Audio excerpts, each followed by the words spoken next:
fine. Godspeed, gentlemen. Tranquility Base here. The Eagle has landed. Rocket Tranquility, we copy you on the ground. New possibilities are opening up for scientific cooperation between countries. 1-0-0. Liftoff. Americans return to space as Discovery clears the tower. Discovery, go and throttle up. Discovery, roger. Go for deploy. Everybody in the shuttle program, the crew is go for launch. Roger. Nice to be in orbit. We have followed in their footsteps to get us where we are today.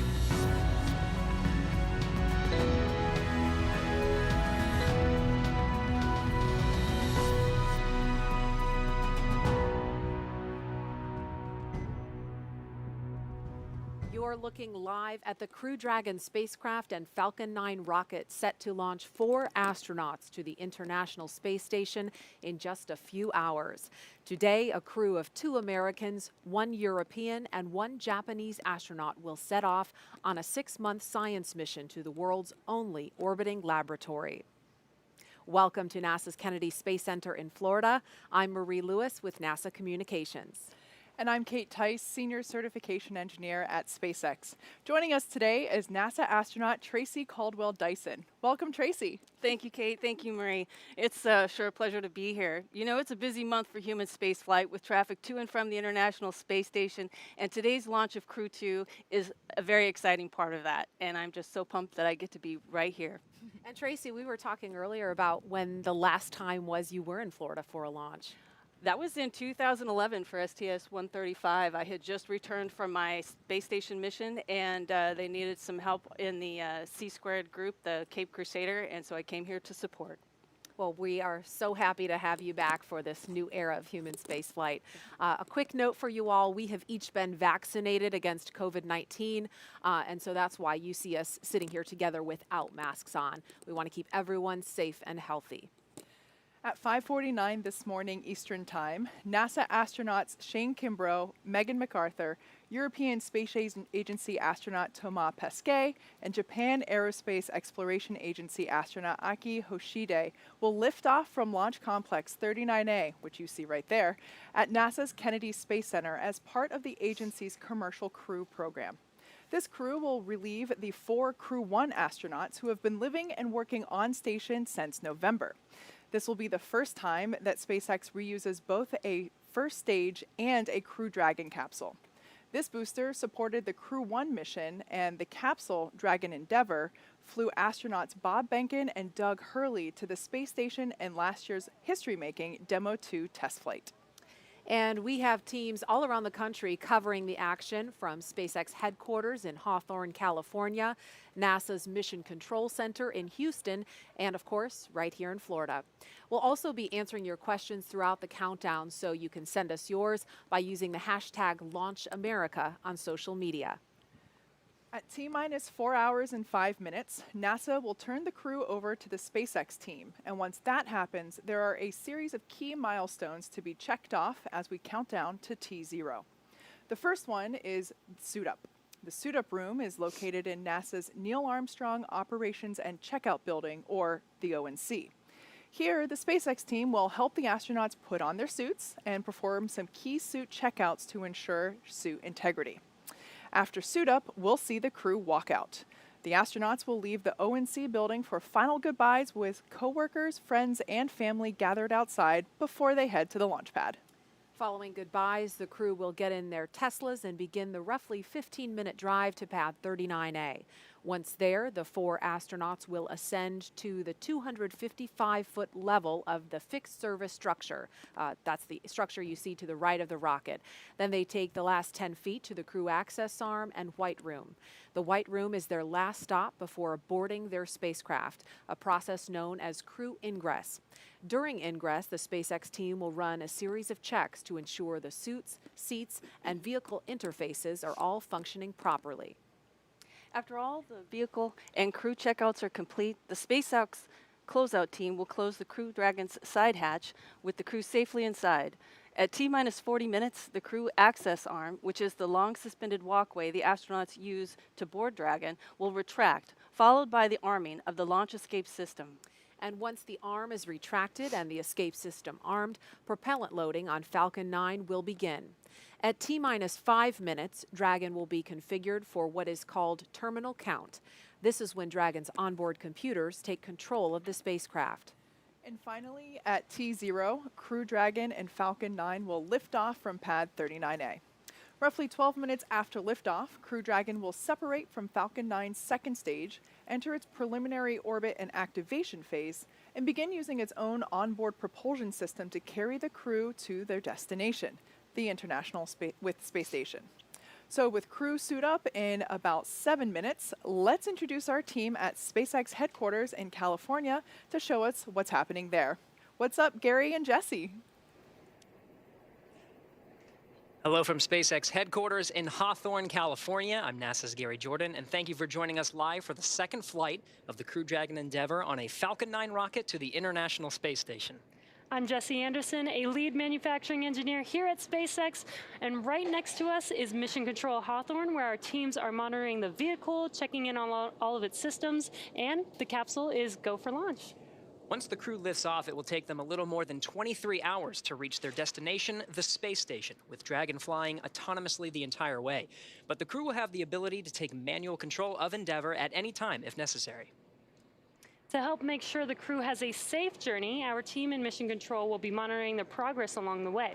On console or headset are 6 key positions who are monitoring the health of the vehicle and crew. The mission director responsible for mission success is in charge in the room. The person that you'll hear talking to the astronauts is the Crew Operations and Resources Engineer, or what we refer to as the core.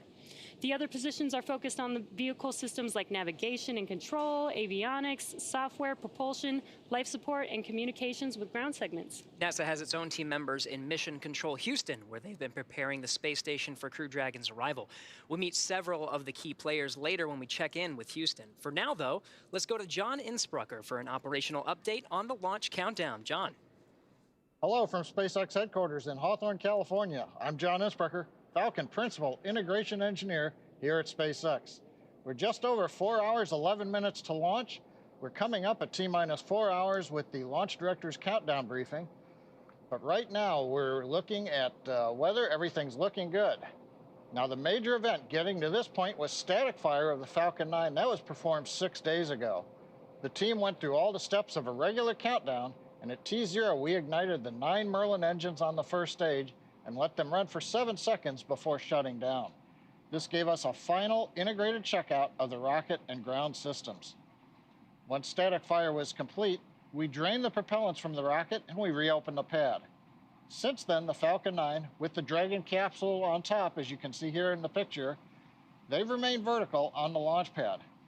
Now, the day after the static fire, we performed a final dress rehearsal with the crew. They're putting on their suits, they got into the capsule, they practiced their countdown steps with the Dragon flight team. Now, the launch readiness review was held early on Tuesday the 20th, and we got approval to move into tonight's countdown. At the same time, we were also stowing the final cargo into lockers on the Dragon spacecraft.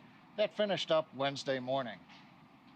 Now, right now at pad 39A, the Falcon 9 and Dragon are both powered on. The Falcon launch team will perform their final checks starting at T-minus 2 hours. The Dragon team is waiting for arrival of the crew in about 90 to 100 minutes. Happens around T-minus 2 hours, 35 minutes. We just heard a weather brief to the astronauts that came at T-minus 4 hours, 20 minutes. As a reminder, we had to pass up a launch opportunity 24 hours ago due to unfavorable weather in the contingency landing areas where Dragon might have to splash down in case they had to return early. The good news is the weather forecast both at the launch site and around the world looks good for launch early this morning from the Kennedy Space Center. Conditions continue to be go at pad 39A. Now, in the event things don't go as planned, such as an abort, SpaceX and NASA are coordinating with the U.S. Coast Guard to ensure crew safety upon splashdown. This will include extra ships and air assets to patrol the 10 nautical mile keep-out zone. This is to help mitigate safety concerns for any boaters approaching the landing area. And as usual for Dragon flights, we have an instantaneous launch window. That means we can't move the launch time. We'll have to go right on the planned minute and second. Now, if we need to delay, we will have to switch to a backup launch opportunity 3 days from now. But right now, with everything go at the pad, let's head over to Houston, where NASA's Courtney Beasley is standing by. Courtney. Thanks, John, and welcome to Mission Control Houston. You're inside the International Space Station Flight Control Room in Houston, Texas at NASA's Johnson Space Center. Mission Control Houston is the nerve center for operating the International Space Station, working in tandem with our partner agencies and providers around the globe. Together, we've ensured the station is ready to welcome Crew-2 as the 4 astronauts arrive and join the current Expedition 65 crew. Leading the team inside the room right now is Flight Director Paul Konya, as the crew on board the station is just about 20 minutes away from waking up and preparing for their workday.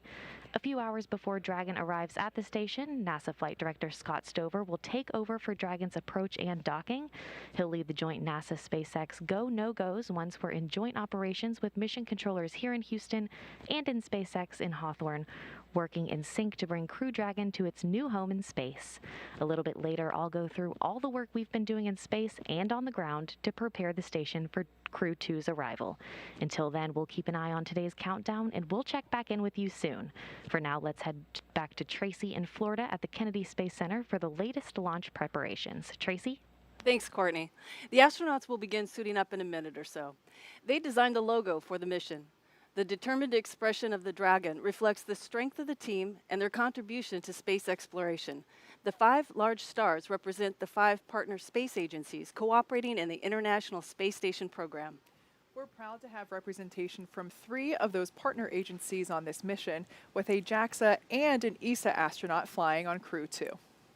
And we had planned to launch on Earth Day yesterday, but of course the teams made a decision to waive off due to rough weather conditions in the Ascent corridor, which would have made things just too dangerous in the event of an abort for both the astronauts and the rescue team in that scenario.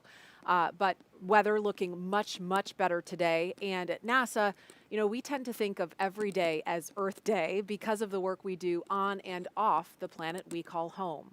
We've all seen this iconic Earthrise image taken by Apollo 8 astronaut Bill Anders as he circled the moon all the way back in 1968. Here's how the Apollo 8 crew remembers the impact of this view.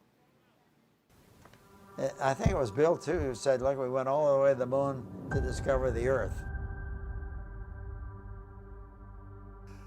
First time that we had gone so far, and the first time that we saw the Earth from 240,000 miles away. I think it gave us a sense of we better do our best to take care of this little blue marble that we have. The vast loneliness up here on the moon is awe-inspiring. It makes you realize just what you have back there on Earth. The Earth from here is a grand oasis of the big vastness of space. I think Earthrise will go down in history as an iconic first real view of our home planet, which is very fragile and very delicate. 1970. And this year's Earth Day theme is Connected by Earth. We have a little guest with us. You may remember this is Little Earth, famously known for his trip on the Demo 1 test flight back in, I think it was 2019 now. It seems like it was forever ago. He caught a ride with Ripley. Yes. So he was the gravity indicator on the Demo 1 uncrewed test flight, and Ann McClain and the other crew aboard the space station took great care of him while he was flying in orbit for that mission. So we're excited to have him as a special guest today as a nod to Earth Day. And we also have a view of the actual spacesuits worn by NASA astronauts Bob Behnken and Doug Hurley during the Demo 2 test flight last year. That's a view from the pre-launch news conference Tuesday morning. You can see the briefers, and on either side of them in the background, that is Bob Behnken's spacesuit on the left and Doug Hurley's on the right. And so they are here in Florida, especially for this mission to pay homage to all of the accomplishments that the NASA and SpaceX teams have done together in the last 10 years of the Commercial Crew program. And so we are super excited to see the next crew of 4 suit up in their own custom-made suits momentarily. Yeah, we're looking forward to getting live views inside the ONC suit-up room momentarily. But while we have a great shot of the rocket out at pad 39A, something I want to point out, as I mentioned earlier, this is the first time that we are reusing a booster for a crewed flight. And it's also the first time that we are reusing a Dragon capsule. But you can actually see the soot from the previous mission, which was the Crew-1 mission that this booster was utilized for. So if you're wondering why this particular rocket is not quite as white and shiny as other ones you may have seen, that's because this one is flight proven. It's already been to space and back. And you can't probably see it from this view, but the crew for this mission actually signed their initials in the soot of that first stage booster. They had a chance to do that after they arrived here at Kennedy last Friday, so that was pretty cool to see. And Thomas was saying that they think they started a new tradition for these reused boosters for crew.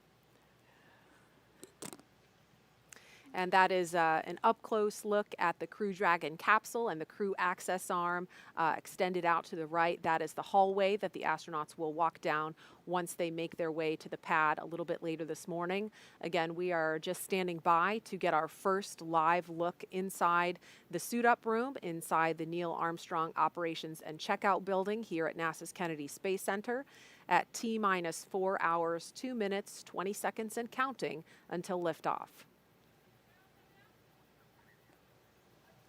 And a note about the weather, it is a really calm, peaceful, quiet morning here on Florida's Space Coast. Yesterday morning was much the same way for us here on the ground, and a lot of people were wondering, why did they wave off the launch on such a beautiful Florida morning? And it wasn't the conditions at the launch site, it was the conditions along the Ascent corridor, because if the crew has to abort at any point along that flight path, the conditions have to be safe or low risk enough for a rescue operation to take place in the Atlantic. And so conditions in the Atlantic were just too risky, so the teams made the right call.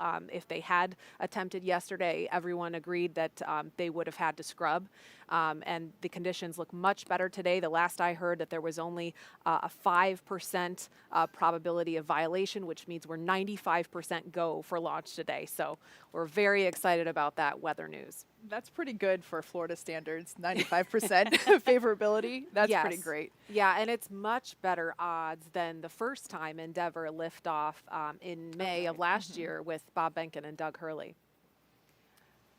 I believe for Crew-1 we were about 80% favorable for that launch as well. But yeah, you're absolutely right. We did have to scrub for that, basically the downstream weather, but unfortunately that's, while and there we have our first look inside the suit-up room at the Neil Armstrong ONC building. We can see the astronauts have gotten into their suits and are now working with SpaceX suit technicians and the closeout team, SpaceX suit closeouts for doing checks on the umbilicals for, looks like they're getting ready to get into their chairs. Tracy, looking at this room, I'm sure it brings back memories. Oh, it does. It brings back too many. I don't have enough time to talk about it all. But yeah, this is such a historic room that anyone who walks in it, whether you're an astronaut or not, you just feel like you're catapulted in time to a period where this all began. Mm-hmm. And there's a view of Megan McArthur being helped by the suit technicians. She happens to be the wife of Bob Behnken, and she's going to be flying in the same spacecraft in the same suit, not the same suit, excuse me, the same seat as her husband in the pilot seat. But of course, she's got her own custom-made suit on. Yep, all of these suits were designed in-house at SpaceX. We took safety, comfort, and style all into account. I absolutely love the way that these turned out. And we have heard from crew members that they are really comfortable. So what we see going on here with earlier Megan, they were basically just making sure that everything was comfortable and everything was zipped up.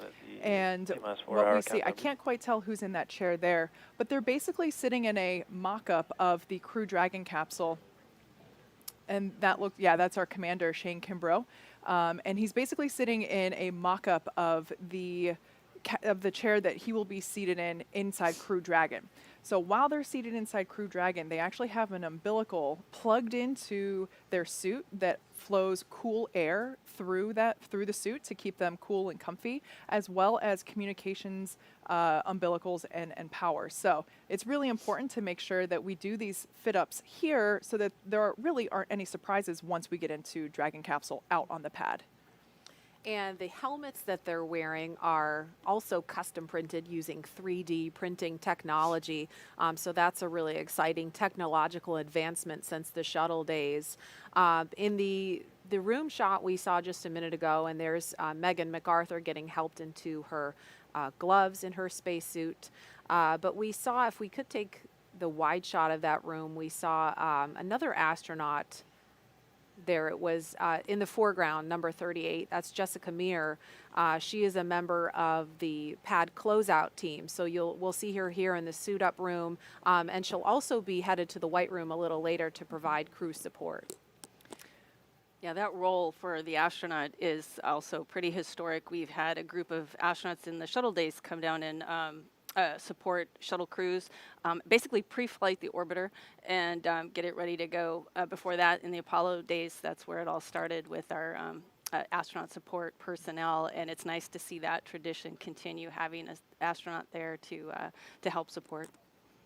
We can also see the red recliners from the shuttle days kind of in the top right corner off in the background. So they did keep those chairs around, but it's really nice for the crew to have actual mock-ups of the seats that they're going to be inside the spacecraft, so they can do all that kind of fine-tuning in the room before they go get into the actual seats inside the spacecraft. Yeah, I always like to say we kept the history, we just relocated it.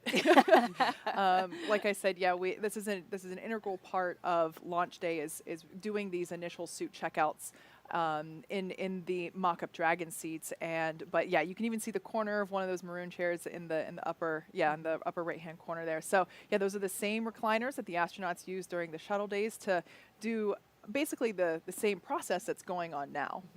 And there's a close-up, we just lost view of him, but that's Akihiko Hoshide having a laugh with some of the suit technicians. This is crew the LD on countdown 1 with a T-minus 4-hour situational awareness briefing. We are currently counting down to a T0 of 9:49:02 UTC, 5:49:02 local, with an instantaneous window. The crew has started suit donning and leak checks in preparation to begin ingress activities.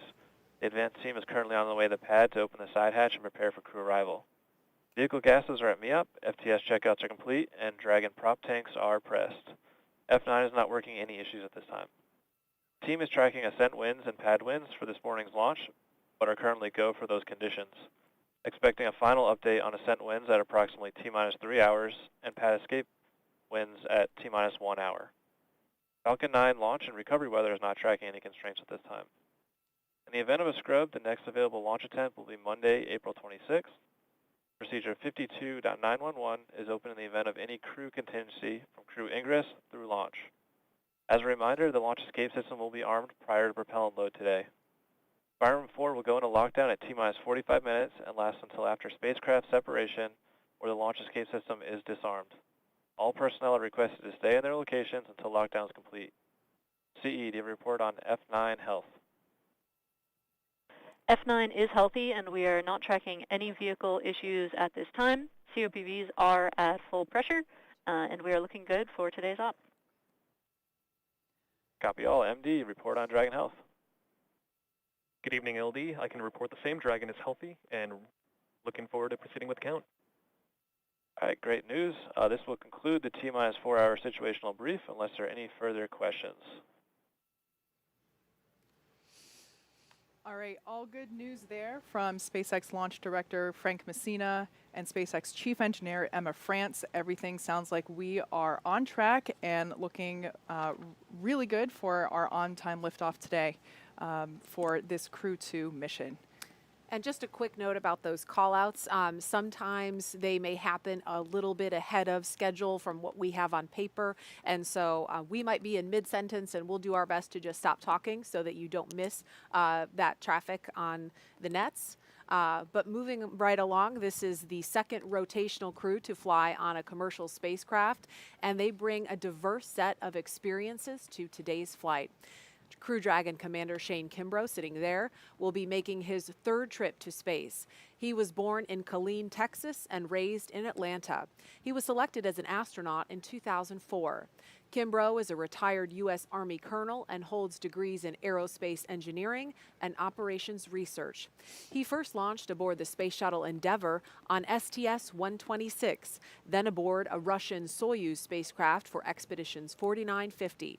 Kimbrough has spent a total of 189 days in space and performed 6 spacewalks.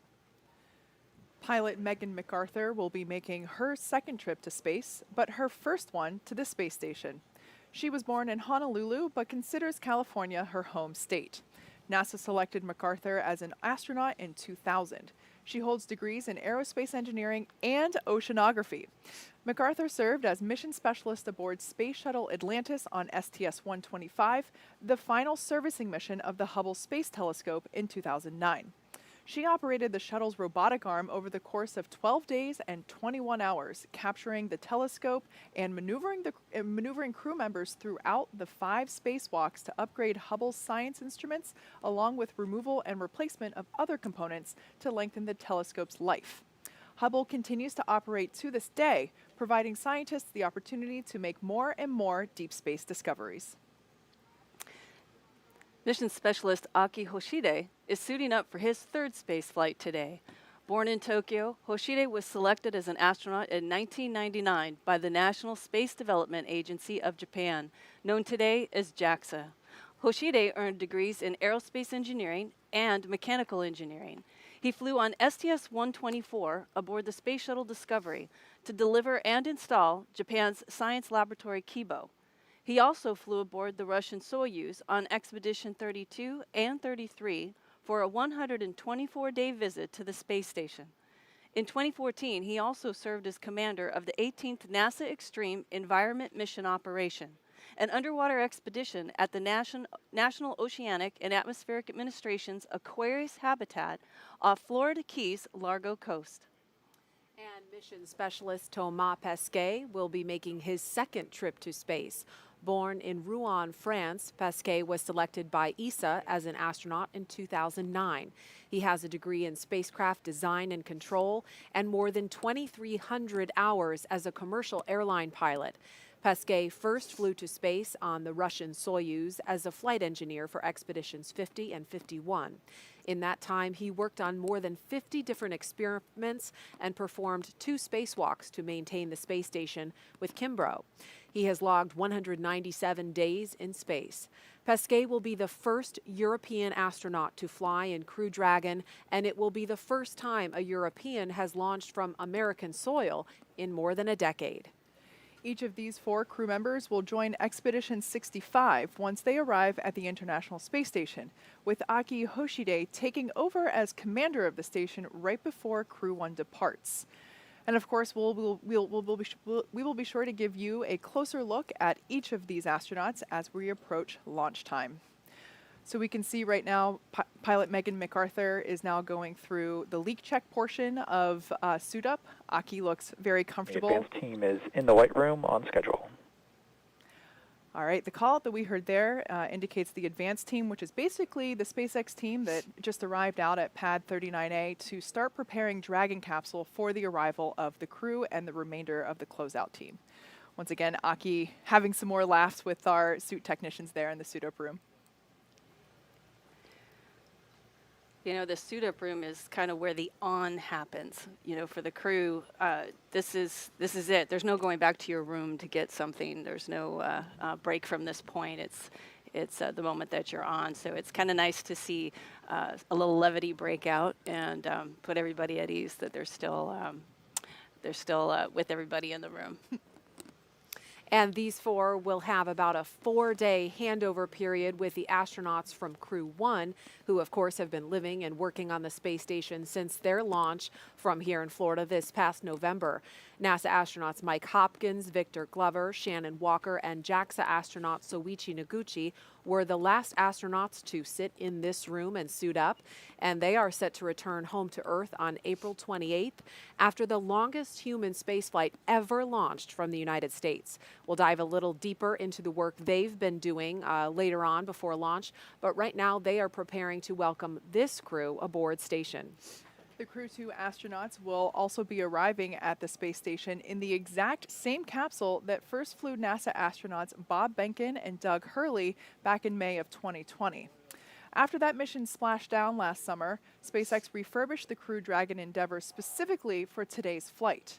The Falcon 9 launching today is also using a flight-proven hardware. It is the same booster flown on Crew-1. So this crew is about to fly on both a flight-proven spacecraft and rocket, which I personally think is pretty cool. That is really cool. Reuse not only drives down the cost of space exploration, but yesterday Colonel Bob Cabana made a great point, I thought, and that was that when we refurbish these vehicles, we are able to inspect them and notice if there's any issues with them that we can then later fix or design differently that we would otherwise not know if we disposed of it on the way home. So I think it's great. Always more to learn with spaceflight.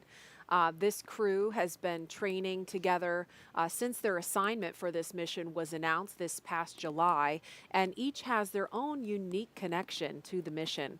Kimbrough had already been familiar with Crew Dragon and how the astronauts interact with the spacecraft.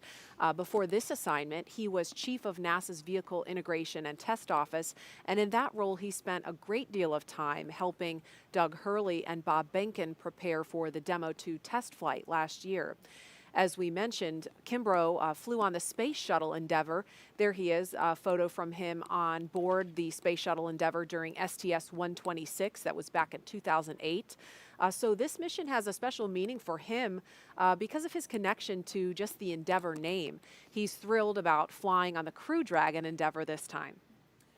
And McArthur also came into her role with a unique perspective. As we mentioned earlier, Bob Behnken is her husband, so she's getting ready to make the same journey he did nearly 1 year ago in the same seat and role of pilot aboard Crew Dragon Endeavour. And of course, he will be the one seeing her off today. As for Pesquet and Hoshide, during their previous trips to the International Space Station, they both saw Cargo Dragon up close and personal. They had the opportunity to capture the vehicle with the station's robotic Canadarm during the Dragon's birthing process. As a point of distinction, Crew Dragon will dock autonomously with the space station and will not need the help of the arm. During that experience, Pesquet was truly amazed by the spacecraft's guidance and navigation, and how precise it was while traveling at more than 17,500 miles per hour above the Earth. Now he will ride aboard Crew Dragon and is looking forward to experiencing that same sort of performance firsthand. And for Hoshide, he was astonished by the gorgeous design of the Dragon spacecraft, and he had a lot of fun transferring cargo in and out of the vehicle. At the time, he never thought he'd have the opportunity to ride on Dragon, and so he's looking forward to it being a fascinating ride. And there he is giving a wave inside the suit-up room. During one of their many trips to train at SpaceX facilities in Hawthorne, our team had the opportunity to chat with the crew. One thing that's for certain about these 4 astronauts, they all really enjoy each other's company and always have a good time with each other.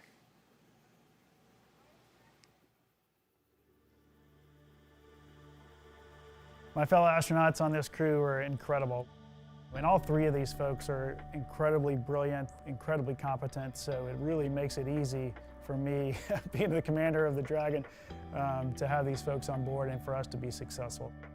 Aki's very resourceful, always in a good mood, which is hugely important for a long-term mission. Megan, she's super smart. She knows NASA inside out. And for Shane, I think what I appreciate the most is his leadership. He's got a great leadership that the man makes you want to follow him into battle just by setting a great example. So I'm looking forward to spending time with those 3 on the space station. Thomas, who I'm flying together with this time. He's very talented. He's a good guy. But most of all, I love his dancing. He's a great dancer. You can ask him, hey, Aki said you're a good dancer. Can you dance for us? So my crewmates are so much fun. The sense of humor that we all share, you know, the banter that goes around the group is really, really fun. And you might think, you know, interacting with some of them individually that they're kind of quiet, but they're all individually very funny and very fun to be around. It's like a family now. You know, we joke around a lot. We have fun together, and when we need to be serious, we do get serious. I like this teamwork, but most of all, I like the relationship with each other. To be able to laugh about things and your mistakes and the things that you do well, and just enjoy each other. So we have a very compatible crew. I'm very blessed to be on a crew like this with Toma, Aki, and Megan.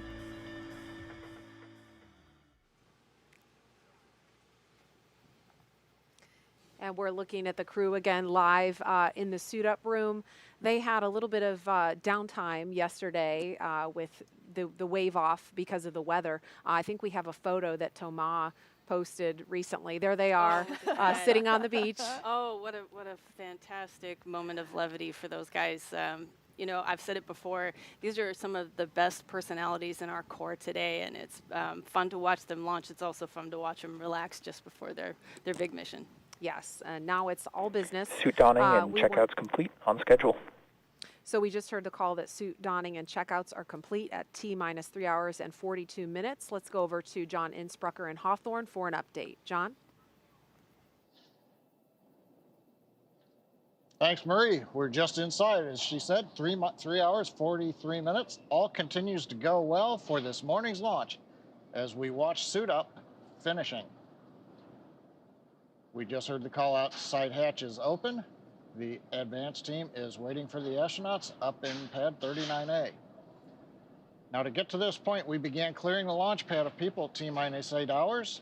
The team began clearing the hazard area around pad 39A at T-minus 5 hours. The only folks remaining on the pad right now are the ones who are needed for ingress of the astronauts. As I mentioned, they have entered the pad and they are waiting for the crew. And we'll be covering crew arrival at the pad and entry into the spacecraft. At the launch pad, Falcon 9 is powered on. Engine and stage checkouts were performed several hours ago. We're currently monitoring telemetry. We're pressurizing gas storage vessels on the first and second stages. A little while ago, we heard the T-minus 4 hour briefing by the SpaceX launch director. The good news is there's nothing significant to report on the rocket. Now, on top of the Falcon 9, Dragon spacecraft is ready for the crew. Functional checkouts were performed in preparation for the crew's upcoming arrival. Most recently, a little under an hour ago, the Dragon propellant system was pressurized to final flight pressure. And currently, all spacecraft systems are go.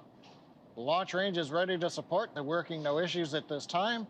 The weather continues to be go for launch, and as we heard in the countdown brief, we'll be listening for pad winds at the T-minus 3 hour, T-minus 1 hour marks. But right now, we're anticipating acceptable weather for launch.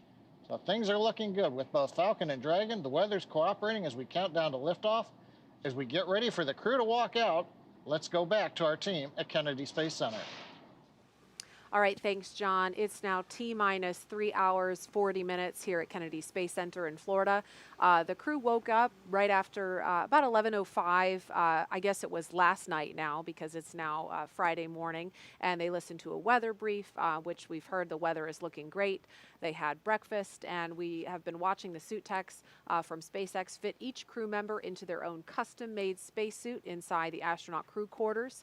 And in a few minutes, at T-minus 3 hours and 25 minutes, the crew will be making their way out of this famed suit-up room, down the hall, into an elevator, down to the first floor, and then finally outside to be greeted by their families and a small group of well-wishers before they head out to the pad.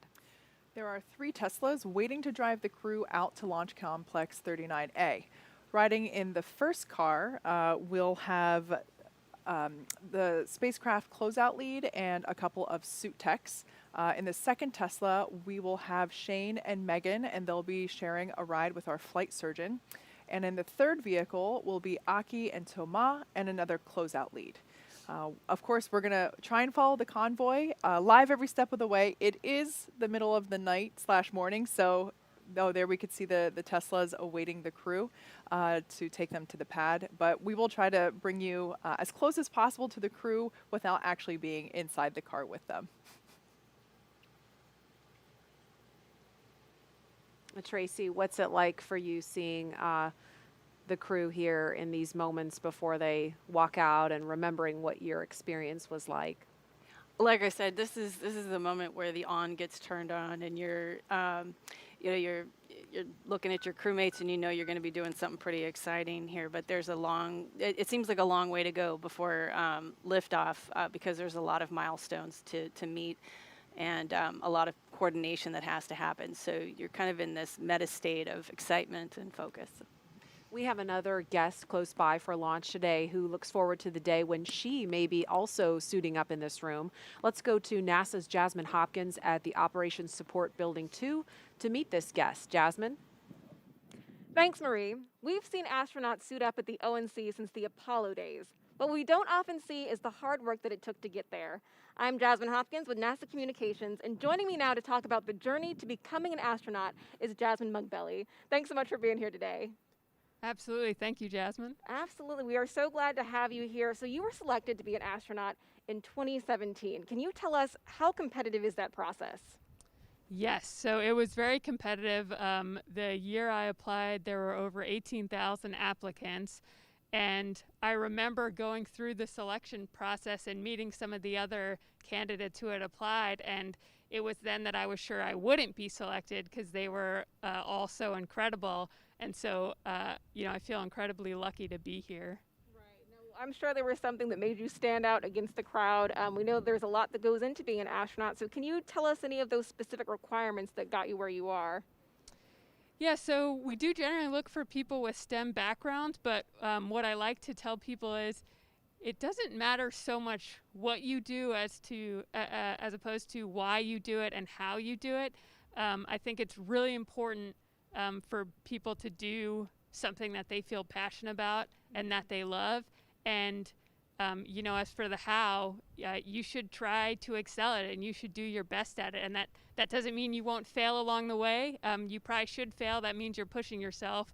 But if you look at our astronaut office, we have many different backgrounds. You have chemists, you have pilots, you have submariners, teachers, doctors, so all sorts of backgrounds. Right. No, it definitely takes a lot to make up that team.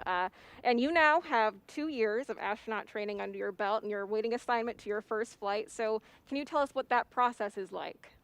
For the training? No, how do you know when you get assigned to your first flight? Sure, absolutely. So, I've never been behind the scenes for the actual selections for assignments, but I know a lot goes into it. In one, of course, who fits the requirements for this mission, putting together it's not just a single person, but a whole crew that works together and has all the things they need to accomplish that mission. If you're talking about we need to do spacewalks to maintain the space station, what teams do we have to do that? If we're talking about going to the moon, maybe you want a geologist on that flight, someone who can land the vehicle. So it definitely plays into how the whole crew works together and meets the requirements for that mission. Right. Well, we are definitely looking forward to when you get assigned to that first flight. I know that today is a big day for all of us, but how eager are you to see yourself in that suit-up room? Yeah, just, watching this today, becoming an astronaut has been a lifelong dream for me. So thinking about me actually being on one of these spacecraft and launching into space, it's still something that blows my mind that that's even possible right now. Right. No, absolutely. Jasmine Mugbelly, thank you so much for joining us here today. Thanks. Absolutely. Now let's take it back to the KSC host desk with Kate. Thanks, Jasmine. As you can see, we here in our in the suit-up room at the Neil Armstrong ONC building, we have a couple of VIP visitors greeting the crew as they are awaiting, and now they're departing.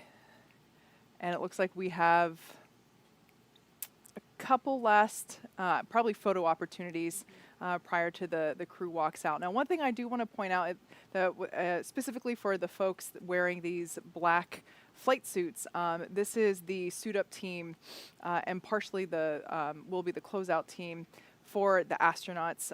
This crew these suit technicians are responsible for assisting the crew not only in getting in their spacesuits, but making sure that things like unapproved jewelry or is not still being worn when the suits are put on, making sure that any personal items like glasses or medication are tucked in the pockets of the spacesuit. Basically just making sure that those personal items are in the appropriate places. Also making sure that the earpieces that the crew astronauts are wearing in each ear, making sure that those are seated properly, that making sure that everybody can hear. There's a lot that these folks do. It's all in the procedures, which are followed along on the tablets that you see some folks carrying around.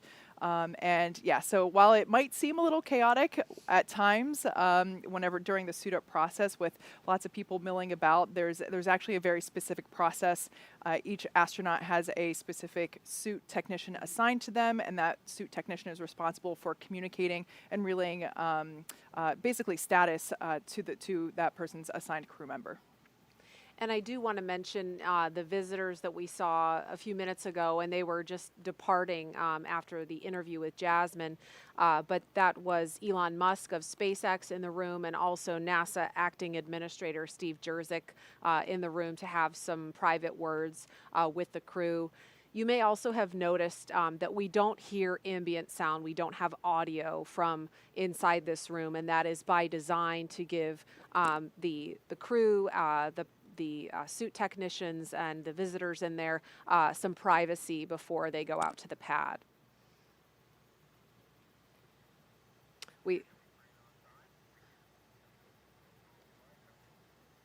We also saw Thomas giving a hug to, I think it's number 28 on the far left, if that's a 2. I can't quite tell under her hair, but Thomas giving her an embrace just a minute ago. And I imagine that you get pretty close to this team because you spend a lot of time together, right, Tracy? Exactly, and just like Kate was saying, these suit techs you get assigned to a specific suit tech. You work with them outside of this launch countdown and the dress rehearsal. Anytime you're in that suit, then that person is there to help you learn about the suit and fix any problems you have. And I have fond memories of my suit tech back when I was suiting up for the shuttle. Her name was Tony, and I still remember her today. And they really put their heart and soul into it, and they take serious the role that they have in helping you with your life-preserving suit. Absolutely. And this crew trains quite often, not only here at Kennedy, but also at SpaceX headquarters in Hawthorne. We have Dragon capsule simulators, not only for the displays, but also physically getting in and out, getting buckled into your seat, all of that. The crew rehearses tens of times with the SpaceX team and the NASA team. So what we're seeing here really is just another another time. They could probably do this in their sleep at this point. Yeah. One thing real quick I want to point out before we lose this shot, the small blue boxes there that you see behind the crew members that has kind of like an elephant's trunk, an umbilical that's plugging into the leg of each crew member. Gosh, I love the frivolity that we see here. It's so wonderful. Gotta get a good shot. Yeah, so I wanted to mention it because I figured we'd lose the shot. Those blue boxes are basically flowing cool nitrox or nitrogen oxygen mixture air, which is basically the stuff that you have in a scuba tank. We're trying to keep the astronauts cool while they're in their suits. While they're moving around, it can get a little warm, and we want to keep them comfortable until they are seated in their seat inside Crew Dragon. So that's what those small boxes are, and they will have those along with them inside the Teslas during the ride out as well. I think we'll have time for a couple of social media questions, but another note just about the timeline. If you've been following along with all of our anticipated times, the crew right now we've seen is ahead of schedule in terms of completing their suit up process. This is a very limber, quick crew. We observed this during the dry dress rehearsal over the weekend. They were ahead of schedule getting suited up. We do still expect them to walk out at the anticipated time. We expect that will happen at T-minus 3 hours and 20 minutes. So about 9 minutes from now is roughly when they should walk out of the operations and checkout building. But up to this point, they've been a little bit ahead of schedule. Let's take a couple of social media questions while we're waiting for that to happen. Okay, this one, this is a good one for Tracy. Why are very specific times chosen for launches? A lot of it has to do with orbital mechanics and where the space station is over Kennedy Space Center at the time. And so we are basically launching a vehicle to chase the space station, and it has much to do with that. All right, next question. How long does it take to refurbish a Crew Dragon, and how many times can Dragon be reused? As we're looking outside the ONC, Kate, this is a good one for you.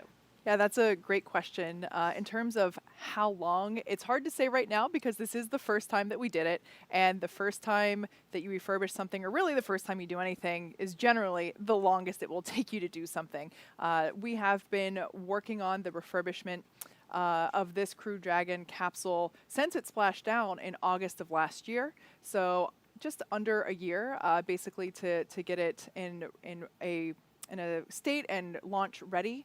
We can see some well-wishers here gathering outside the Teslas as they're awaiting the crew to come and do the walkout and final goodbyes.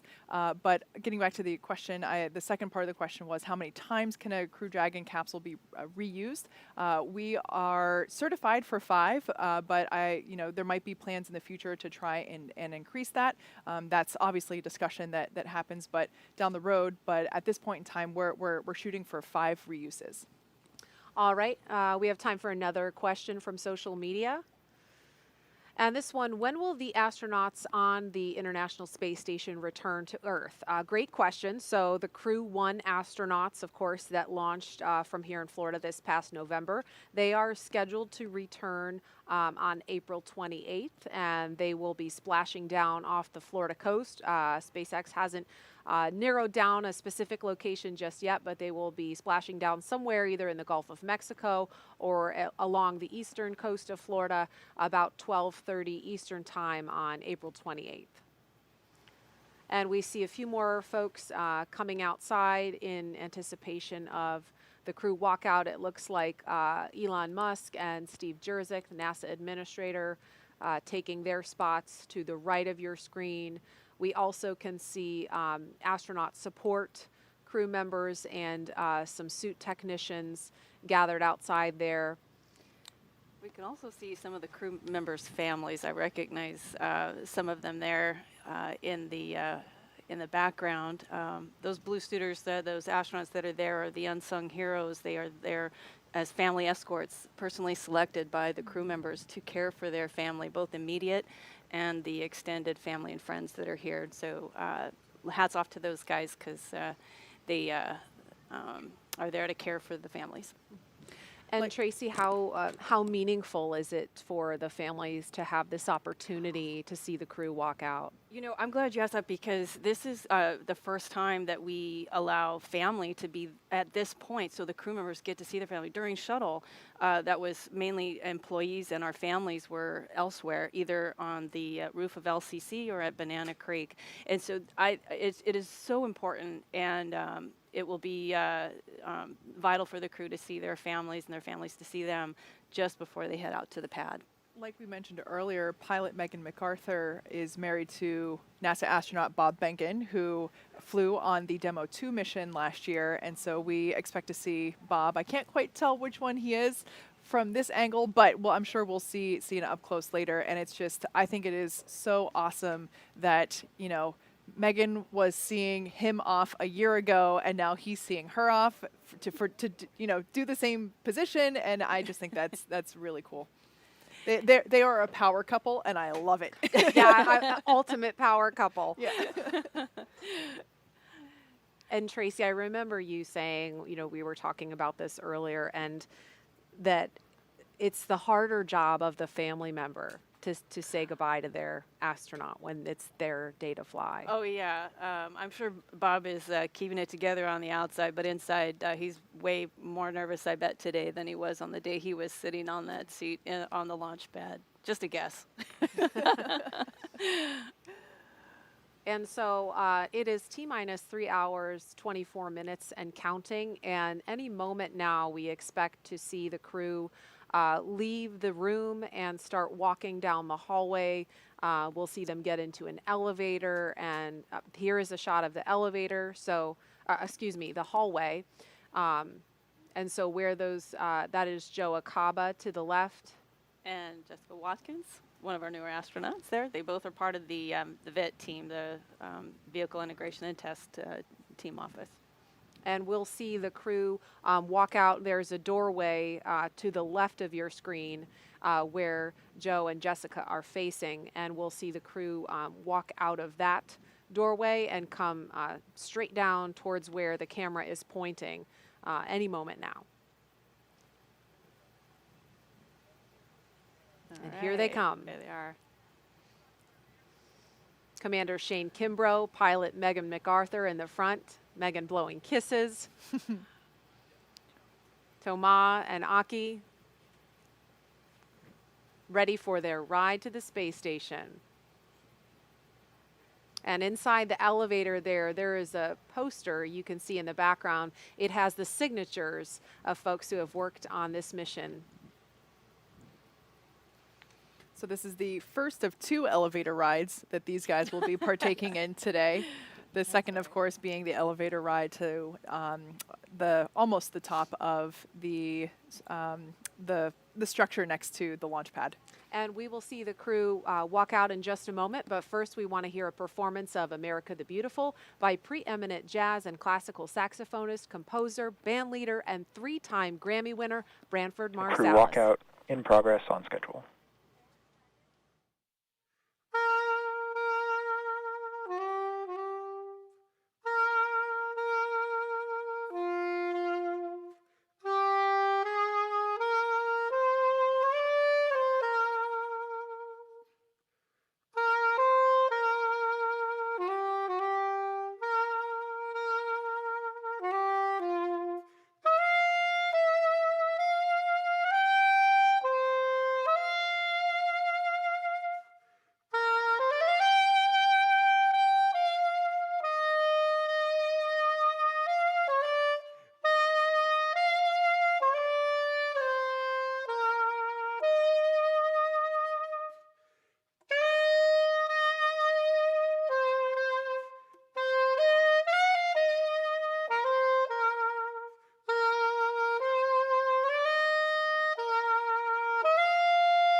So that was a beautiful performance we just heard from 3-time Grammy winner Branford Marsalis of America the Beautiful. And we can see some members of the closeout team heading out of the operations and checkout building. We expect the crew to walk out at T-minus 3 hours and 20 minutes. So about a minute from now, we will see the crew walk out those famed doors. And you can see above them, they're teeny tiny from where we're looking, but stickers from past mission patches. And Tracy, I'm sure you have a sticker up there. Yes, yes. From STS-118, one of my crewmates made sure that we were well represented. I love the traditions that we have in spaceflight, and I love that we are getting to continue that tradition with stickers for these NASA SpaceX missions. You can actually see, I believe it's on the right-hand side of the meatball located above the doors. I believe that's where the crews for Demo 2 and Crew 1 placed their stickers. We're going to have to widen the walkway here, I think, a little bit. Yeah. And there we have another shot of more stickers. And these stickers denote the missions in which the Teslas were utilized for. So here, counting backwards from the right, the red one is obviously the Crew 2 mission patch, the blue dragon to the left of that being Crew 1, the white helmet from Demo 2, and then the triangular patch from Demo 1. So even though we didn't have any real astronauts, we had Ripley, our test subject, but we did do full mock-up. And here they come, the Crew-2 astronauts taking their first steps outside before their journey to space. Yay!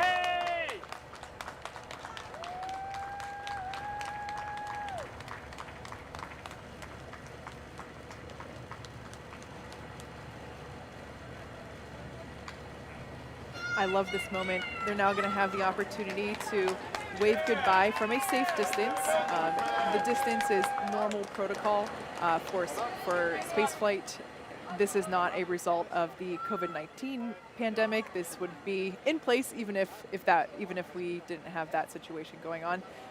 But I love this moment. It's a wonderful opportunity to see the astronauts get some final farewells from their friends and family members.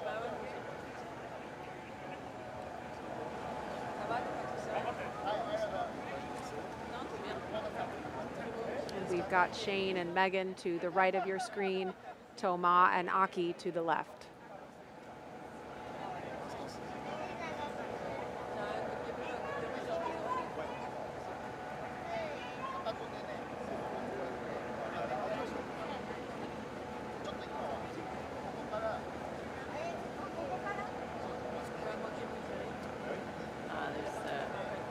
There's Shane's wife. Shane and his wife posing for a socially distanced photo. Yes. And it looks like Bob Behnken is there in a blue polo with the son of he and Megan McArthur.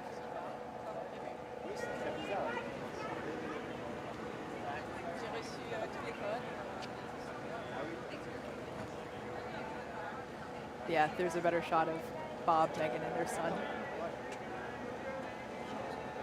What an experience as their son to do this twice. Get to see dad and mom go to space. He's going to think this is normal the way every all kids experience. And you can see on the license plate of that Tesla, recycle. You can't see it from this shot, but the other two Teslas in this convoy have reduce and reuse. Oh, wow. Mm-hmm. So the first that's one is pretty cool. reduce, the second one is reuse, and this one is recycle. A nod there again to Earth Day, the originally planned date for launch.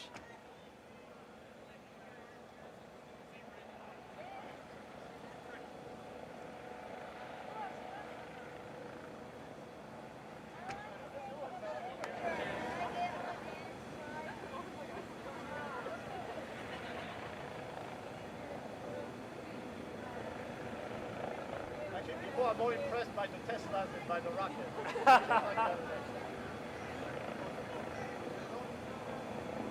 And we see those Tesla doors starting to close now. Like I mentioned before, the equipment is already in the Tesla. The astronauts are plugged into that small blue box, and they're getting that cool air flowing through their suits once again. And the AC is turned up on high in those Teslas to make sure everybody's comfy. Now you've seen some people go around to the backside of the cars. This is another opportunity for family members to approach and have a little bit more private moment with their crew member before they leave. With the windows up, of course. Yes. I can't tell you how meaningful this is for crew to have this opportunity to see their loved one this close to heading out to the pad. This is a nice change that we've made.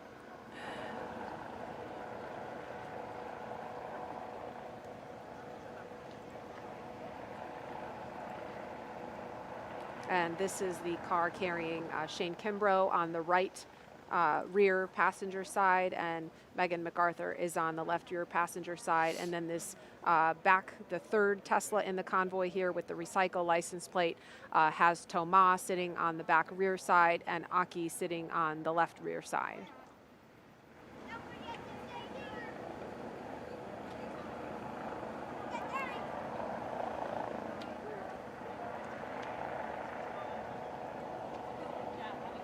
And as soon as the families come back around, we should see the convoy begin to pull away.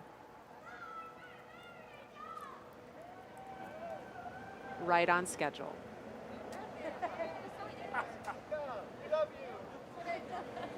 I love you too, brother.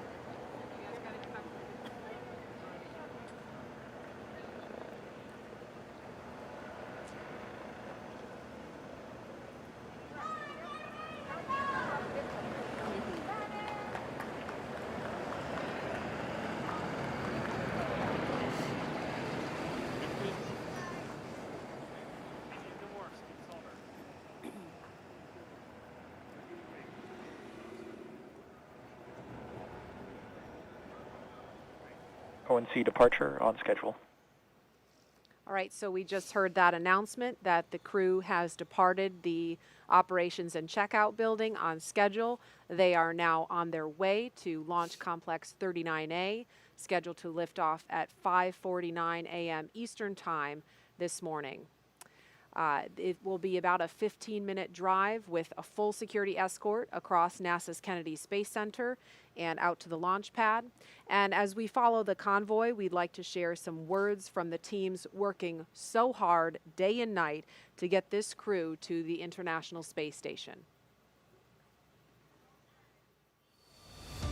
Wishing Crew-2 good luck and a safe trip. Good luck, Shane, Megan, Aki, and Thomas. Go Crew-2! Go Crew-2! Go Crew-2! Bonne chance, Thomas! You guys are inspiration to all of us. Let's go Crew-2!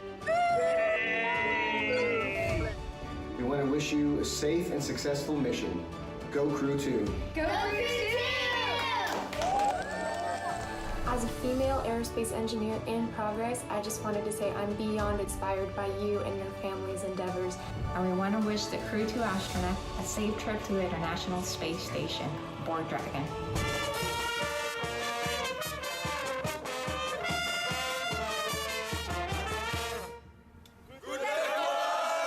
Hey Crew-2, looking forward to watching you guys launch today. The screens behind me should look familiar. I'm looking forward to getting to see you guys use it for real. So proud you'll be representing all Yellow Jackets on the NASA SpaceX Crew Dragon to the ISS. Good luck! On behalf of the Hunt program, Clear Creek High School has a message for you. Have a safe and successful mission to space. Ganbatte kudasai! Yay! Yay! Yes, stop! Go Crew-2! Go Megan McArthur and all of Crew-2. UCLA is rooting for you. Hey, Thomas, we wish you a great flight! Godspeed, Crew-2. Go Falcon 9, go Dragon! We want to wish you Godspeed. Yay! Crew-2, have an amazing and safe flight. Good luck, Crew-2, on your mission to help further research and human presence in space. And we'd all like to wish the crew of SpaceX Crew-2 good luck on their journey to the International Space Station. I can't wait to support you guys when you get there. Enjoy space, enjoy your mission. Go ESA, go ISS, go Mission Alpha. We're going to be there with you as you're going through space, and we're going to be there with you as you're on the crew on ISS, and we're going to be there with you when you're coming home.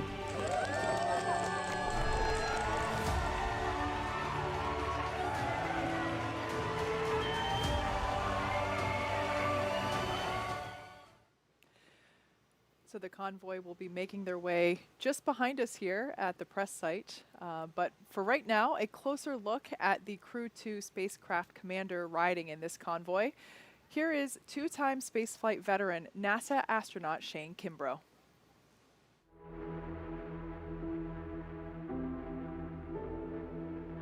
I love it. It doesn't matter what I'm flying, a helicopter, an airplane. It's just incredible.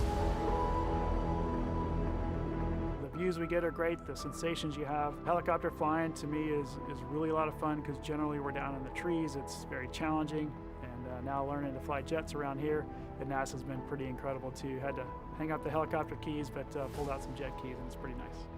I'd always wanted to be an astronaut ever since I was a little kid. My grandparents lived in Titusville, right across from the Kennedy Space Center in Florida, so I spent a lot of time down there as a small child. Ignition sequence start. My grandfather was really the inspiration behind all this because he would drag me out to see anything launching. Launch commit. Liftoff. We have liftoff. Roger. 1 minute, 19 seconds. For whatever reason, it kind of stuck in my blood. The ironic thing is when I decided to go to West Point, I figured that my dream of being an astronaut was gone, so I kind of gave up on it because I didn't realize you could be in the Army and be an astronaut, but turns out you can. So back in 2008, I flew on STS-126. We were kind of a resupply mission. So they called our mission actually the Extreme Home Makeover mission for the space station. We got a chance to bring up new bedrooms, a new bathroom, a new kitchen, a new gym, really outfit the station to be able to support more than 3 crew members. So that was pretty cool to be part of that. And then to go back a few years later in 2016 and 2017 when I flew on the Soyuz. That was an incredible time up there. The long duration piece was obviously a lot different than the shuttle couple-week mission. There's a different cadence, a different rhythm you have to get into, more of a marathon pace versus a sprint pace.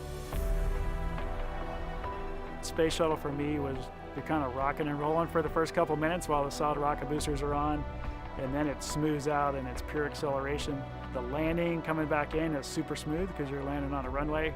And Soyuz to me was kind of the opposite. It was a really smooth ride uphill, but coming back was really violent and pretty incredible that we made it through that. But they've been doing it for many, many years, and a proven product for sure. We do things differently down in Florida now than we did for shuttle, so it was just a whole different world. We kind of blended, I would say, the best things from shuttle during quarantine and launch day operations and the best things from Soyuz that we've learned over the years. And kind of now we have a hybrid of those really good things on launch day especially. I'm really excited about it. I love the Kennedy Space Center and all the teams down there that I've gotten to work with. I love it for our country, our nation, that we're launching out of the U.S. again. It's a great capability that we have, and just happy to be doing it again out of Florida. My name is Shane Kimbrough. I am the commander of NASA's SpaceX Crew-2 mission to the International Space Station.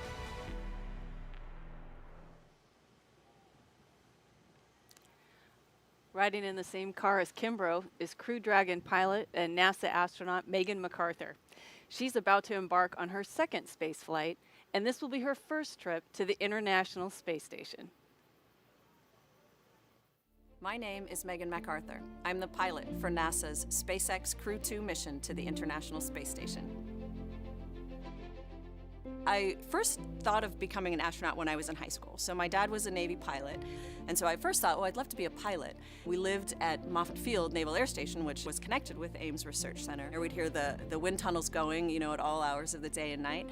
And also it's where shuttle astronauts would come to do their landing and rollout training. And so I would see them, come in their T-38 jets and get out in their spiffy blue flight suits and walk in to do their training. And I thought, well, that looks like fun. How do I get that job? And I knew that it was a long shot, right? But I also knew that I wanted to be a part of something like that, right? A part of this bigger thing of exploration. And then I kind of took this left turn into oceanography, but really it's all about exploration. We're not better equipped to survive underwater, any better than we are in outer space. And so we need technology to help us explore those areas. So how do we do those things? We can send rovers, we can send people, we have to build the right kind of machines to support that. And so there's a lot of parallels. From graduate school in oceanography, I always had this idea in the back of my mind, and I went ahead and applied, and I got really lucky. Every launch experience is very unique to the individual. We climbed aboard and there's that period of waiting, and you actually get a little bit uncomfortable. Your body starts to cramp up and you're ready to go. And then when the actual launch goes, it's indescribable. It's so much energy. You are moving so fast. One of my main focuses was capturing this free-flying vehicle, the Hubble Space Telescope. The really complicated spacewalks that were planned out, 5 spacewalks back to back to back. So it was just this tremendous rush of activity for really 11 days until we were ready to let the telescope go. 3, 2, 1, release. I'm backing away. Clear the antenna. We dream these amazing dreams, we have these huge goals, and we're going to be successful when we work on them together. When you think about the International Space Station and the size of that vehicle and the breadth of science that gets accomplished on that vehicle with all of the different countries that are participating, and then now we've added commercial partners where they have a vehicle that we are using to get us to our space laboratory. Have these big dreams where we look out to the horizon and this desire to explore the universe around us, and we're always going to be more successful when we work together to achieve these incredible dreams.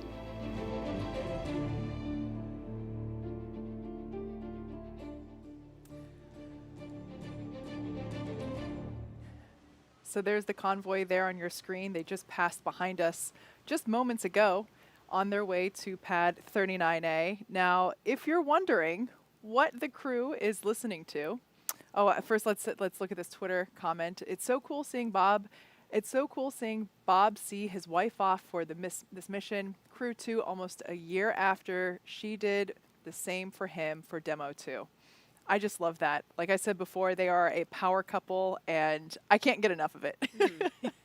Absolutely. And they've got a really cool playlist that we had a preview of, but you were starting to talk about that, Kate. Yeah, so the astronauts, of course, get to pick their playlist in their Tesla. So in the first car with Shane and Megan, I'm not sure which one they're listening to this instant, but they had selections like Learn to Fly by the Foo Fighters, a personal favorite of mine, Crazy Train, Ozzy Osbourne, Enter Sandman, Metallica. I was listening to that one on my way in today. City of Blinding Lights, U2. And in Aki and Tomas' car, Drops of Jupiter. That is a classic. Paradise City by Guns N' Roses. And, of course, Danger Zone by Kenny Loggins. Yeah, little Top Gun action. I love it. The NASA and SpaceX team inside the Launch Control Center here at Kennedy Space Center just watched this convoy pass by from their windows at the LCC, and we caught up with the NASA Commercial Crew Program Manager about what that moment is like. As they drive down that road, down to Launch Pad 39A, and you can see the crew, and then to me, that's when it really becomes real. Not that it's not real every step of the way during preparations, but everybody in the firing room will stand up and it gets really quiet. And I think that's when everybody realizes, hey, we're about to go do this for real. And you can just feel the passion and the intensity.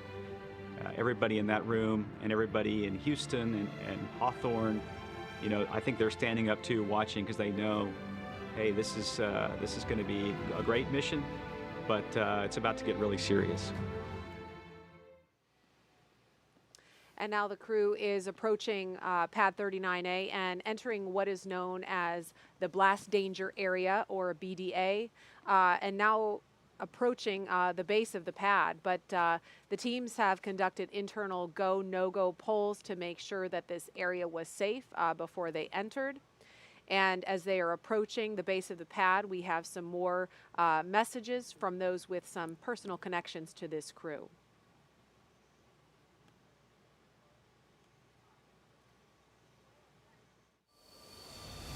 Godspeed, and we'll see you when you come home. Godspeed and have a great trip to the ISS. Yeah!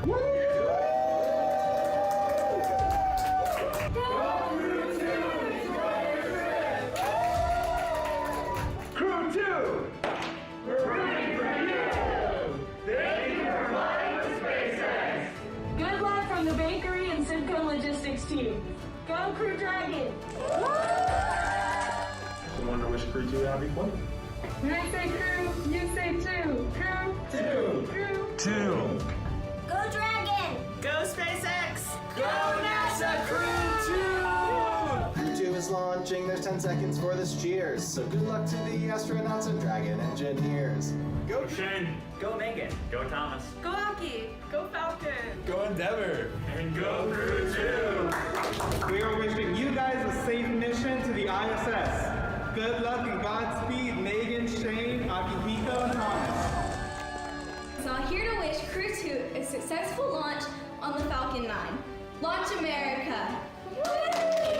Good luck, Crew-2! On behalf of the Dragon Engines and Tanks engineering team, have a safe flight.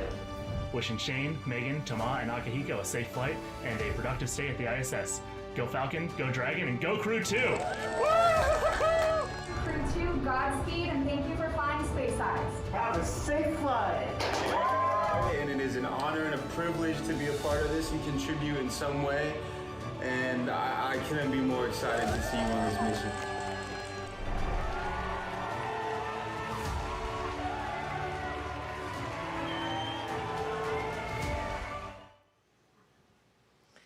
All right, that was some messages from the SpaceX team and others that have been working so hard to get this crew to this day. We are looking at the base of Launch Complex 39A, and we can see the Falcon 9 first stage booster on the pad. Kate, I know SpaceX has done some extensive upgrades since you began leasing this, and we can't see the crew on screen here. They take a bio break once they get to the pad, so it'll be a couple of minutes before they ascend the fixed service structure to the right of your screen. That's that big black tower. And we also should be hearing an announcement from the Corps, specifically Chad Healy, that the crew has arrived at the pad, so that could be coming any minute. Yeah, like you said, we have made a number of upgrades. In case if you aren't familiar with the history of this launch pad, it was originally built in the 1960s to support the Saturn V rocket for the Apollo program. And of course, this is where we went to the moon from. This is the launch pad where Apollo 11 took off from. After that program, it was upgraded to support shuttle, and then after that, SpaceX took over the lease for it in 2014, and we actually had our first flight from here in February of 2017, which was a cargo resupply mission to the International Space Station. So we've been busy. It looks a little different. We did make some upgrades to aesthetics, but a lot of it was safety driven. I believe, you know, the shuttle structures were iconic. It was, of course, heartbreaking for everyone to see the rotating service structure come down, but we did have to remove it for safety purposes, but also it was just unnecessary for what we would be doing to advance the next generation of human spaceflight. So I will say that the tower there does have the bones of that original fixed service structure.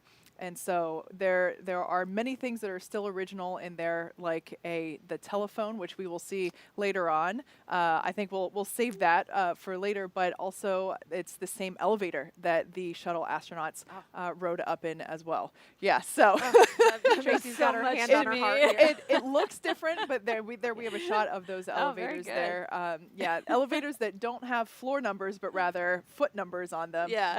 The Crew-2 astronauts will be hitting the button for the 255-foot level of this structure. But yeah, these are the original elevators, obviously maintained for safety, but they're so while it may look different, a lot of that history is still there. And Tracy, this is the same pad, of course, that you launched from years ago. Yes, very fond memories of it on my flight. So we got out of the Astro van, the pilot on our flight on STS-118, Charlie Hobaugh, who we called Scorch, paused and looked up at the stack, and he stopped my crewmate, fellow rookie, Barbara Morgan, and I to pause and take a look at this mammoth spacecraft we were about to fly on, because he said this is going to be the last time you see this view. And I'll never forget that moment. It was very meaningful to me. I cherish it. But Barbara and I realized we got to hurry up. We don't want to miss our first launch. And so we scooted on, and he stayed there pausing to look at it. And I'll always remember that. Hopefully we'll see these. I mean, if dry dress rehearsal was any indication, we'll be able to see these astronauts have a similar moment, do what is one of my favorite moments in the whole launch countdown, the astronaut lean back when they just try to take in, like you said, this ginormous vehicle that they're about to ride in. Yeah, and we should see that happen in just a few minutes. But in the meantime, we learned a little bit more about Shane and Megan as they rode out to the pad. Now let's take a closer look at mission specialist Thomas Pesquet at on ESA. Countdown 1. We've received our final weather brief for the Dragon Ascent corridor weather. Ascent weather is go for launch. The final weather brief for pad escape winds will be at T-minus 1 hour. Okay, so we heard Ascent weather looking good. We'll hear another weather brief at T-minus 1 hour. But again, Thomas Pesquet of ESA will be the first European to fly aboard Crew Dragon and the first European to launch from U.S. soil in more than a decade. Okay, are you ready? Yes, I'm ready. I tend to work a lot, even outside of work. You know, going to new places, meeting new people. I like new experiences. I like to learn all the time. My name is Thomas Pesquet, and I'm a mission specialist for NASA's SpaceX Crew-2 mission to the International Space Station. On board the Crew Dragon as a mission specialist, everything that's manual is in our ballpark. If we have to open a hatch, if we have to use the emergency equipment, if we have to open or close valves, if we have to manage the cargo and the stowage, all this is going to be on us. I remember as a kid, everybody's an interest, but mine was space shuttles and planes, and I had the posters in my room, I mean the complete kit. And so I went into math and physics, and then I became an engineer. I went into aerospace. It seemed natural at the time. And then I got a chance to become a pilot, which was kind of another piece. We have an astronaut selection every 10 to 15 years in Europe. And then I didn't think it was going to happen, but I passed all the selections and I made it. So really it's been a dream. I've been so lucky. If I would have pictured it when I was a kid, I couldn't have pictured it any better than what really happened. The space station, to me, it's a step for exploration. So we're preparing the next steps that are going to take us, to the moon and to Mars. And then at the same time, we're using the space station as an orbiting laboratory. So every day you do research that you couldn't be doing on the ground. You have to prepare for the spacewalks. You always prepare it very meticulously, very thoroughly, and then once you go out, and just your adrenaline is very high. And it's also physically challenging because you're going to be for 6-7 hours fighting against that spacesuit, because that spacesuit is inflated with air for you to be able to breathe, which means it's going to resist your movements. So those are huge, big memories that you have, but really also sometimes the small things, like the fun that you could have. It's one of the big achievements of the space program is to bring people together. That's what makes us go. In the future, I think our programs are going to be more and more ambitious. So we're going to need more than just one country. No single country in the world can do it on its own. So I think it's the partnership that takes us forward. It makes you better, it makes you achieve more, and I think that's the path we're in. The space station has paved the way, and every future big space program is going to have to follow the same path.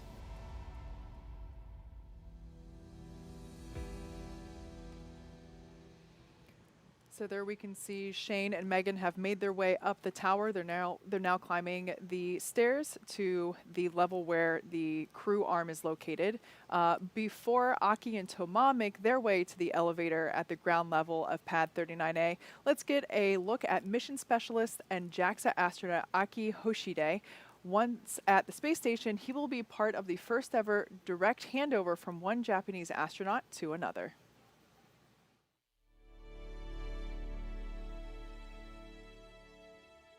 I meant to check this, but do you know when I was selected as an astronaut?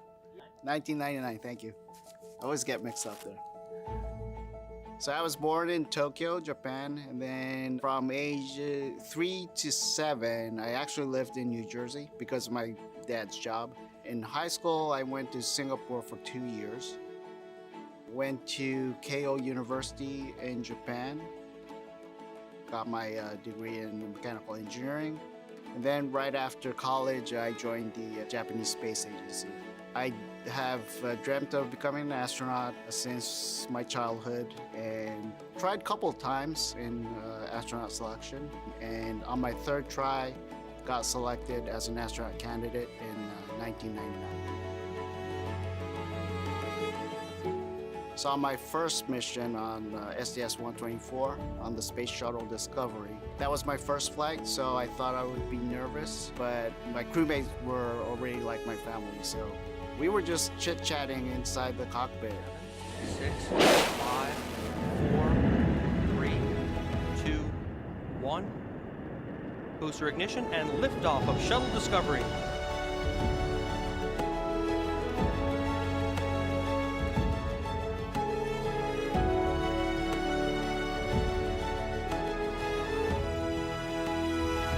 Akihiko Hoshide heading for a half year on the International Space Station.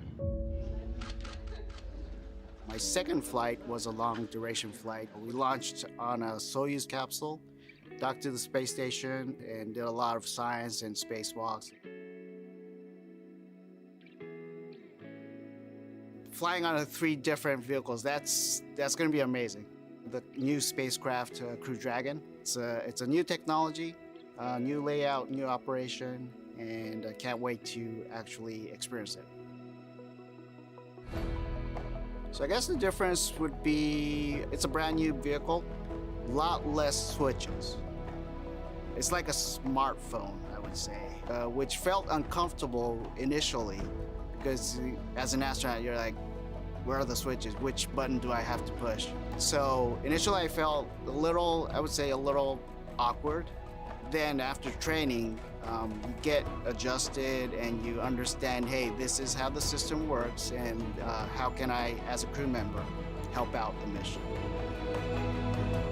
It's a privilege, actually, to work together with these people and look forward to actually doing the mission and spending more time working together. I'm Akihiko Hoshide, JAXA astronaut and mission specialist for NASA SpaceX Crew-2 mission. All right, that was a look at Akihiko Hoshide, and we can see the astronauts inside the crew access arm. That walkway. Here are Commander Shane Kimbrough and pilot Megan McArthur. Making their way up behind them are ESA astronaut Thomas Pesquet and JAXA astronaut Akihiko Hoshide. And we'll be seeing them make their way up. There they are coming up the steps. And they'll be stopping to use the phone. Shane and Megan already had the opportunity to do that. That phone is up where you see the person in the black suit. That looks like Jessica Meir, number 38, part of the closeout team at the pad. And this is a shot inside the white room. Astronaut Shane Kimbrough to the left of your screen, and to the right you can see the side hatch of the Crew Dragon Endeavour is open in preparation for the next milestone, which will be crew ingress in just a few minutes. If you're just joining us, you're watching live coverage of NASA's SpaceX mission known as Crew-2. Good morning and welcome to Kennedy Space Center in Florida. I'm Marie Lewis with NASA Communications. And I'm Kate Tice, Senior Certification Engineer at SpaceX. Joining us today is NASA astronaut Tracy Caldwell Dyson. Welcome, Tracy. We're so happy that you're able to join us this morning. Thank you, Kate. Thank you, Marie. It's great to be here. So as you can see, the crew has already arrived at pad 39A, where Falcon 9 will lift off at 5:49 a.m. Eastern Time.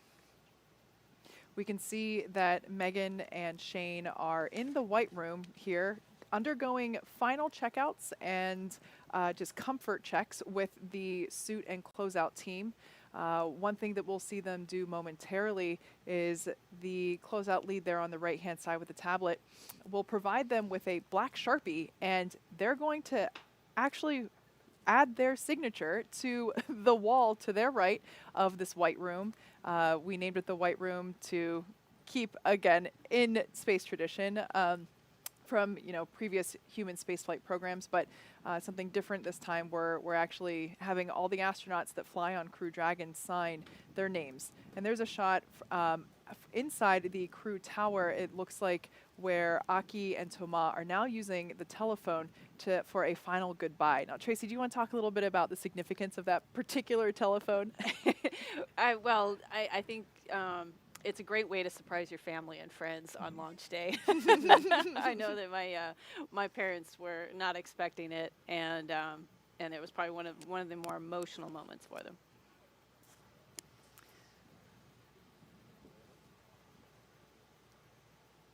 And in a moment, we will see Commander Shane Kimbrough. Here he is climbing inside Crew Dragon Endeavour. We call this process Ingress.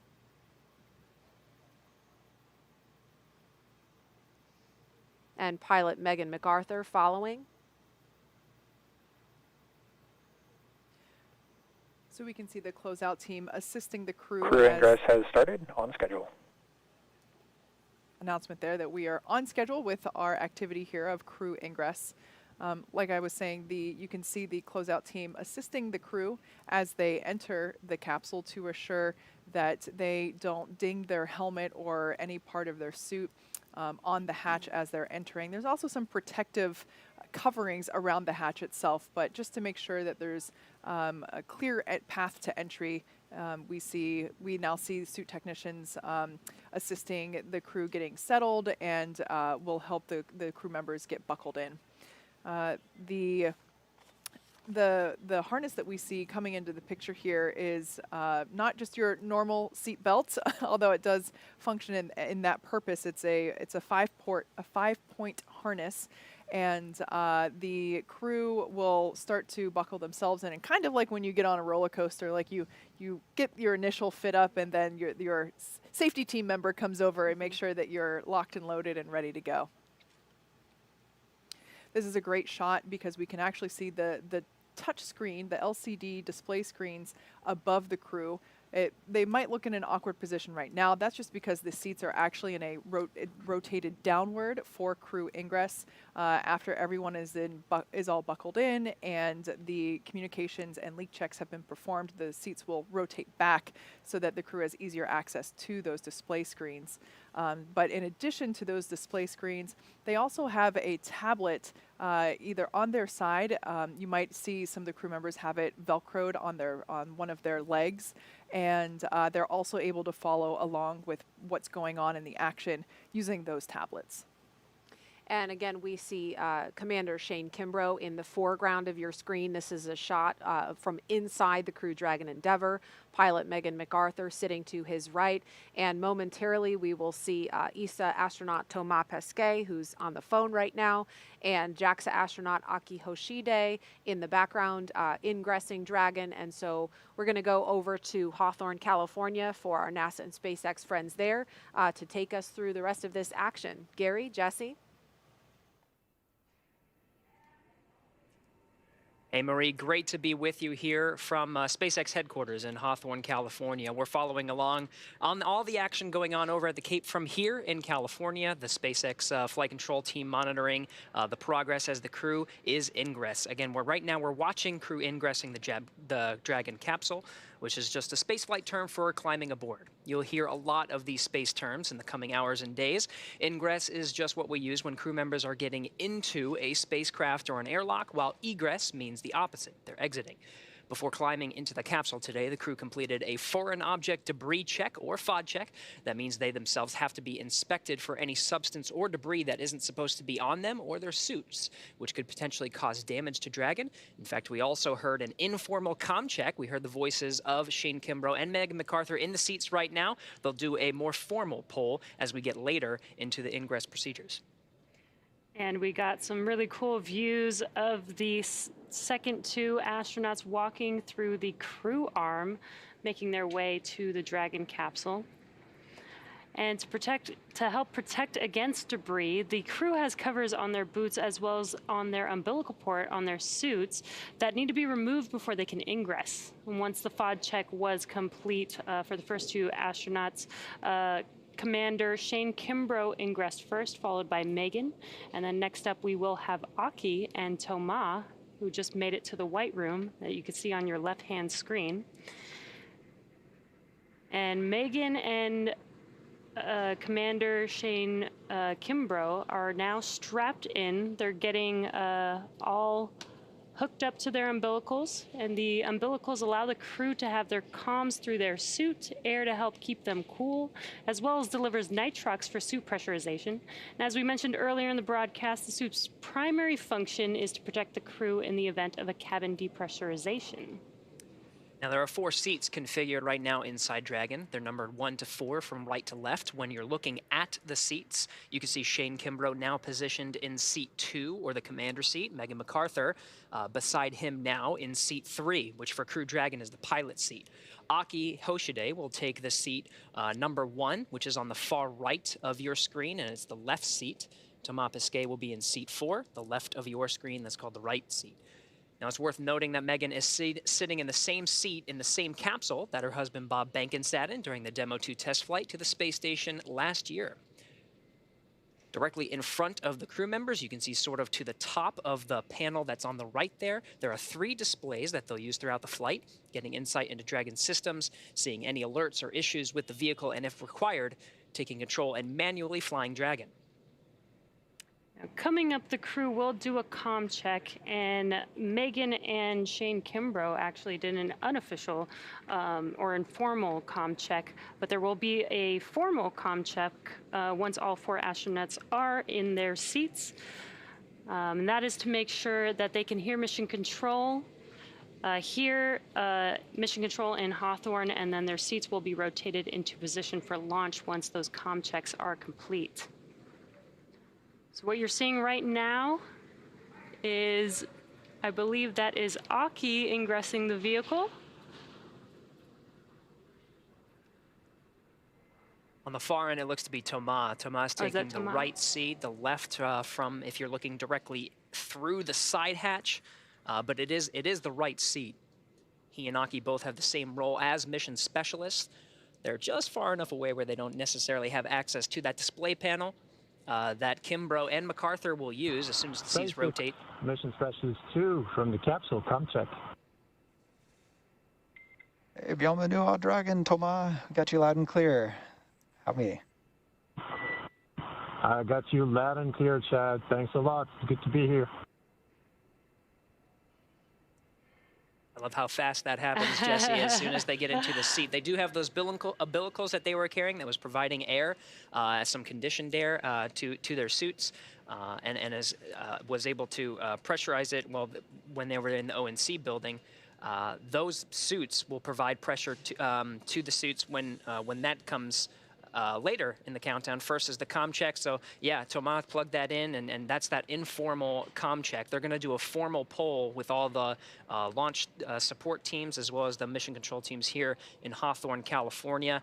Akihiko Hoshide entering through the side hatch now. Yeah, definitely very exciting, Gary. This is one of my favorite parts, is watching them ingress onto the vehicle. It's really getting real. You know, we have been watching them since the suit-up room, but now they are officially on the vehicle, getting strapped in, getting ready for this. SpaceX MS-1, checking in. Aki, Dragoni, yokoso. Welcome to Dragon. Good to be here. Very cool. We just heard Aki's informal comm check. Again, once they are all strapped in, all their umbilicals are hooked up, their harnesses on, then they will do an official comm check. And followed by that official comm check will be the seat rotation. And you can kind of see on your right-hand screen, the seats are rotated upright right now, but when they're getting ready for launch, they will rotate upwards, looking at your screen, so that they can access those display panels that are right above them. That's right. Accessing those display panels will be key. In fact, some of the previous missions that we've watched, Demo 2 as well as Crew 1, it was seconds before, I think the seat rotation was still actually rotating when the commander and pilot pulled up their fingers and starting pressing. They have a lot of procedures that they got to get through, make sure that they're, yes, you can see already, Shane Kimbrough already accessing the panel. Yeah, those checklists are some of the things from the crew side that they'll have to do. Again, some of those key visual milestones. Well, first are the audio milestones. We'll do the formal communications check with all the ground teams, making sure everyone can check in through the various communication pathways that we have on Dragon. There's some communication lines through the ground. We also have communication through ground stations, as well as TDRIST geosynchronous satellites. So they'll test all of these different pathways, making sure that the crew can hear and all systems are go before they begin those next couple of milestones. Jesse, you mentioned the seat rotation. That's a very visual milestone, as well as the leak checks. We saw that again in the ONC building not too long ago, but they'll do another one here before they, the advanced teams that are there now that are currently preparing the crew in their seats before they go ahead and depart the access arm and leave the blast danger zone. Yeah, and as you mentioned, they did perform those suit leak checks while in the suit-up room at the ONC building, but they'll do that again right before liftoff, and that's because, you know, they're strapped into a whole new system now. They're strapped into the Dragon system officially, so we want to make sure that their suits are good for liftoff today.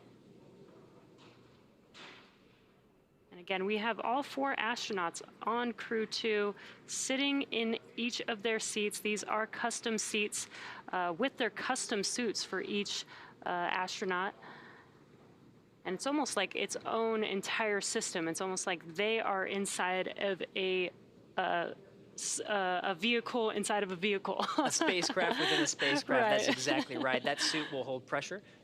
just in case there is any breach and that causes atmospheric pressure to decrease. They do have that redundancy with the suit itself, providing pressure and holding throughout some of the more dynamic phases of flight. That includes ascent. This is very important until they reach an orbital insertion. It's not too long after they get into a healthy orbit. You got checkouts of the Draco engines that will provide the navigation and some of the thrust needed to make its way to the International Space Station, but it's really not too long until they start doffing or taking off their suits and getting into a position to get some shut-eye. Actually, they got a long flight ahead of them. Yeah, it's about a 23.5-hour flight, so they will want to get comfortable. You can see the suit techs are there helping all 4 astronauts get strapped in, preparing them for these suit leak checks and comm checks coming up here shortly.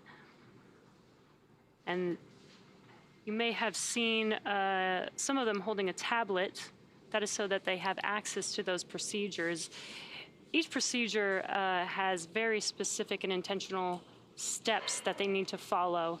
And the astronauts also have a tablet themselves that they can follow along those procedures. All right, 2 hours, inside 2 hours and 34 minutes from launch. We're going to stand by and wait for those communication checks. Meanwhile, let's check in for an operational update with John Innsbrucker for the latest health on both vehicles. John. Well, as Gary said, just over 2.5 hours remaining in the countdown for the launch of Falcon 9 with Dragon on the Crew-2 mission to the space station. The Dragon launch ops team has completed their major activities to prepare the spacecraft for the astronauts. Checkouts are complete of the major systems, including the escape system. And as you can see on your screens, Ingress of the astronauts is well underway, all 4 crew members inside the Dragon capsule, and there are no issues in work. We're also listening right now for the Dragon team comm checks with the crew. That'll be coming up momentarily. Now, the Falcon 9 team is located in Firing Room 4 in the Launch Control Center at Kennedy Space Center. They're settling in for final checkouts and then propellant loading and launch. We've been hearing some of the comm checks as the engineers get on station here in the last 15-20 minutes. Now, the Falcon 9 team will also do comm checks with the crew. That'll happen at about T-minus 2 hours, or about 30 minutes from now. Currently, all systems are go on the launch vehicle. The range continues to report no problems. The weather forecast continues to be acceptable. We're looking at weather not only at the launch site, but around the world. We need to make sure conditions are acceptable if Dragon has to splash down in the Atlantic in case of an escape. We're also monitoring contingency splashdown locations if the crew had to come back to Earth before docking with the space station. Now, if this were to happen, SpaceX and NASA are coordinating with the U.S. Coast Guard to ensure crew safety upon splashdown. That includes extra ships and air assets to patrol the 10 nautical mile keep-out zone. This will help mitigate safety concerns for any boaters who may approach the landing area. But right now, as the clock continues to count down, all systems are go at T-minus 2 hours, 31 minutes, and 32 seconds. Let's head back over to Jesse and Gary, who are also here in Hawthorne with me. Thanks, John. In order to get to where we are today, our 3rd human space flight, it took years of hard work. The development of Crew Dragon really started with Cargo Dragon because Dragon was designed from the beginning for flying humans to space, so much so that even the first Cargo Dragon had a window.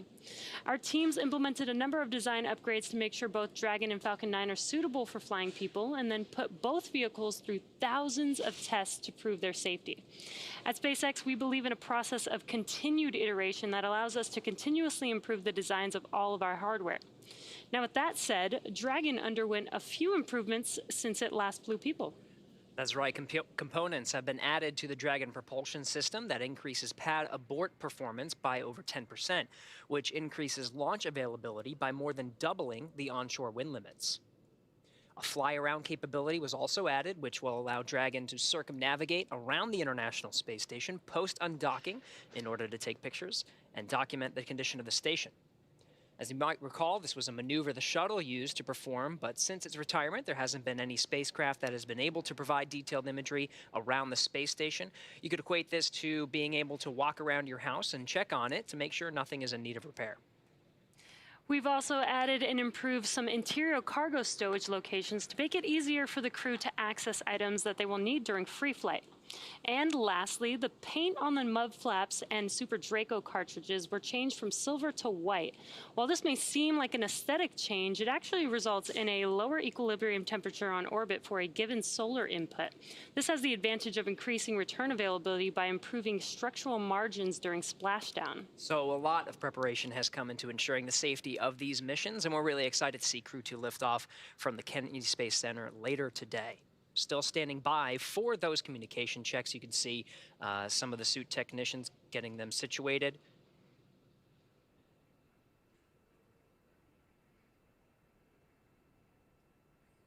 They become quite pros at this, Jesse. Just as soon as they got into the seats, you saw some of their gloves were off. Those gloves specially designed and form-fitted to each of the astronaut. The gloves are now in place. Very shortly, we'll be hearing the communications checks. Some of the other milestones that'll happen very quickly as well will be the seat rotation. It'll be from this position that allows the suit technicians to access each of the astronauts and help them get buckled, strapped in, and the umbilicals checked out. And then, of course, there'll be the suit leak check. And we got a cool view looking from outside of the Dragon capsule in through the hatchway. And some fist bumps there from the suit techs to the astronauts.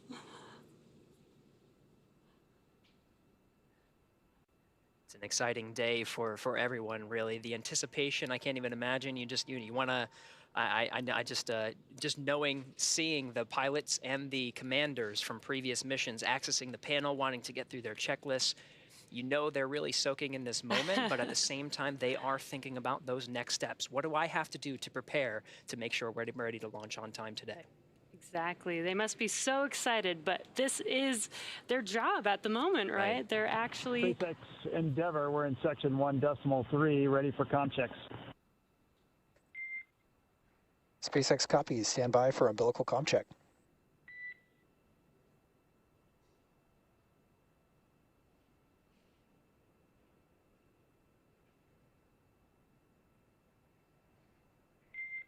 CDR, PLT, MS1, MS2, comm check. CDR, loud and clear. PLT, loud and clear. MS1, loud and clear. And MS2, loud and clear. And core, loud and clear. Umbilical comm checks complete. Stand by for ground station comm check.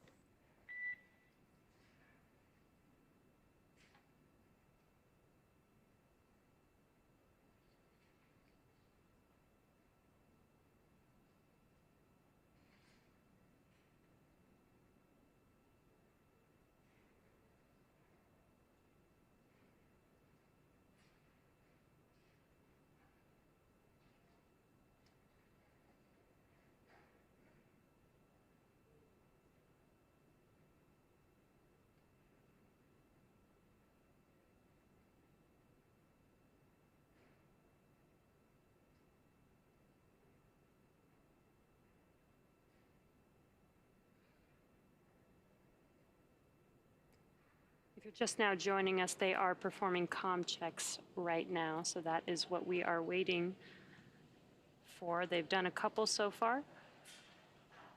There will be a few more call-outs here for these communication checks.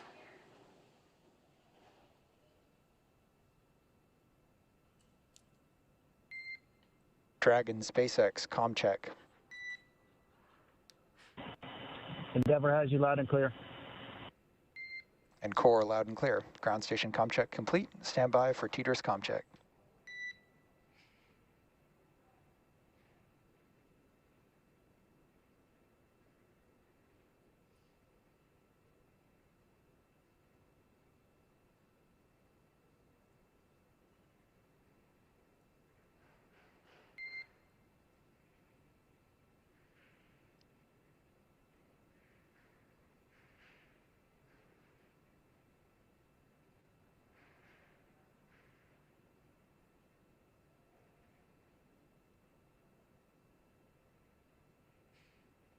An incredible view from one of the handheld cameras of the suit technician peering in through the side hatch. This side hatch is open now and will remain closed throughout the duration of the mission until Dragon splashes down. We're standing by for some of the further communication Dragon checks. SpaceX, comm check. Endeavour has you loud and clear. Core loud and clear.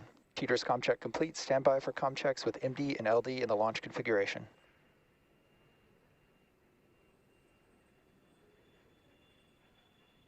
Dragon, MD on countdown 1, comm check. MD, have you loud and clear on countdown. MD, have you loud and clear on countdown 1. MD loud and clear, stand by for comm check over Dragon to ground. Dragon, MD on Dragon to ground, comm check. MD, loud and clear, Dragon to ground. MD loud and clear, stand by for comm checks with LD. Dragon, LD on countdown 1, comm check. LD, loud and clear, countdown 1. LD loud and clear, stand by for a comm check over Dragon to ground. Dragon, LD on Dragon to ground, comm check. LD, loud and clear, Dragon to ground. LD loud and clear.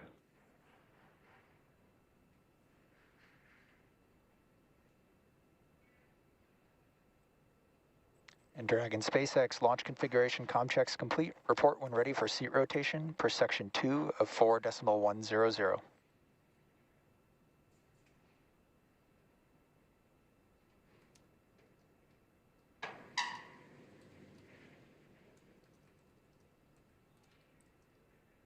All right, and you heard that call. The communications checks are complete from all the various SpaceX Endeavour, we are ready for seat rotation.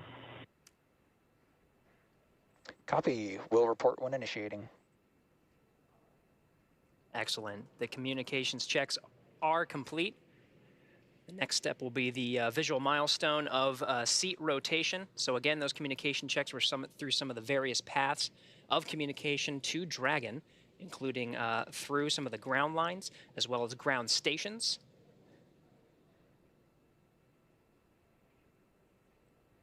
Dragon SpaceX initiating seat rotation. Copy.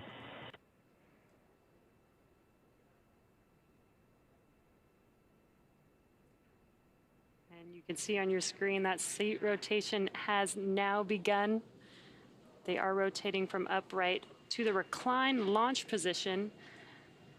And this will give Shane Kimbrough and Megan McArthur access to those display panels right above them.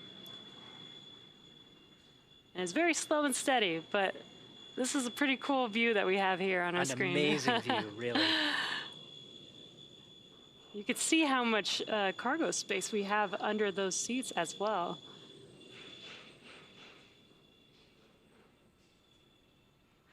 Dragon SpaceX seats are in the launch position.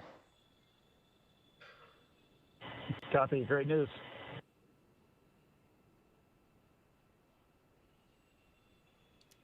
And that seat rotation is now complete.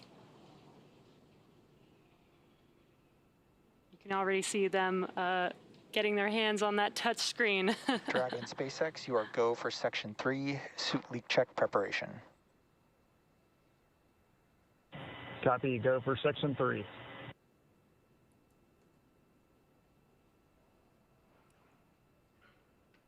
These milestones really happening in rapid succession. As you mentioned, Jesse, it wasn't really too long until they reached up and started touching through some of those procedures. That first one, of course, is the suit leak checks. Communications checks complete from all the various communication paths, and seats are rotated into the position for launch.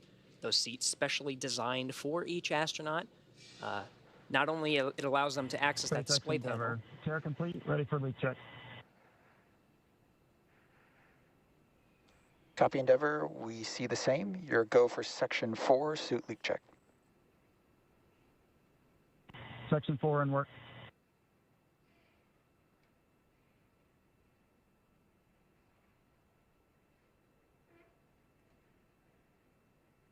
And they've now begun those suit leak checks. So to catch up on the station side, let's check in with Courtney at Johnson Space Center. Courtney, how's it going?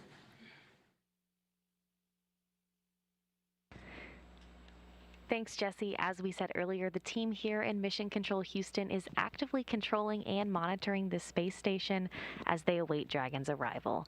The Expedition 65 crew is in the early part of their day after waking up at 1 a.m. Central Time. The crew on board have completed a number of tasks to prepare the station for Crew-2's arrival. NASA's Victor Glover received some additional onboard training for monitoring Dragon during its final approach, which he'll do from the station's cupola. In addition, he will set up computers and control panels needed for approach monitoring and hatch operations and pre-position emergency equipment. He will also work with Soichi Noguchi to get the extra station crew quarters ready for the new residents. Back here in Houston, our rotating flight directors and their teams will be in constant communication with the SpaceX mission director for the duration of the flight uphill. Once we get integrated operations, the NASA flight director will be conducting a series of go, no-go polls at the predetermined checkpoints for Dragon's approach. For now, we'll continue to follow along from here in Mission Control Houston, so I'll send it back to the team at Kennedy. Over to you, Marie. All right, thank you, Courtney. If you're just joining us, it is T-minus 2 hours, 18 minutes and counting until the first astronaut launch of the year from U.S. soil and the third crew launch for SpaceX in NASA's Commercial Crew Program. Commander Kimbrough, pilot Megan McArthur, and mission specialists Thomas Pesquet and Akihiko Hoshide are strapped into their seats, rotated back, and safely inside Crew Dragon Endeavour. The next milestones coming up are, actually we just completed seat rotation, and we're gonna have hatch closing coming up shortly. This will be the first reuse of Crew Dragon. This is the same capsule that flew Bob Behnken and Doug Hurley in SpaceX test flight to the space station last year. The crew today is also flying on the same Falcon 9 rocket booster that lifted the Crew-1 astronauts into orbit last fall. And we are also ready to see the first European astronaut fly in Crew Dragon. Of course, that's Thomas Pesquet. And NASA's Jasmine Hopkins is at a nearby viewing location with a special guest from the European Space Agency. Jasmine? Thanks, Marie. Crew-2 will be the first commercial crew mission to include 2 astronauts from our international partners. And here to talk to us more about it is Frank Davina, ESA's manager for the International Space Station program. We see the same. Good leak checks. Closeout team will perform. Good morning, good afternoon in Europe. Thank you so much for being here today with us, Frank. We got some call-outs happening over the waves right now, but we're going to continue with your interview. So you understand the space station as both an astronaut and as a manager. You flew there twice. Can you tell us what today's mission means to ESA? Well, today is a very important mission, of course, for ESA. It's the first time that we fly an ESA astronaut on a U.S. commercial crew vehicle, the Dragon, the Crew-2. And it's also the start because we fly Thomas Pesquet today on the Alpha mission, but in fall we will fly Matthias Maurer, and next year we will be back here to fly Samantha Cristoforetti. So it's really a great time for ESA to be on these missions. We have 4 USOS crew members now permanently on the International Space Station, which means that we have a big increase in the number of hours of crew time utilization that we can do. So we have a whole science package from ESA, but also from our partner agency, CNES, that will be executed during this Alpha mission on board. So it's a great time to be here, and we are very excited. Right, that is fantastic. And we are very excited. It's also an exciting time for ESA because you are going through astronaut selections as well. Can you talk to us about how ESA is planning to expand the number of European astronauts on the space station? Yes, we are indeed starting a new astronaut selection this year. The campaign is running. We are asking all people from around Europe to participate and to put in their candidacy till the end of May. And then the selection process will take about a year, and then by the end of next year we hope to select a new class of astronauts that then will fly towards the International Space Station as of 25, 26, something like that. And so we are also working with our international partners, of course, like NASA, to extend the space station till 2030, because from an ESA point of view, it's very important that we continue the research and the technology development that we can do on the space station. Of course, science for the benefit of humankind here on Earth, but also to prepare for the future of exploration. As you know, ESA is also a participant in the Gateway. Some of the astronauts will fly to the Gateway as well, so we need to expand our reach of humankind in the rest of the universe. Right, that's fantastic. We know there's a lot of great science that's going to be going on board the space station, especially from Thomas Pesquet. You've spoken about the European robotic arm previously. Can you tell us more about that and how he's going to be involved? Yes, also the 15th of July, we will see the launch of the MLM from Baikonur, from our Russian colleagues, Roscosmos. And on this multi-lab purpose module, there will be the European robotic arm. A robotic arm that has been prepared long time ago, has been long time in storage, be waiting for its launch.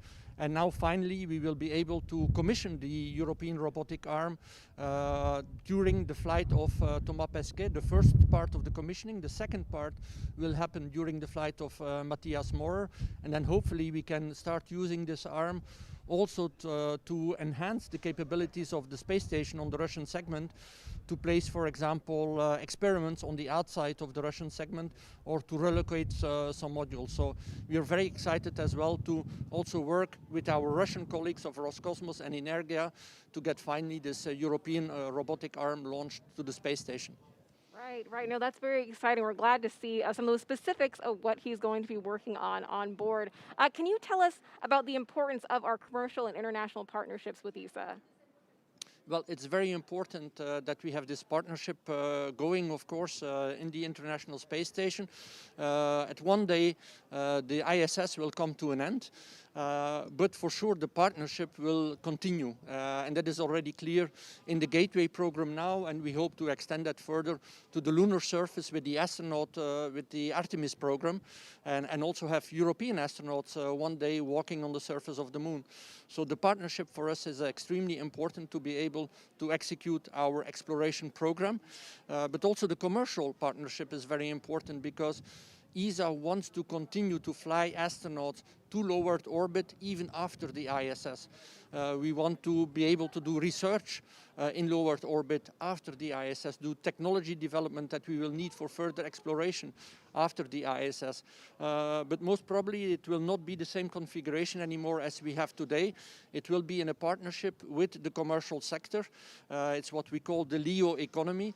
And so one of the tasks that we have as well at ESA is to help build this LEO economy so that we can also have a good and thriving future of astronautics, flying astronauts, research and science in low Earth orbit after the ISS.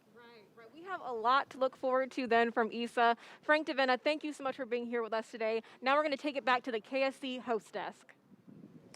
All right, thanks, Jasmine. Teams are running about 16 minutes ahead of schedule, and hatch close will be happening momentarily. So we're going to go over to John Insprucker in Hawthorne. John? Thanks, Marie. We are coming up on T-minus 2 hours, 12 minutes and counting. Right now, the Falcon 9 team is on console in firing room 4. They are preparing for their communication checks with the crew. That's due at about T-minus 1 hour, 55 minutes. SpaceX engineers right now, they're continuing to pressurize the launch vehicle gas storage bottles. These are composite overwrapped pressure vessels. They contain gases used to fill the tanks with hot helium as the propellant is drained out of the first and second stages.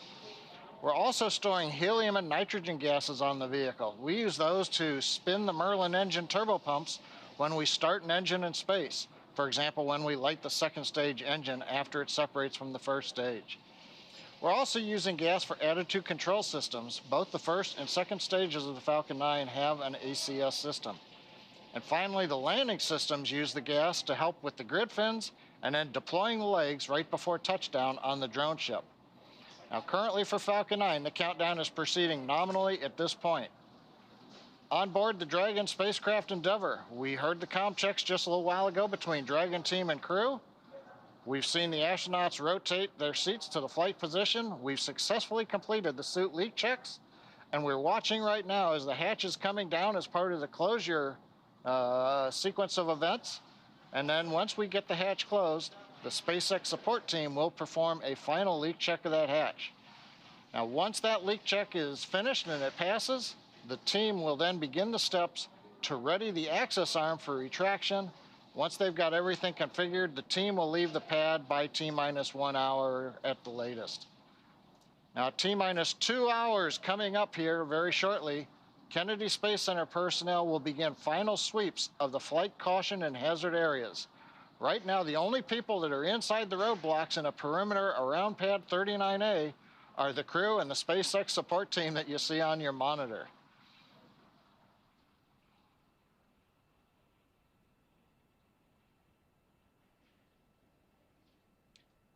And right now, as we get ready to bring the hatch down, we're going to go back to the team at Kennedy Space Center. Thanks for that update, John. As you can see, we are preparing for the closure of the side hatch. The closeout team there in the black SpaceX flight suits that you see have performed a final FOD check, and they've gotten the final okay from the crew inside the capsule to confirm that they are indeed ready to go to space today. As you can see, the side hatch has just been closed. This is a little bit more complicated than it may seem. So it's this initial closure, and then there will be actual mechanical closure using a torque wrench, which we should see here momentarily. Might be, yeah, we can see that happening now. And then afterward, we will inflate the seal that's around the side hatch in order to do that leak check. We'll inflate the seal, apply a pressure basically, and make sure that the hatch is able to hold that designated pressure for a couple of minutes. And once that's done, we'll put the side closure there on the open part of the hatch that still remains. And like John said, at that point, the crew will then begin to prepare the crew access arm for retraction. And I can't emphasize this enough. We've seen this time and time again with SpaceX. The written timeline, has very specific times laid out, but oftentimes we see that they're ahead of schedule, and that's certainly the case here. Side hatch is closed and starting leak checks on schedule. Okay, so we heard the announcement that the side hatch is Copy. closed. Thanks for the words, Chad. And leak checks are beginning momentarily on the side hatch. Now, when I say that they're ahead of schedule, that does not mean the launch time is changing. Launch is instantaneous. That cannot change. That's holding for 5:49 and 2 seconds this morning, Eastern Daylight Time. But when the teams work ahead, as they are in this case, if everything goes well with the side hatch leak checks, all that does is give them more time, more margin to troubleshoot if an issue does pop up after this point. So they may be running ahead of the timeline, but regardless, we're still going to see launch, if everything goes well, at 5:49 and 2 seconds this morning. And what we're seeing now is the closeout team basically installing the fixture that will allow us to begin to inflate that seal that is around the side hatch, which, like I said, pressurizing and then for a couple of minutes to ensure that the side hatch is able to maintain that designated pressure. As you can see, everyone's following along with procedures on their tablets. Everyone has a specific job. That's what the numbers are for, located on the back of the of the flight suits. Everyone has a specific role, and all of this has been practiced multiple times, which is why it looks like the well-oiled machine that we see here. Stacy, at this point in time, the door is closed. You know stuff is happening on the outside. Where is your heart? Where is your head at this point in the launch countdown? Because you're not quite there yet, but like you said earlier, your suit's on, so like the on button has been pushed. Exactly. Exactly. And right now, I imagine I've not been in the Dragon capsule, but I'm pretty sure the crew can hear what the closeout crew is doing right now. So they're probably listening to the mechanisms and their spacecraft breathing. But at this point, now that the hatch is closed, it's like a new phase. It's just the four of you, and from this point forward, that it's just the four of you. So your focus kind of comes in a little bit before you're coordinating with the second team, but now it's just the four of you, and then the voices that you hear. So it's kind of it's a transition. We got word that the crew aboard the International Space Station is also watching all of this unfold live. Of course, they were sitting in these seats at the pad in their Crew Dragon Resilience that's currently docked to the International Space Station. So that crew is watching the crew on the pad today and getting ready to welcome them aboard if all goes as planned early tomorrow morning.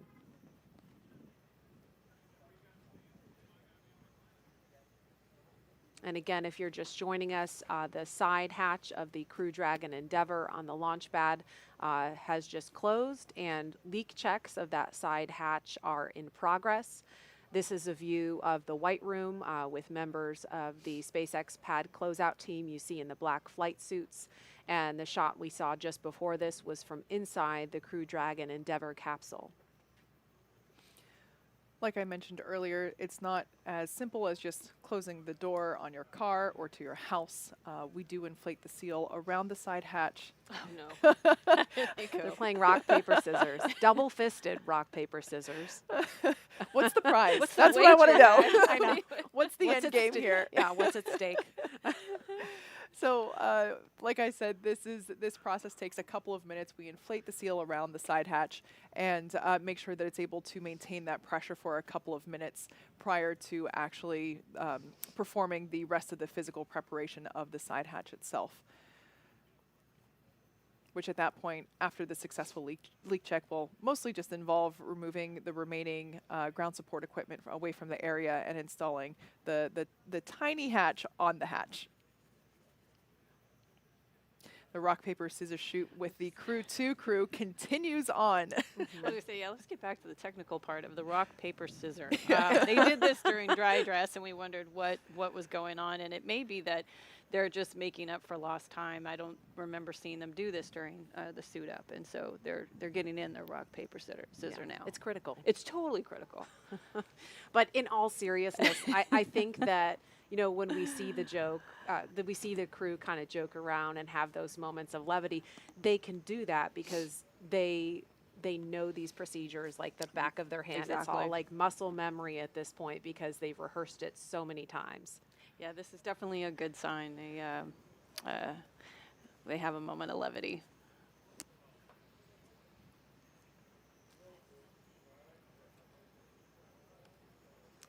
So it's T-minus 2 hours, 2 minutes, and counting. The hatch close has been completed a little bit ahead of schedule, and we're awaiting the results of a side hatch leak check to make sure they can proceed.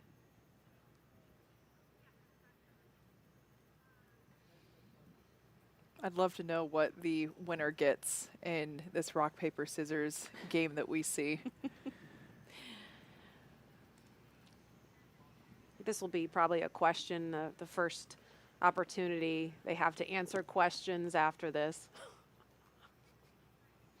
See, I just happen to be looking at the crew's schedule on board right now, and my memory of those days being on board, waiting for a crew to come up to see you. It's a lot of anticipation because they're coming to see you, and so I'm just thinking about. Mike and Shannon and Victor and Suichi, Mark on board, at least in the U.S. segment, to be anticipating this. And they just got their day started, and I see a lot of flexible activities, and so they're probably getting updates from Mission Control right now. We have time to take a couple of questions for social media while this hatch leak check is in progress. If we could pull one of those up. Does food taste the same in space? Tracy, you're the only one here that can answer that. I think that one's for me. I would say that food probably tastes the same. It's your taste buds detecting it that go through a little alteration. For me, spicy foods took on a different flavor. Every astronaut's different, so you'll get a different answer depending on who you ask. But shrimp cocktail, loved it on the ground, could not tolerate it in orbit. But it's very interesting. Yeah, it was. It was disappointing too because I really liked it, and I packed a lot for that flight. Bummer. Yeah. Next question. Are the big touch screens that the astronauts are looking at just for looking up data and docking on the International Space Station, or could the astronauts do something different with them, like open the side hatch, or separate the trunk, or fire the Draco thrusters manually? Kate. Yeah, that's a great question. The screens are primarily used for monitoring, especially in the final approach to the station.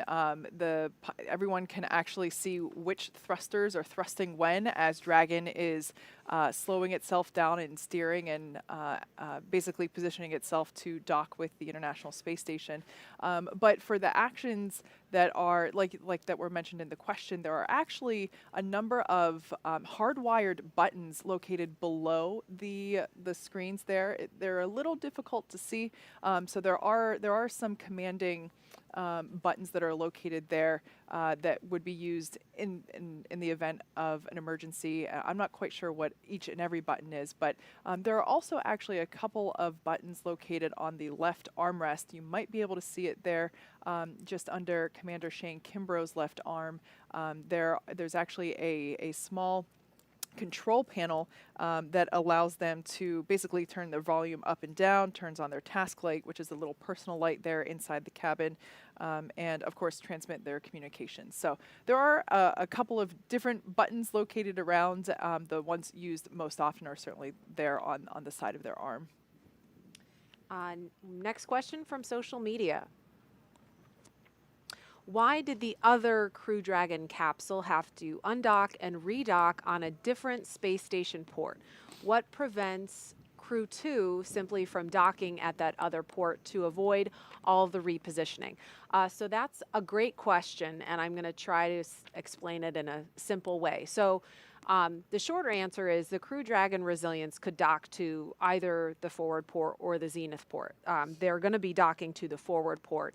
That is where the Crew Dragon Resilience, excuse me, I misspoke. The Crew Dragon Endeavour is what's on the pad, and they can dock to either the forward port or the zenith port. The Crew Dragon Resilience, which is already on station, relocated from the forward port to the zenith port earlier this month, and that actually had more to do with the Cargo Dragon flight that's coming up this summer. The preferred port for Cargo Dragon is the zenith port, so that keeps the zenith port open for the Cargo Dragon when Resilience departs to come home in just a few days. So it's a little bit of musical chairs, a little bit of just rearranging parking spots on the International Space Station because it's pretty hopping up there.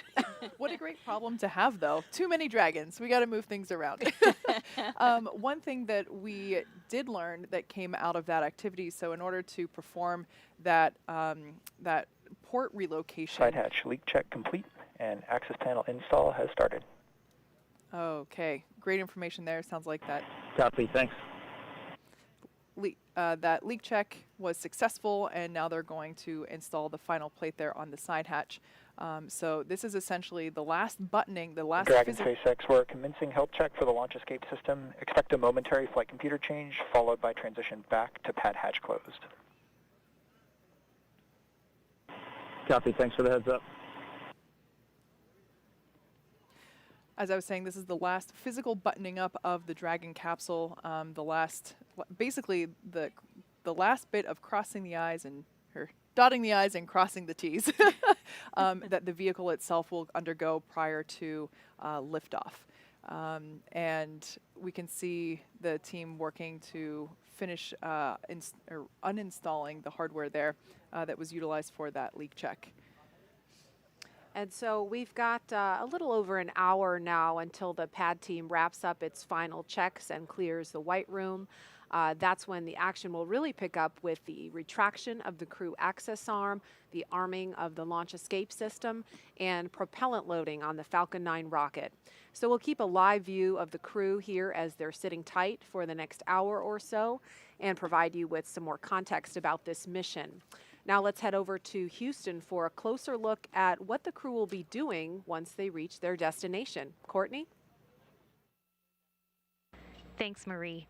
Once Crew Dragon arrives at the International Space Station, they'll be welcomed by their Expedition 65 crewmates.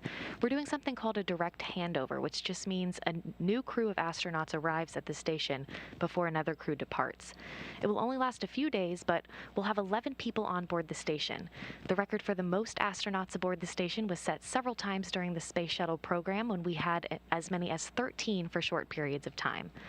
One question we've heard a lot is, where are all of these astronauts going to sleep? The space station has 7 permanent spots for astronauts to sleep, known as crew quarters. When we have more people sleeping, On the station, then locations for a short period of time, Dragon the crew SpaceX works with flight controllers escape on the health checks are ground to complete. stake out Things are looking temporary good, and camp-out with that, we'd like locations to in step different into modules. the post-ingress We briefing. can also have a crew member sleep inside each Dragon capsule, as Crew 1 Commander Mike Hopkins did for his stay on the station. This mission will also continue keeping the long-duration crew size on station at 7 on the U.S. side. Briefing. We'll have 5 Well, I've astronauts got to lots of conduct good news. research. The Just weather the jump continues from to look 3 good to 4 and is trending astronauts takes our positively. average of Dragon 30 to and 40 Falcon are hours both of healthy science and work tracking a no week on issues, so it's station, shaping all up the to be way a up great to day to 80 to launch. 100 hours, effectively doubling our amount of time dedicated All to right, research. great words on the With weather 5 and the aboard vehicle. during Thank Crew you. 2's mission, that number will reach even higher. As the station And Dragon, is first confirm and when ready foremost a for laboratory, comm checks with Falcon 9 operators.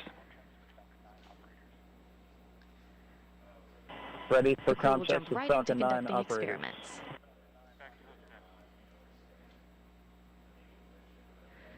And with new research still to be delivered on upcoming cargo flights, including another SpaceX Dragon scheduled right now in June, that's the latest from here in Mission Control. I'll toss it over to Jasmine now, where we will learn more about some of the exciting science on the horizon for Crew 2. Jasmine?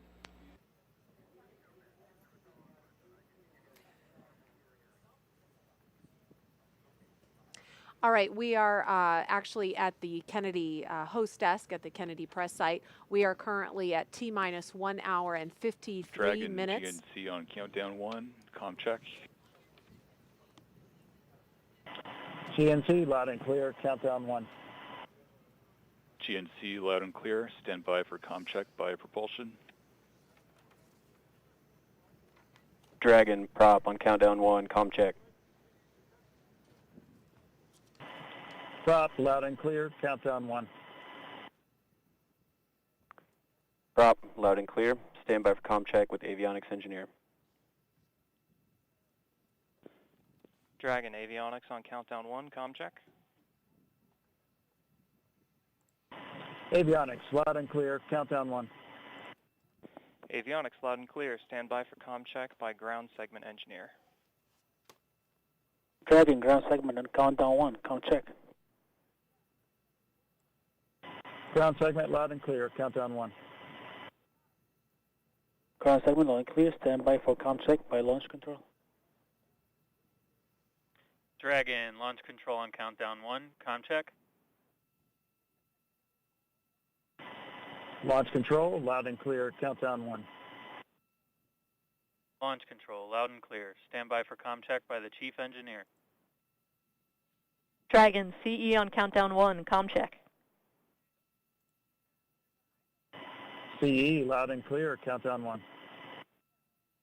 CE loud and clear. This completes the F9 responsible engineer comm checks.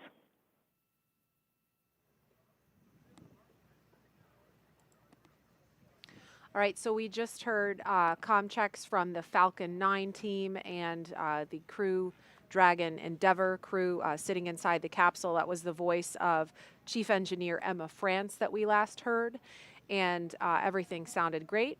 We are going to go over now to Jasmine at the OSB-2 viewing location with another special guest. Jasmine? Thanks, Marie. One of the ongoing experiments on the space station is growing plants in space. Here to talk to us more about it is Joya Massa, project scientist from right here at Kennedy Space Center. Thanks so much for being here, Joya. Oh, my pleasure, Jasmine. Thank you, absolutely. So let's get right into it. Why are we growing plants in space? Well, we're growing plants in space for a number of reasons, primarily for the food, to help supplement the packaged diet. The packaged diet is great, but if it's stored for a long duration, like it will have to be when we send astronauts to Mars, the nutrition and the quality can break down. So we're looking at adding plants to provide all of the vitamins and variety for the crew. At the same time, they're going to provide psychological benefit and that reminder of Earth. Right. No, that's really important to think about. So growing plants can be difficult as it is on Earth. Not everybody has a green thumb. So what are some of the specific challenges that astronauts are facing growing plants on the space station? Well, you know, we have a number of challenges. I mean, one to think of is seeds. You know, I've got some seeds here to show. They're really small. So handling seeds, planting seeds is a real challenge. So one of the things we've recently tested in the space station was having the astronauts put seeds that are planted in a film and to plant the plants directly with that. So it's a way to handle the seeds easily in microgravity without them floating away. And they plant them in plant pillows such as this that we use in our veggie chamber. Another challenge is watering the plants. And right now, the astronauts have to water the pillow in veggie through this quick disconnect.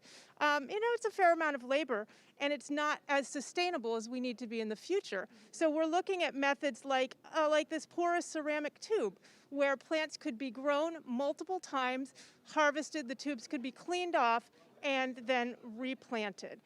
So we're looking at a lot of these challenges to try to figure out solutions for the future. Right. It's good to see those creative solutions that we have going on there. So this is a very timely scientific experiment going on the space station, because just yesterday we celebrated Earth Day. Can you talk to us about how some of the science that we're doing on the space station is helping us here on our home planet of Earth? Certainly. There's a lot of parallels between the agriculture that we do on Earth and the agriculture that we need to do in space. And we're learning a lot that may apply to growing plants on Earth, especially in controlled environments, how to grow plants indoors. So there's a lot of work on vertical farming in cities to grow fresh produce. A lot of the lessons that we're learning for how to care for the plants translate directly to that environment. And we also learn a lot from the research community on Earth working in that area. And even other aspects such as choosing the right plants to grow in these environments. We do work on that here to identify good candidates that have the vitamins that people need, that have very good food safety, and those would also translate well to Earth. Also, the work on LED lighting for crops. That was something that NASA started originally, and now it's being done all over the planet. Right. And I'm glad that you mentioned choosing the right plant. I know that part of your scientific research is also education-based. With something called Growing Beyond Earth, you worked with students in hundreds of classrooms, across the country to help choose a crop that Mike Hopkins grew on the space station. And is there anything that you want to tell to those students, about the future of plant science? Well, that citizen science education program that we run it's run by Fairchild Tropical Botanic Garden in Miami, and we collaborate with them on this. It's been wonderful because we have over 250 middle schools and high schools around the country helping us to do the research that we need. We have a pretty small group here at Kennedy Space Center, and so we need this army of young researchers helping us to decide which plants to grow in the future. So I just really want to thank those students for all their hard work on this, encourage others who are interested in potentially getting involved in this program to look at citizen science on science.nasa.gov to learn more about the program, and to encourage people to grow plants at home, just because you learn so much when you're doing this type of research. Right, absolutely. There's a lot that our future space gardeners have to look forward to. Joy Amasa, project scientist, thank you so much for being here with us today. Our astronauts are doing a lot more than gardening on the space station, so we're going to take a closer look at this life-changing science and get a message from the last person to command a Crew Dragon into orbit. The International Space Station is a state-of-the-art microgravity laboratory that is unlocking discoveries not possible on Earth and helping us push farther into deep space. Every single day, we are answering big questions about Earth and about space, about where we came from and about where we're going. But the other thing that we're doing is we're learning more questions to ask. Microgravity turns almost everything we know upside down. Liquids behave completely differently. Fire burns in new ways. Biological systems reveal surprises. There's a few things that have made me gasp out loud up on board space station. Watching heart cells actually beat has been a pretty big one. We're studying ways to grow food in microgravity. I got to tell you, these are pretty amazing. We're learning how human bodies react to life in space, and how to keep crew members safe and strong on long-duration exploration missions. Deadlifts are awesome on Earth. They're also awesome in zero gravity. We're testing technologies that will be critical to our return to the Moon and Great Leap to Mars. Our research has contributed to medical and social benefits on our home planet, allowing us to find new ways to combat disease back on Earth and develop technologies to deliver clean water to remote communities in need. The spectacular vantage point of more than 200 miles above our planet supports our monitoring of Earth's climate, natural disasters, and plant life. I can't begin to describe some of the sights that you get to see. It's just an incredible view of our planet that we have from here. The growing new space economy, so vital to our continued progress in space, is flourishing in low Earth orbit. We're inspiring future generations from a platform that is one of the largest international collaborations of our time. We're doing science at 17,500 miles per hour. Come along for the ride.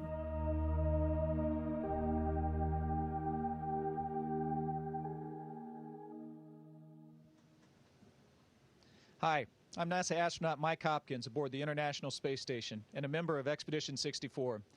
Additionally, I have the honor of commanding Crew Dragon Resilience, which brought us here last fall. Since that time, my crewmates and I have been busy working on experiments and performing spacewalks to maintain this spectacular orbiting laboratory. It has been a privilege of a lifetime for the past 6 months as we continue to pave the way for exciting new exploration that will lead to American footprints on the moon once again in the near future. Victor, Shannon, Suichi, and I are getting ready to come home soon. But first, we're looking forward to welcoming the next SpaceX Dragon crew. Shane, Megan, Thomas, Aki, you are about to experience one of the most exciting rides of your lives and a very memorable 24 hours to document with ISS. We've loved our time here, but we're ready to pass the baton to you for the next commercial crew mission on Dragon. Godspeed. All right, that was Colonel Mike Hopkins, commander of Crew Dragon Resilience. He's been up on the International Space Station since November of last year. He's had a chance to look down at the Earth and watch it breathe. Now, what does that mean? Well, luckily, we have a climate scientist here from NASA's Jet Propulsion Laboratory to tell us everything about it, Dr. Anne-Marie Eldering. Thank you so much for joining us. Hey, thanks for having me here. So yeah, what do we mean by watching the Earth breathe? So carbon dioxide in our Earth's atmosphere, you probably know it's going up as we burn coal, oil, gas, but it has this big seasonal cycle. So plants are really important for carbon dioxide. When they spring, they take it out of the atmosphere.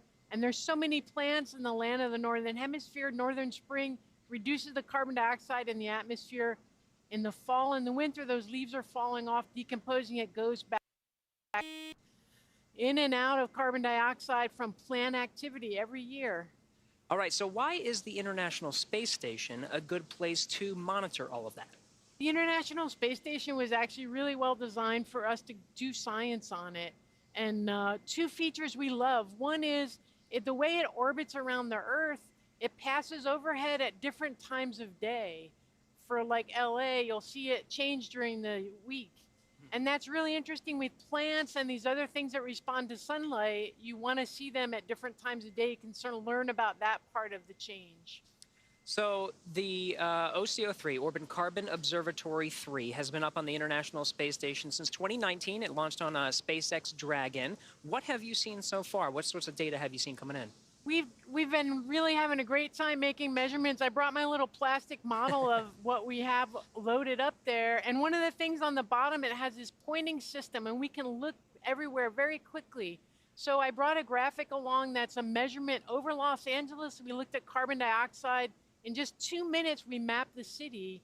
And you can see how there's extra carbon dioxide over the heart of LA as compared to the outer reaches. So we can start to see city scale variation in carbon dioxide and learn more about our own human emissions than we've ever seen before. Now that's some great data, right? But this is not the only remote sensing tool that's on the International Space Station. What else is up there? It's like a party up there. We've got, especially when you're thinking about plants, we have a neighbor called JEDI. It's looking at how much plant material is there.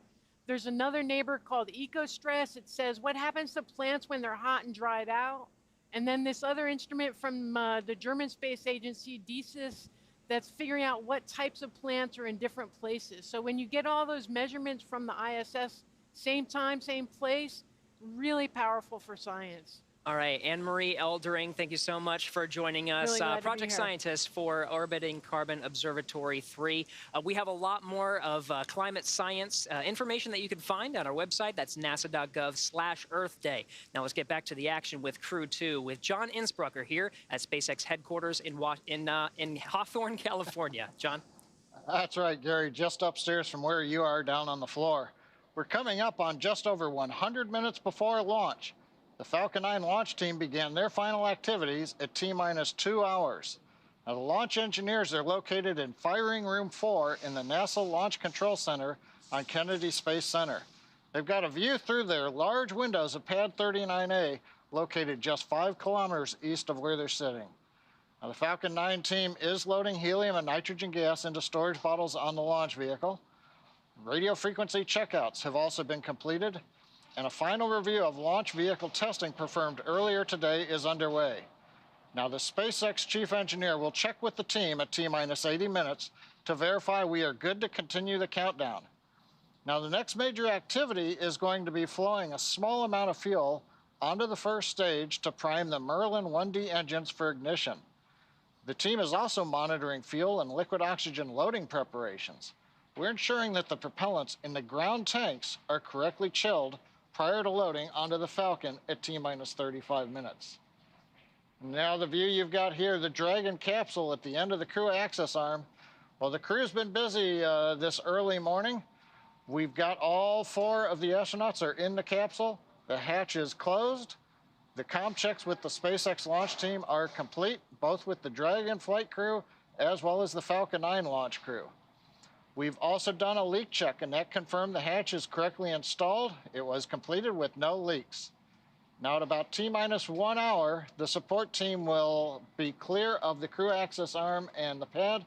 And actually, right now, we're running well ahead of schedule, so they're beginning to button things up, and so they may actually leave the launch pad area a little bit early.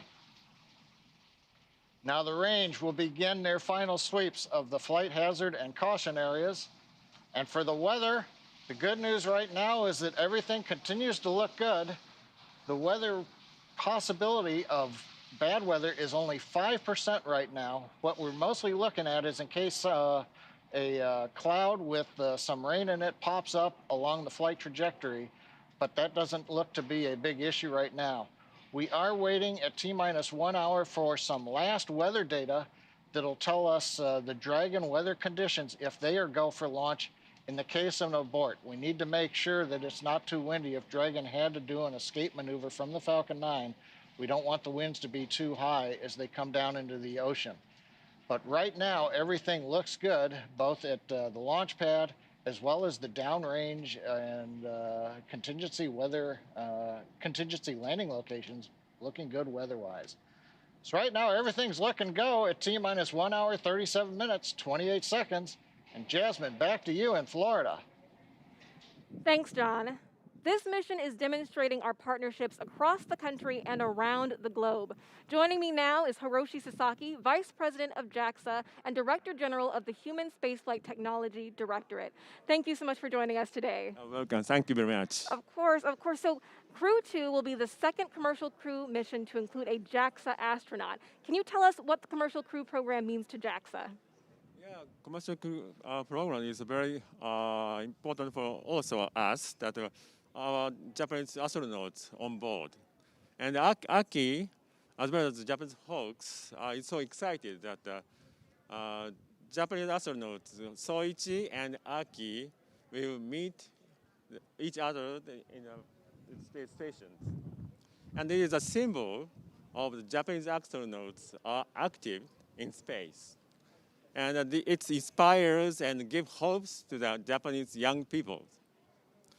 Right, absolutely. So I'm glad that you mentioned that Akihiko Hoshide will be joining Soichi Noguchi on board, and this will be the first time that there is a direct crew handover with 2 JAXA astronauts. Can you tell us how that's inspiring the next generation of JAXA astronauts? Yeah, now we are selecting the new astronaut. Well, not only the ISS, but also moon missions.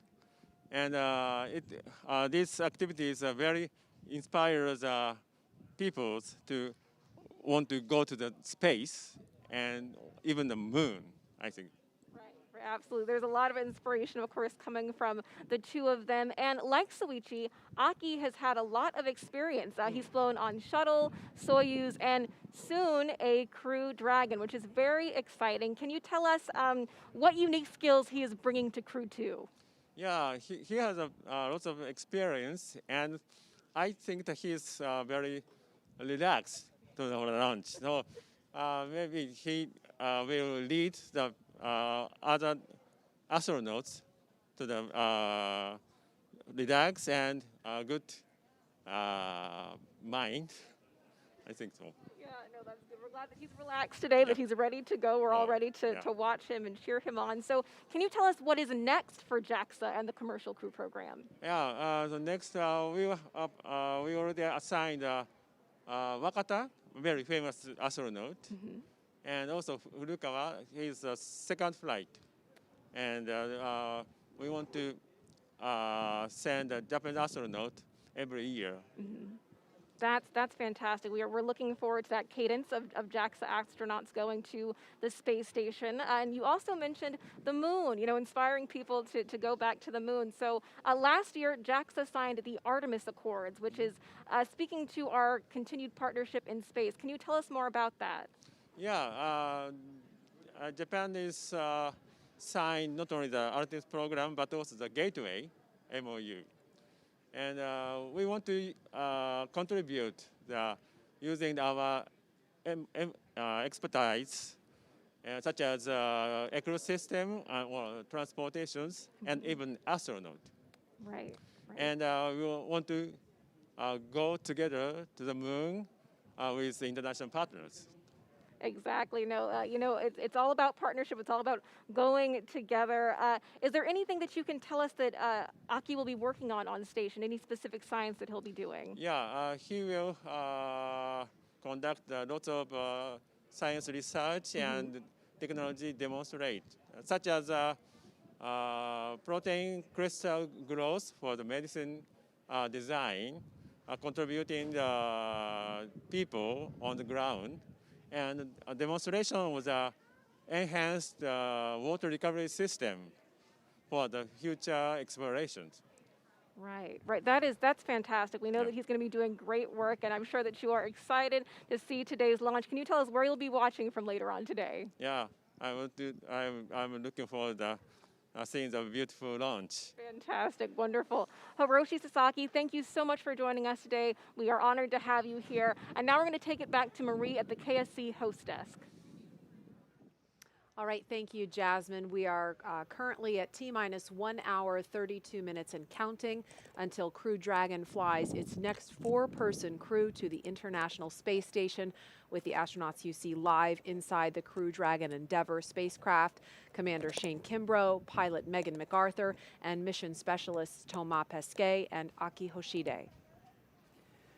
At this point in time, we expect the closeout team to be given the go to leave the BDA, the blast danger area.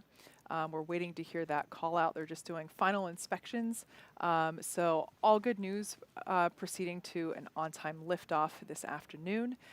The milestone that will be coming up after that will be the launch escape system checks, or LES checks. That will happen around T-minus 1 hour and 30 minutes, and those will be conducted by the Falcon launch team.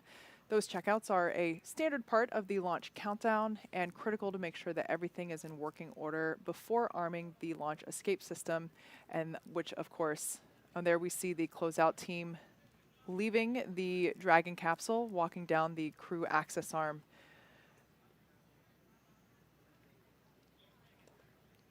So the closeout team has begun. Dragon SpaceX closeout team has departed the crew arm.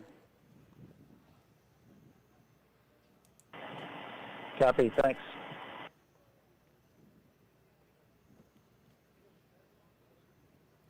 We just heard confirmation that the pad closeout team has departed the crew access arm. As I was saying, the milestone that will be coming up next is commencement of the launch escape system checks, and we're expecting that to begin any moment now. As I was saying, these are standard part of the launch countdown, critical to make sure that everything is in working order before we arm the launch escape system, which of course comes right before we step into propellant loading. And that launch escape system is what basically arms the Crew Dragon capsule to be able to propel itself off of the Falcon 9 rocket in the event of an emergency. And so that is a critical step that has to be taken before the arming of that system that happens just before fueling on the rocket begins at T-minus 35 minutes. Once again, seated in the seat that is closest to what we can actually see on the camera is Commander Shane Kimbrough. To his right is pilot Megan McArthur. To her right is Thomas Pesquet. And then seated underneath the camera, so unfortunately we can't see him, is Akihiko Hoshide. This crew has certainly been having a good time while they're sitting in their seats. There's not a whole lot for them to do at this particular time. We see some smiles there on our commander, so it sounds like everything is fun inside the capsule. Tracy, you mentioned earlier that this crew is just at, you know, the epitome of working together and just having these amazing personalities. And I can only imagine what it might be like to be, of course, no flies in Crew Dragon. That's foreign object debris. That's fun. But to be a fly on the wall and kind of peek in on these interactions, it must be so fascinating. Yeah, if I had to guess, even though we can't see Aki, we know he's smiling, right? He's the one probably making them all laugh. Yeah. Yeah, these guys have worked together. We've all worked together well before being assigned to crew together, and these four have intertwined in a number of ways. As you know, Shane and Thomas flew in space together on their expedition. Aki credits Megan with teaching him how to Capcom, and this is how you Capcom, Aki. And he told me that he gave me credit for giving him the opportunity to first make a Quindar, which is the ping that you hear when you have keyed the mic in mission control to space to ground or air to ground, or in this case, Dragon to ground. And I'll take it. You know, whatever contribution I made to his fabulous career, I'm very honored. But yeah, this crew is top-notch people at heart, as well as technically sound and brilliant in all that they've done. So I can only imagine them being concentrated together in a capsule. There's just too much goodness. The rest of us probably just wouldn't be able to fit in there. So it's great. And there's a look outside at the launch pad, looking at the crew access arm extended out, still connected at this point to the Crew Dragon Endeavour. That will retract from the capsule as we get closer to launch around the T-minus 42-minute mark.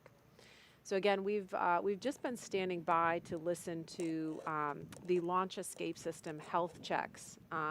We expected to hear that about T-minus 1 hour and 30 minutes, but we haven't heard it just yet. Let's take a social question while we're standing by for that. All right, how come some launches take longer to get to the space station than others? Tracy, do you want to take that one? Sure. It mainly, again, has to do with our orbital mechanics and, you know, the station, the capsule, when it launches, is constantly chasing the space station. But it has a lot to do with phasing, we call it, but that's really just the distance you are to the space station and how far below it you are, and you're catching up to it. And we call it a profile, but it's basically the path that the capsule takes to get to the station. And each milestone of that is a engine firing that takes it closer to the station, either in altitude or in proximity. And how that's designed plays a big role in how long it takes to get there. Plus, engines performance and propellant and a number of factors can go into that make it anywhere from 2 days to 2 hours. And so it's quite a range of time to get there. And it just so happens that this flight, after it lifts off at 5:49 and 2 seconds this morning, we expect they will be docking to the International Space Station in less than 24 hours, a little after 5 a.m. Eastern Time, Saturday morning. I think we have time for another social question. What improvement over Crew-1 does this mission have in terms of Crew Dragon itself? Also, will rendezvous with ISS be quicker this time or take the 27 hours like previous missions? I think we just answered the last part of that question, but Kate, do you want to take the first part? For sure. Yeah, we've definitely made a number of upgrades to Crew Dragon. Like I said before, this is a refurbished Dragon. This is the first time that we are utilizing a flight-proven Dragon on a crew mission. We installed some components on the Super Draco system, which is actually, if needed, which of course, never something we expect to use, but the launch escape system, as we mentioned before, is an important safety feature. And the components that we added to that propulsion system, it gives us over a 10% improvement on performance for a pad abort scenario, which in that case doubles, and in this situation, doubling is a good thing. It actually doubles our envelope for the wind limits at launch time. So when there are so many things going into consideration for a launch, like downrange weather, which is why we waved off from yesterday, to launch weather here specifically at the site, it's a great improvement to be able to have twice as much capability there in that range. We've also improved some inside things. We've taken, of course, feedback from our astronauts that have flown on board already and have taken their feedback and made some more efficiency or operational improvements to things even as simple as where certain personal items need to be packed inside Crew Dragon for retrieval while on orbit. And I think we have time for one more social question. Are the Crew-2 astronauts going to do any experiments that are related to Artemis missions? Yes, absolutely. In fact, many of the experiments on station are directly related to Artemis. There's a live shot of the moon that we're looking at, by the way. And that is where we're going with the Artemis mission. We are set on putting the first woman and the first person of color on the moon as part of the Artemis mission. And the experiments that the astronauts do on the space station help us learn about how life in microgravity affects the human body. And of course, that helps us develop the technologies that we need to keep astronauts healthy for those longer deep space missions that are required to go to the moon and eventually onto Mars. And one in particular that Aki has mentioned is working on recycling water in space and also ways to counteract bone and muscle loss from extended time in space. I mean, those are just a couple of examples, but there are so many more. Also wanted to let folks know that we actually we have completed the launch escape system health checks. We didn't acknowledge them because they happened so far ahead of schedule. We were expecting them at T-minus 1 hour and 30 minutes. They, in fact, happened more than 30 minutes ago. So just want to let folks know that we did have those already happen and they were successful. This is, of course, the third crew to fly to orbit in a commercial spacecraft. Of course, the first were astronauts Doug Hurley and Bob Behnken nearly a year ago, and the last crew that launched in November is still in orbit right now. They are getting ready to return to Earth on April 28th after they welcome the Crew-2 astronauts aboard the space station. Here's a look at some of the extraordinary and record-setting accomplishments of the Crew-1 team to date.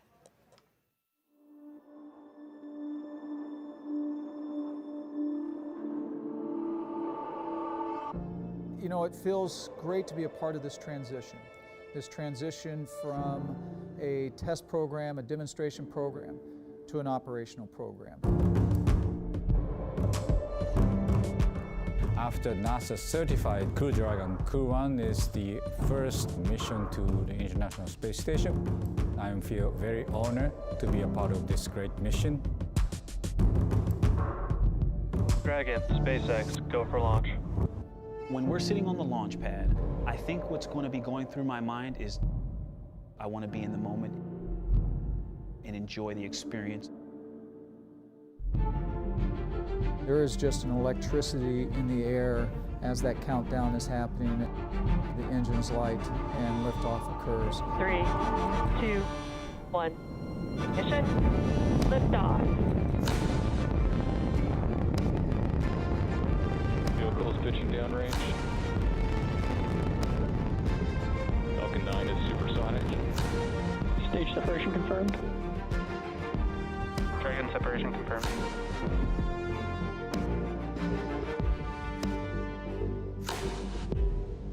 Dragon, SpaceX, trajectory nominal.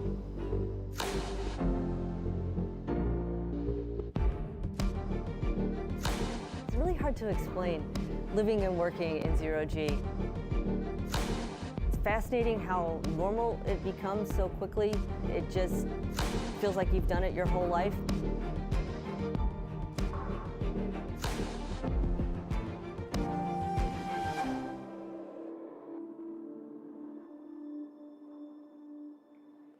We are on the cusp of the third crewed launch for the Commercial Crew program, signifying a regular cadence of human spaceflight launches from right here at Kennedy Space Center.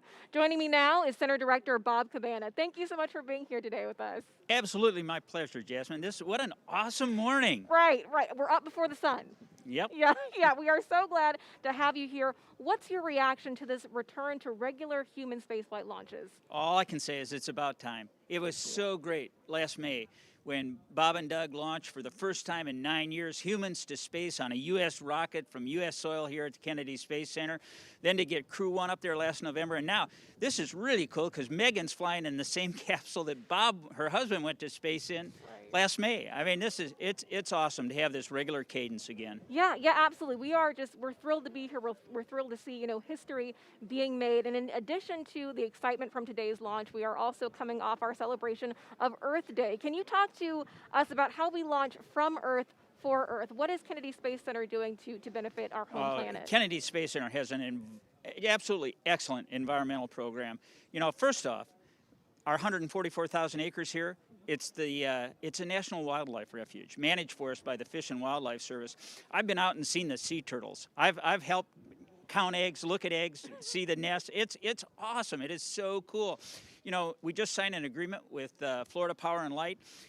They have put in a 491-acre solar farm. It takes care of like 15,000 homes, the electricity that this solar farm generates. We want to be very ecologically friendly. One of the neat things that we're doing here at Kennedy Space Center, we're responsible for plants, growing plants in space, growing plants when we go to the moon, going to Mars, food for the astronauts. Real processed food loses nutrition over time. And there's a psychological benefit to having plants in space, too. So I think it's kind of cool to be able to take, part of planet Earth with us into space as we move on. But no, I'm really proud of our environmental program here at KSC. Right, absolutely. And you really understand the importance of taking pieces of home up to the space station. You have flown 4 times on shuttle. You understand probably more than most of us how our astronauts are feeling today. So have you spoken to them recently? How are they doing? The crew is doing outstanding. I talked to them the other night. They are ready to go.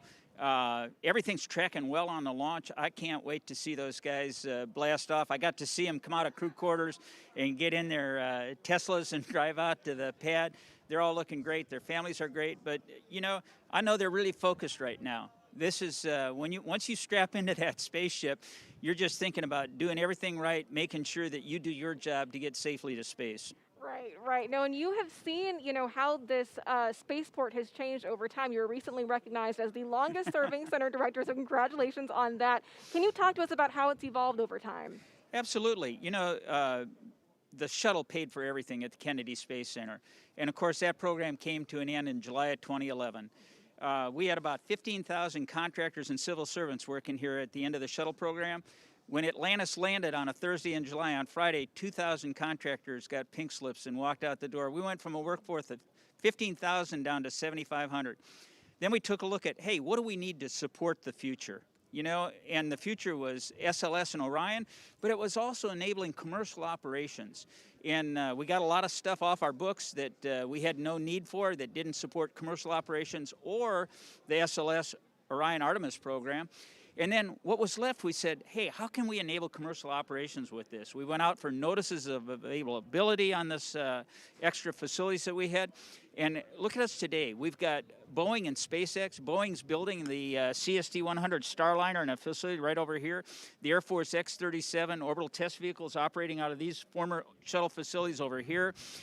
We got SpaceX out on pad 39A, where we went to the moon and launched shuttles. A 20-year use agreement to utilize that pad, launching cargo and crews to the International Space Station, as well as their commercial missions. Space Florida is operating what used to be the shuttle landing facility now and commercializing it. We've got Exploration Park, a research and development park on NASA property outside the secure perimeter. Space Florida operates that. We got Blue Origin out there. We got more companies coming in. I mean, this is an exciting time for America's space program. Right. No, absolutely. You know, there's a bright future right here at Kennedy Space Center. Director Bob Cabana, thank you so much for being here with us today. Now we're going to take it back to Jesse and Hawthorne for a launch update. I have it in my script, if that helps. Thanks, Jasmine. We're just T-minus 1 hour and 14 minutes from launch, and we're getting pretty excited over here. Since arriving at the spacecraft, the crew were helped by our closeout engineers to get into their seats, attach their suits to special umbilicals that provide breathing air and a communication link to Dragon's systems. They conducted suit leak checks, which were successful, and communications checks with the core here in Hawthorne, which is the person who will speak to them directly throughout the mission, as well as the launch director in Florida. This is where they're checking their comm path through both ground stations and data tracking and data relay satellites that we'll use to talk to the crew the entire way to the station. And after those suit leak checks, the closeout team was able to seal the hatch, which also gets its own leak check. The closeout team has departed the pad, and weather operators will kick off their final check on wind speeds at the pad, which will be used during the final go, no-go for launch. Now, before we get to that final go, no-go, the various teams at both NASA and SpaceX will do an internal go poll, making sure conditions are right with the Falcon 9, the Dragon, the crew, the range, and the space station before that final go is given. Let's check back in on Houston for a status on the team supporting the space station on their readiness for launch. Courtney. Thanks, Gary. The team here in Mission Control Houston remains go for launch. All systems on board the station that are required to be healthy for this mission are continuing to look good. Before the station team is go for launch, they must verify that key systems on board the station are functioning as expected. This includes life support systems like oxygen generation, carbon dioxide removal, and the water recycling system that allows us to reuse about 90% of the water we send to station. We're also ensuring that the computers that allow us to command the station's major subsystems, essentially the station's nervous system, are functioning normally. We also work with our Russian counterparts to ensure that both methods of controlling the station's attitude are fully functional. This includes the large U.S. gyroscopes and the thrusters found on the Russian segment. Both systems play a critical role during Dragon's docking. Mission Control Houston will be closely monitoring the crew's flight and checking off milestones for most of the journey. Again, Flight Director Paul Kanya is now on console, leading flight controllers here in Houston for launch, and Flight Director Scott Stover will lead teams for docking tomorrow, expected to take place at 4:10 a.m. Central Time. The International Space Station team is ready for launch, so I'll send it back to Hawthorne. Gary? All right, thank you, Courtney. As we mentioned, the Crew-2 astronauts will spend about 6 months on the International Space Station. During this time, the Crew-1 astronauts will depart the station and return to Earth. They're set to undock from the station in the Crew Dragon Resilience on April 28th and splash down off the coast of Florida, where they'll be picked up at sea by one of SpaceX's recovery vessels. Next, SpaceX will launch Commercial Resupply Mission 22, or CRS-22, to the space station to deliver cargo and supplies to Crew-2 and the astronauts and cosmonauts aboard. It will automatically dock to IDA-3 at the Zenith port of the Harmony module. Before Crew-2 returns home, they will hand the baton to the next crew to arrive at the orbiting lab on Crew Dragon, the Crew-3 crew. That mission is targeted to launch this fall. It will carry Crew Dragon Commander Raja Chari, pilot Tom Marshburn, whom are both of NASA, mission specialist Matthias Maurer of the European Space Agency, as well as a fourth crew member who will be added soon. The Crew-3 astronauts will also complete a 6-month mission as expedition crew members aboard the space station. They will will be joined there by 3 additional crewmates who will launch on a Russian Soyuz spacecraft. This will mean that 7 people will be on the space station at one time, allowing NASA to effectively double the amount of science conducted in space. This will be Chari's first trip to space, but he has more than 2,500 hours of flight time as a test pilot. The U.S. Air Force colonel is also a member of NASA's Artemis team and is eligible for assignment to a future mission to the moon. Crew-3 will be Marshburn's 3rd visit to the space station and his 2nd long-duration mission. He flew on STS-127 and Expeditions 34 and 35. Marshburn is also a medical doctor who once served as a flight surgeon and medical operations lead for the space station. Like Chari, Maurer will be making his first trip to space with the Crew-3 mission. He has extensive experience in engineering and research, and he spent 16 consecutive days in an underwater laboratory as part of NASA's Extreme Environment Mission operations. Now let's head back over to Marie at Kennedy Space Center. How's it going over there, Marie? Thanks, Gary. Things looking good here in Florida. If you are just now joining us, welcome to coverage for the mission known as Crew-2, NASA and SpaceX's 3rd flight with Crew to the International Space Station. We are at T-minus 1 hour, 9 minutes and counting until liftoff. Myself and Kate Tice and Tracy Caldwell-Dyson here have all been vaccinated against COVID-19, and that's why you see us here sitting together without masks on. Liftoff is still holding for 5:49 and 2 seconds Eastern Time, and we're tracking no issues at the moment with Falcon 9 or Dragon.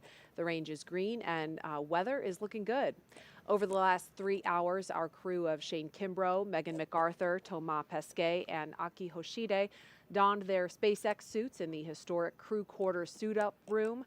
They walked out of the crew quarters building just as every astronaut to fly from this spaceport has done since Apollo 7.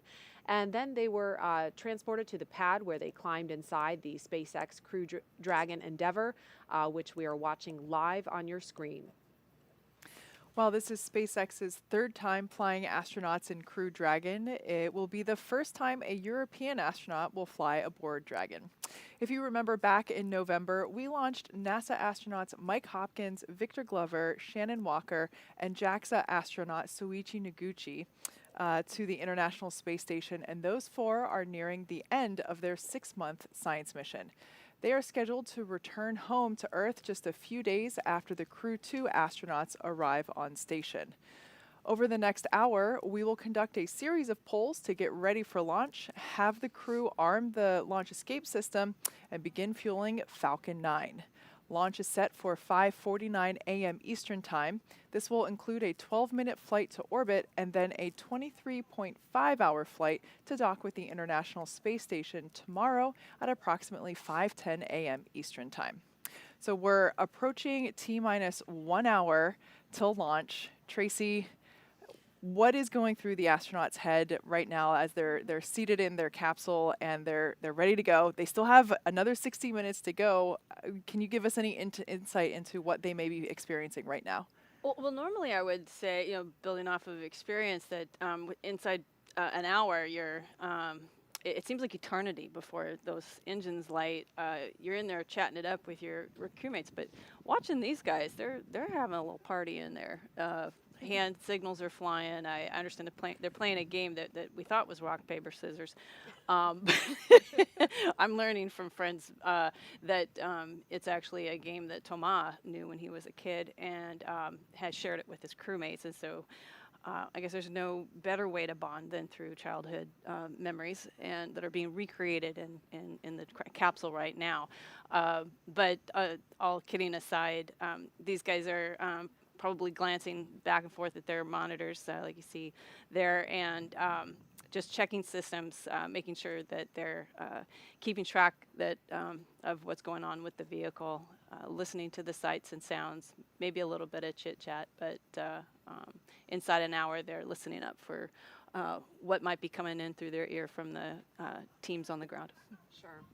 Today's flight is the 2nd of 6 planned rotational missions NASA has contracted already with SpaceX as part of the agency's Commercial Crew program. The success of the Demo 2 test flight last year allowed NASA to complete certification for SpaceX to fly astronauts like these regularly to and from the International Space Station, and that paved the way for the Crew-1 launch last fall. Now this next crew is getting ready to lift off in the exact same capsule named Endeavour that Bob Behnken and Doug Hurley first flew in almost 1 year ago. We've been hearing from the crew on board Dragon.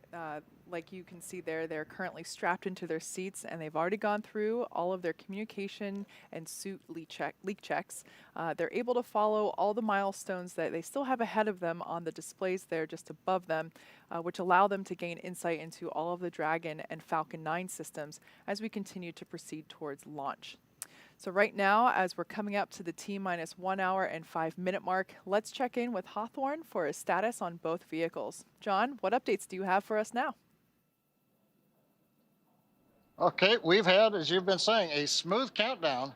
The SpaceX team is working no issues, and the pace is beginning to pick up. In the Falcon 9, final propulsion checkouts of the first and second stages in the engines began just a few minutes ago in preparation for propellant loading. Now at T-minus 45 minutes, the team will report their readiness with a final electronic go-no-go poll. At T-minus 35 minutes, Falcon 9 propellant loading will begin. The Dragon spacecraft you can see right here on the monitor with the crew access arm next to it. Earlier today, the Dragon operators performed a series of checkouts of the Dragon flight systems, and the spacecraft is also currently go for launch. The 4 astronauts are currently inside Dragon, and the hatch is closed. The SpaceX closeout team has left the pad, and they'll be outside of the blast danger area very shortly. Now, before we can start loading propellant on the Falcon 9, we've got 2 major items to perform. First, we need to retract that crew access arm away from the Dragon capsule to its launch position. Now, that'll happen between T-minus 44 and T-minus 42 minutes. Now, we move the access arm away to obviously clear the way for launch, but we also do it in case the Dragon capsule has to leave the launch pad in the event of an emergency before launch. Now, once the arm is out of the way, the launch escape system will be armed. With these 2 events complete, Dragon will be ready for Falcon propellant loading. Now, the range is currently clear for launch from historic pad 39A. The worldwide network of ground stations and the tracking and data relay satellites are ready to support Dragon as it heads into orbit. On the weather front, weather continues to look good, both at the surface level, the upper altitudes. We are continuing to wait for a final input from the weather team coming up in about 5 minutes on ground level winds in case we had a Dragon abort somewhere near the launch pad. Right now, those conditions are go, but we're getting one more set of balloon data to make sure that everything is good. Now today, we have an instantaneous launch window at 5:49:02 Eastern Daylight Saving Time, or just after 49 minutes past this hour. Now once we begin loading propellant, there's no opportunity to change the T0. We are committed. We're going to get one chance at it today. But the good news, Jesse, at T-minus 62 minutes and counting, we are go for launch. Thanks, John. It's good to hear that we are still go. Today's launch marks the 2nd time a rotational crew will fly on a commercial spacecraft, and each of our crew members brings a diverse set of experiences to today's flight.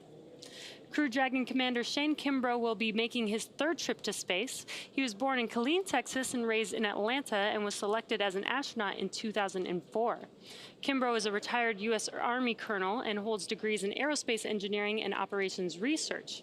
He first launched aboard the Space Shuttle Endeavour on STS-126, then aboard a Russian Soyuz spacecraft for Expedition 49 and 50.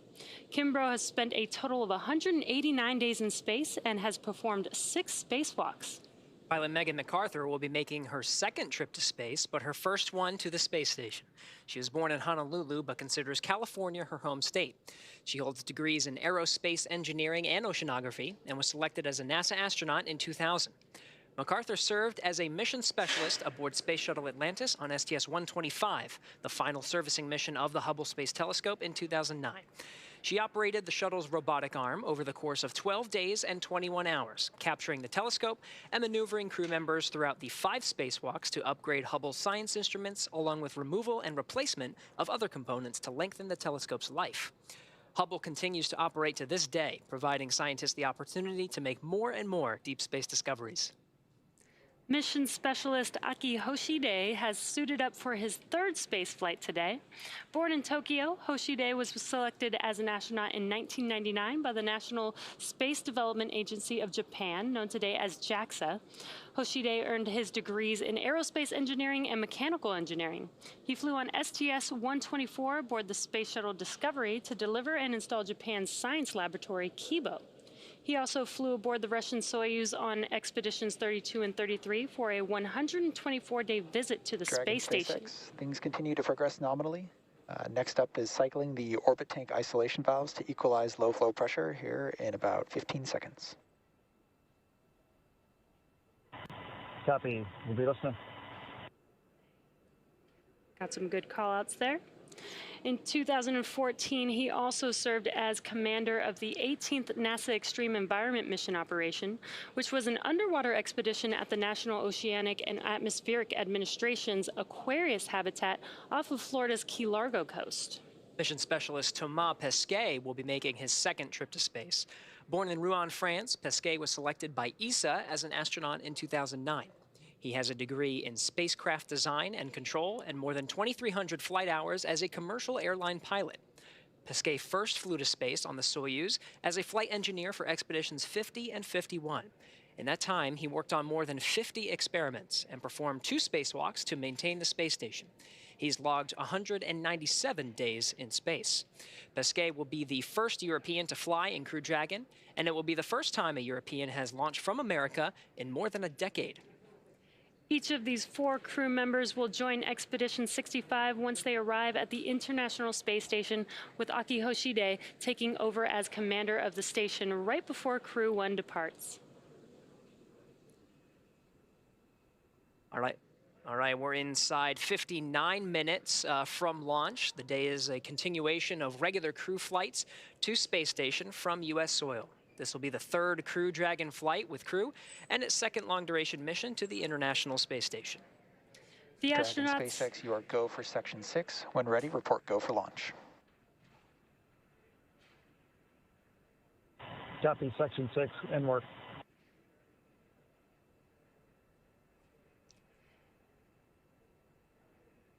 The astronauts are also flying on the Crew Dragon Endeavour, which is the same capsule that launched Bob Bacon and Doug Hurley last year.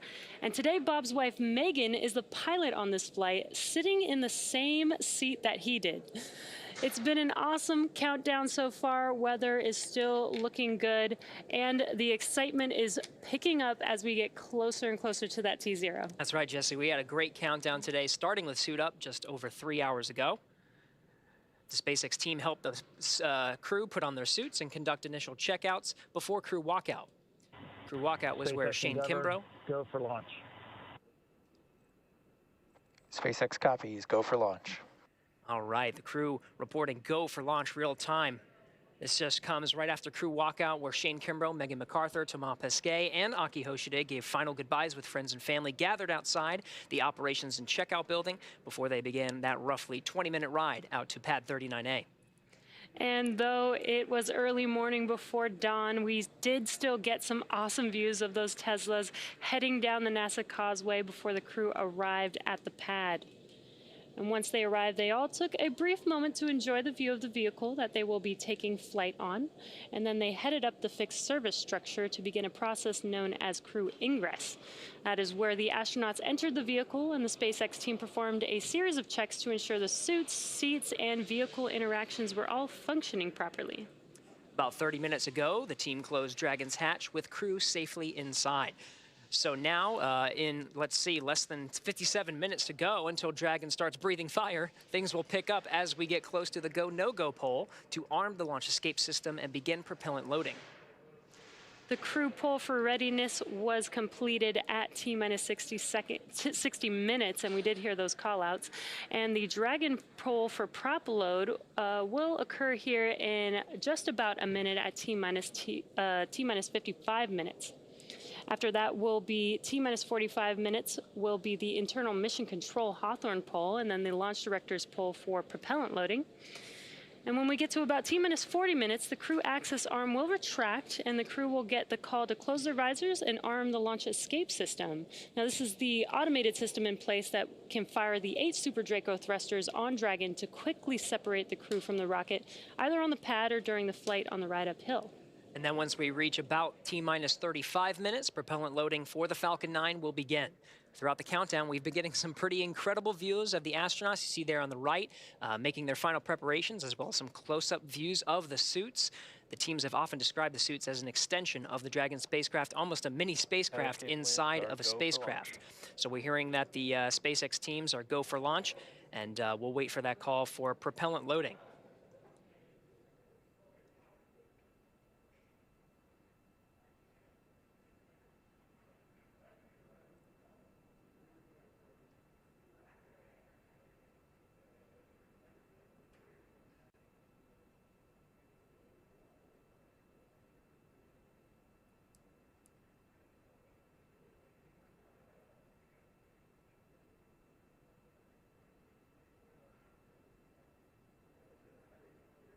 Now, as we wait for that call for the teams to begin propellant loading, we are hearing that there was a weather brief at L-1 hour.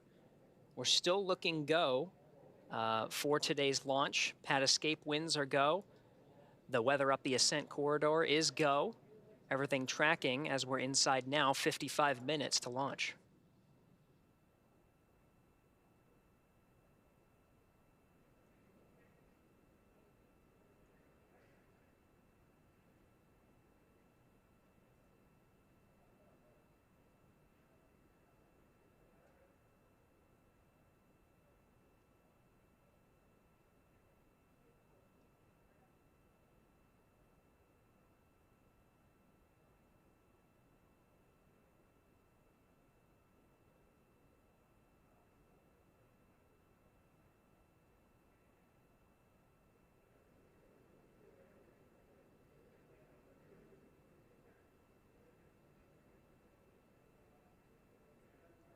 All right, so again, there are several milestones here now that we're less than an hour away from launch. Most of the calls will be the team's readiness to get ready for propellant loading at T-minus 35 minutes.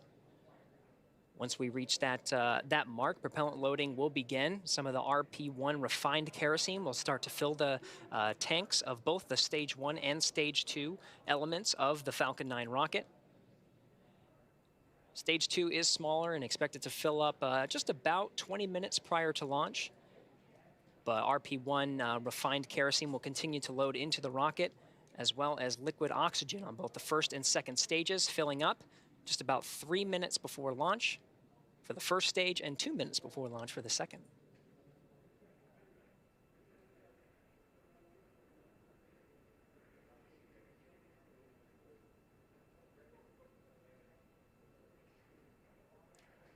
All right, and we are hearing that the Dragon teams did conduct that go poll electronically here in Mission Control Houston. The first checked and the first milestone to go for prop load is underway. There's going to be another poll coming up at T-minus 45 minutes with the launch teams, and then prop load is set to begin at T-minus 35. Until then, let's go over to Jasmine over at the Kennedy Space Center. Jasmine? Thank you, Gary. Joining me now is NASA's Acting Administrator, Steve Jerzik. Thank you so much for being here today. Oh, no, thanks for having me on. Of course, of course. So it's a big day. The commercial crew program is in full force. Last summer, we launched Demo 2 and then Crew 1 in the fall, and we're gearing up to launch 4 more astronauts from American soil. How does that feel? It feels amazing.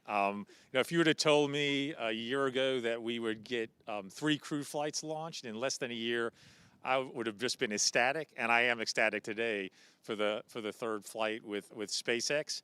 It's a lot of firsts with this flight, including the first crew rotation. Having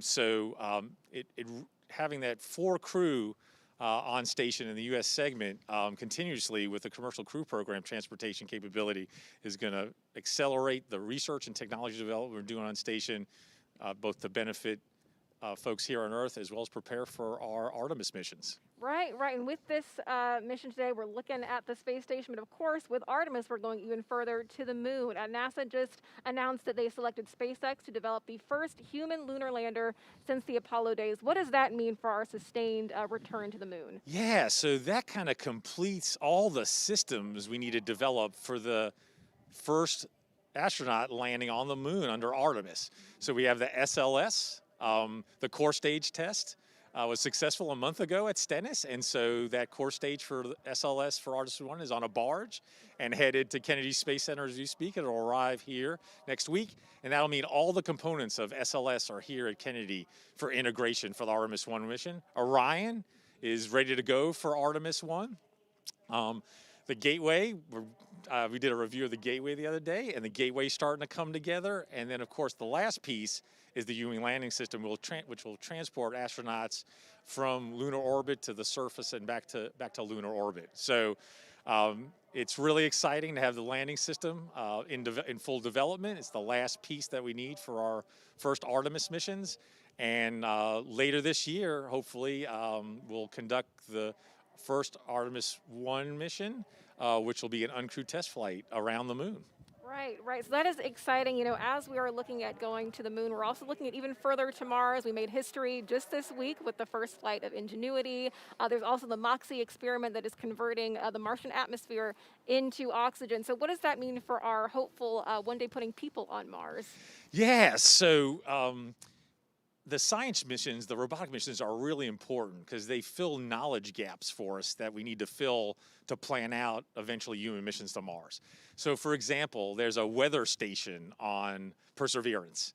And for the first time, we're getting 5-day weather forecasts from Mars, right? So also that weather station characterizes the dust, the size and properties of the dust. And that's really important for mitigating that dust in suits and systems. So it fills knowledge gaps. But MOXIE is really important, right? We generated oxygen from atmospheric CO2, and using the resources of Mars is critical because it will be very challenging to take all the oxygen and all the fuel and water that we need with us for an astronaut mission to Mars. So getting oxygen from the atmosphere and exploiting the frozen water in the regolith or Martian soil is really important because we can break that water down into oxygen and hydrogen for fuel. We can use it for potable water as well as for breathable air. So this, what we call in situ resource utilization or living off the land, is a real enabler for our human missions to Mars. Right, right. And of course, we've got our sights set on the moon and Mars, but we're taking care of Earth at the same time. NASA recently joined the White House Climate Task Force. Can you tell us how NASA is going to expand its exploration and understanding of our home planet right here? Yeah, so we have over about 24 spacecraft in Earth orbit right now, looking down, making observations of the oceans, the atmosphere, the land, vegetation, what we call the cryosphere, or measuring the height of ice sheets, both in the Arctic and Antarctic. So we use the unique view from space to make global measurements over years and decades. And we use that data to conduct research and also to improve models of the Earth systems and modeling, because if we can't predict climate using our research, we can't mitigate climate. And so that's really important that the research we do informs policy making and informs the most effective policies to mitigate climate change, which is really, really important, not only for the US, but for the world. Station, on ISS, we also have instruments mounted externally on ISS. It's in a unique orbit, an inclined orbit that's different from most of our Earth orbiting spacecraft that look down, which are in a polar orbit. And for certain types of instruments, that orbit is very advantageous. It gives us a lot of coverage and a unique perspective. And so we're using ISS more and more as an Earth observation platform. So, you know, both with the research we do with NASA, with our other government agency partners through the U.S. Global Change Research Program, and also in collaboration with our international partners We're going to continue to make those observations, do that research, and improve our ability to predict climate change. Right. We are making progress across the universe. NASA Acting Administrator Steve Jerzik, thank you so much for joining us today. Now we're going to take it back to John and Hawthorne as action begins to pick up on the pad. Thanks, Jasmine. It's just inside 46.5 minutes to launch. The SpaceX launch team, they're finishing their final review of data from checkouts of Falcon 9 over the last hour. The launch director is about to poll the team for readiness, both to load propellant and to launch. This will be the last poll before liftoff. The 7 SpaceX engineers indicate they are go by electronically voting on an online countdown procedure. We won't hear a verbal poll, something folks may remember from the earlier days of launch and movies like Apollo 13. The launch director is also checking with Dragon mission director and the NASA launch manager to make sure everyone is ready to go. Meanwhile, on the Dragon spacecraft, on the screen you can see the crew arm is still in the service position. The crew is on board Dragon, waiting for next instructions, which will be to stow the arm for launch and to arm the launch escape system. Once the launch director gives final instructions to the launch team, which should be coming up in about 30 seconds, the crew arm sequence will be armed and initiated. We should get a good view of the Axis arm as it swings away from the capsule, taking about 2 minutes to move out of the way. Now the range continues to be go for launch. They're monitoring the area around the pad as well as air and sea space around the flight corridor. And on the weather front, the weather officer gave a fantastic at the T-minus 1 hour briefing.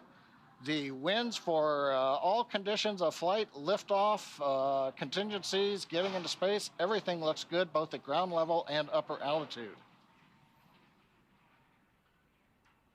So right now we're just waiting to listen to the SpaceX launch director give the poll and then also give the instructions to the team and move into retracting the crew access arm. So we're going to listen for a minute to the countdown net.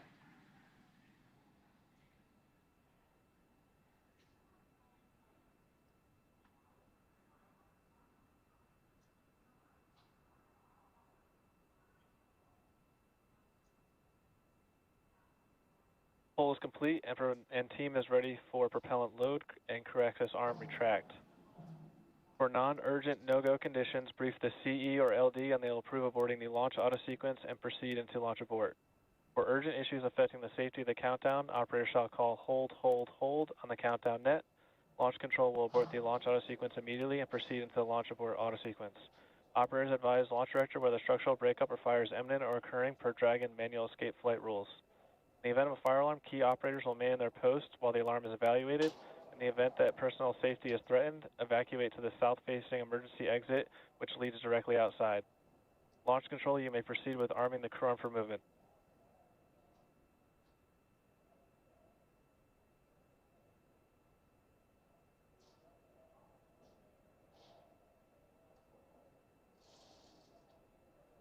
Crew access arm retraction started.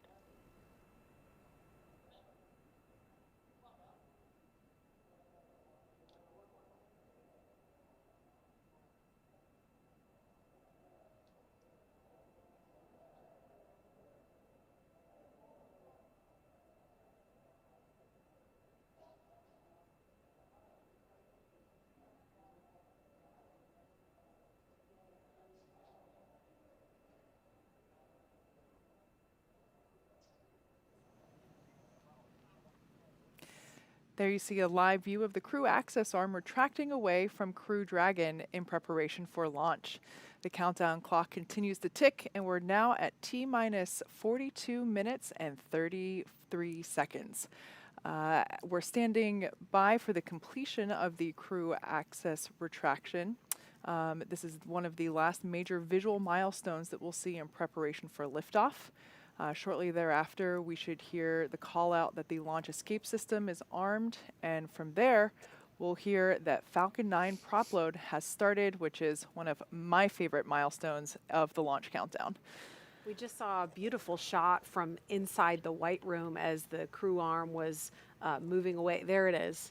The capsule, you can just barely see it in the corner now of that opening where that is where the side hatch was. where the astronauts ingress Dragon, and now you can see it continuing to swing away from the Falcon 9 rocket and Crew Dragon Endeavour in preparation for launch. That is a really cool angle.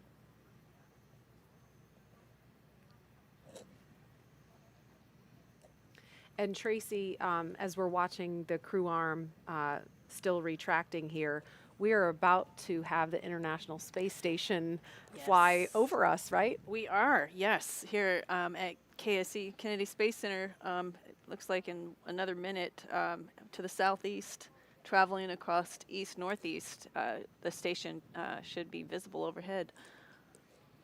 Crew access arm retraction complete. Now we just heard confirmation that the crew access arm is done retracting. Up next, we'll expect to hear a call to arm the launch escape system.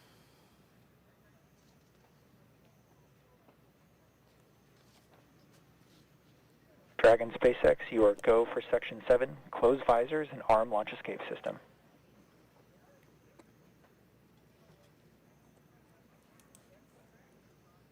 Copy. SpaceX Endeavour visors are down. Copy, visors down. Okay, so the crew there reporting that they have closed and locked their visors in place in preparation for the launch escape system arming. The launch escape system is a critical safety feature. This is something that the shuttle did not have. We take very seriously the fact that the astronauts' lives are in our hands, and we take every measure possible to ensure that the crew has options and has an escape in the worst of scenarios. So this is simply a path to safety for the crew in the event that they need to depart the pad in an emergency, and also applies to aborting the mission even after liftoff and through ascent. And the Crew Dragon Endeavour actually has an enhanced abort capability now. That was one of the improvements made to this capsule after Demo 2, and it increased the propulsion system on Dragon. Launch escape system is verified armed. Okay, so that was confirmation that the launch escape system is armed, and so that is what we have to hear before fueling on the Falcon 9 rocket can begin. So we are about just under 4 minutes away from that milestone. But again, we were saying the propulsion system. Oh, there's a shot of the space station. There it is. Yeah. Everybody wave. They're waving down at us. I think they're watching right now. So they are. You know they are. Yeah. Yes. Hi guys. Hi. We see you. So that's super cool. But yeah, the abort system, it's been improved by about 10%. That's the Super Draco thrusters. There's 8 of them built directly into the Crew Dragon, and so that actually allowed for a wider margin in terms of wind speeds. So there's greater opportunities for launch. But weather not looking like much of a concern at all today. In fact, last we heard there's less than 5% chance of violation. So more than 95% go conditions, which is great. Yeah. Pretty rare for launches from here. Yes. And that launch escape system, how that works is, once the fueling begins at T-minus 35 minutes, if there's any kind of emergency, Crew Dragon can launch itself off the top of the Falcon 9 rocket, and then it would splash down under parachutes off the coast in the Atlantic, and we have rescue teams pre-positioned in the event of an emergency if that happens, which is highly unlikely, but it's something the NASA and SpaceX and Department of Defense teams practice for extensively. That launch escape system is also equipped to perform an abort after liftoff. We would call that an in-flight launch escape, and that can happen at any point throughout the ascent trajectory. Yeah, we actually tested this launch escape system in multiple ways. We performed a pad abort test where a Dragon capsule was on the pad and simulated an abort where it took off like a rocket like you've never seen, and deployed parachutes and splashdown in the Atlantic Ocean.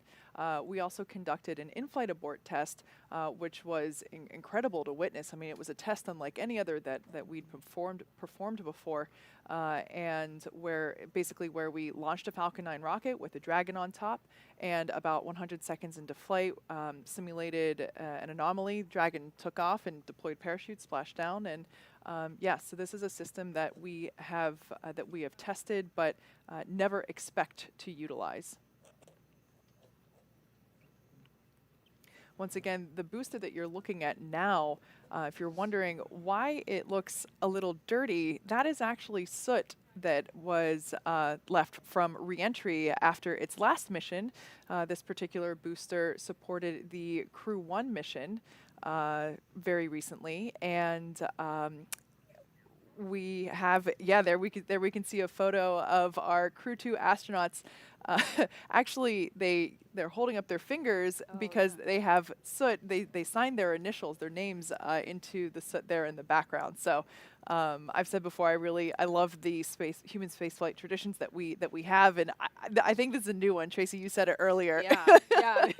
We never got to draw on the shuttle before we launched, so this is kind of cool. Yeah, Thomas, they were answering questions about it, and he started to say we carved our initials, and he quickly stopped himself. No, we didn't carve anything into the Falcon 9.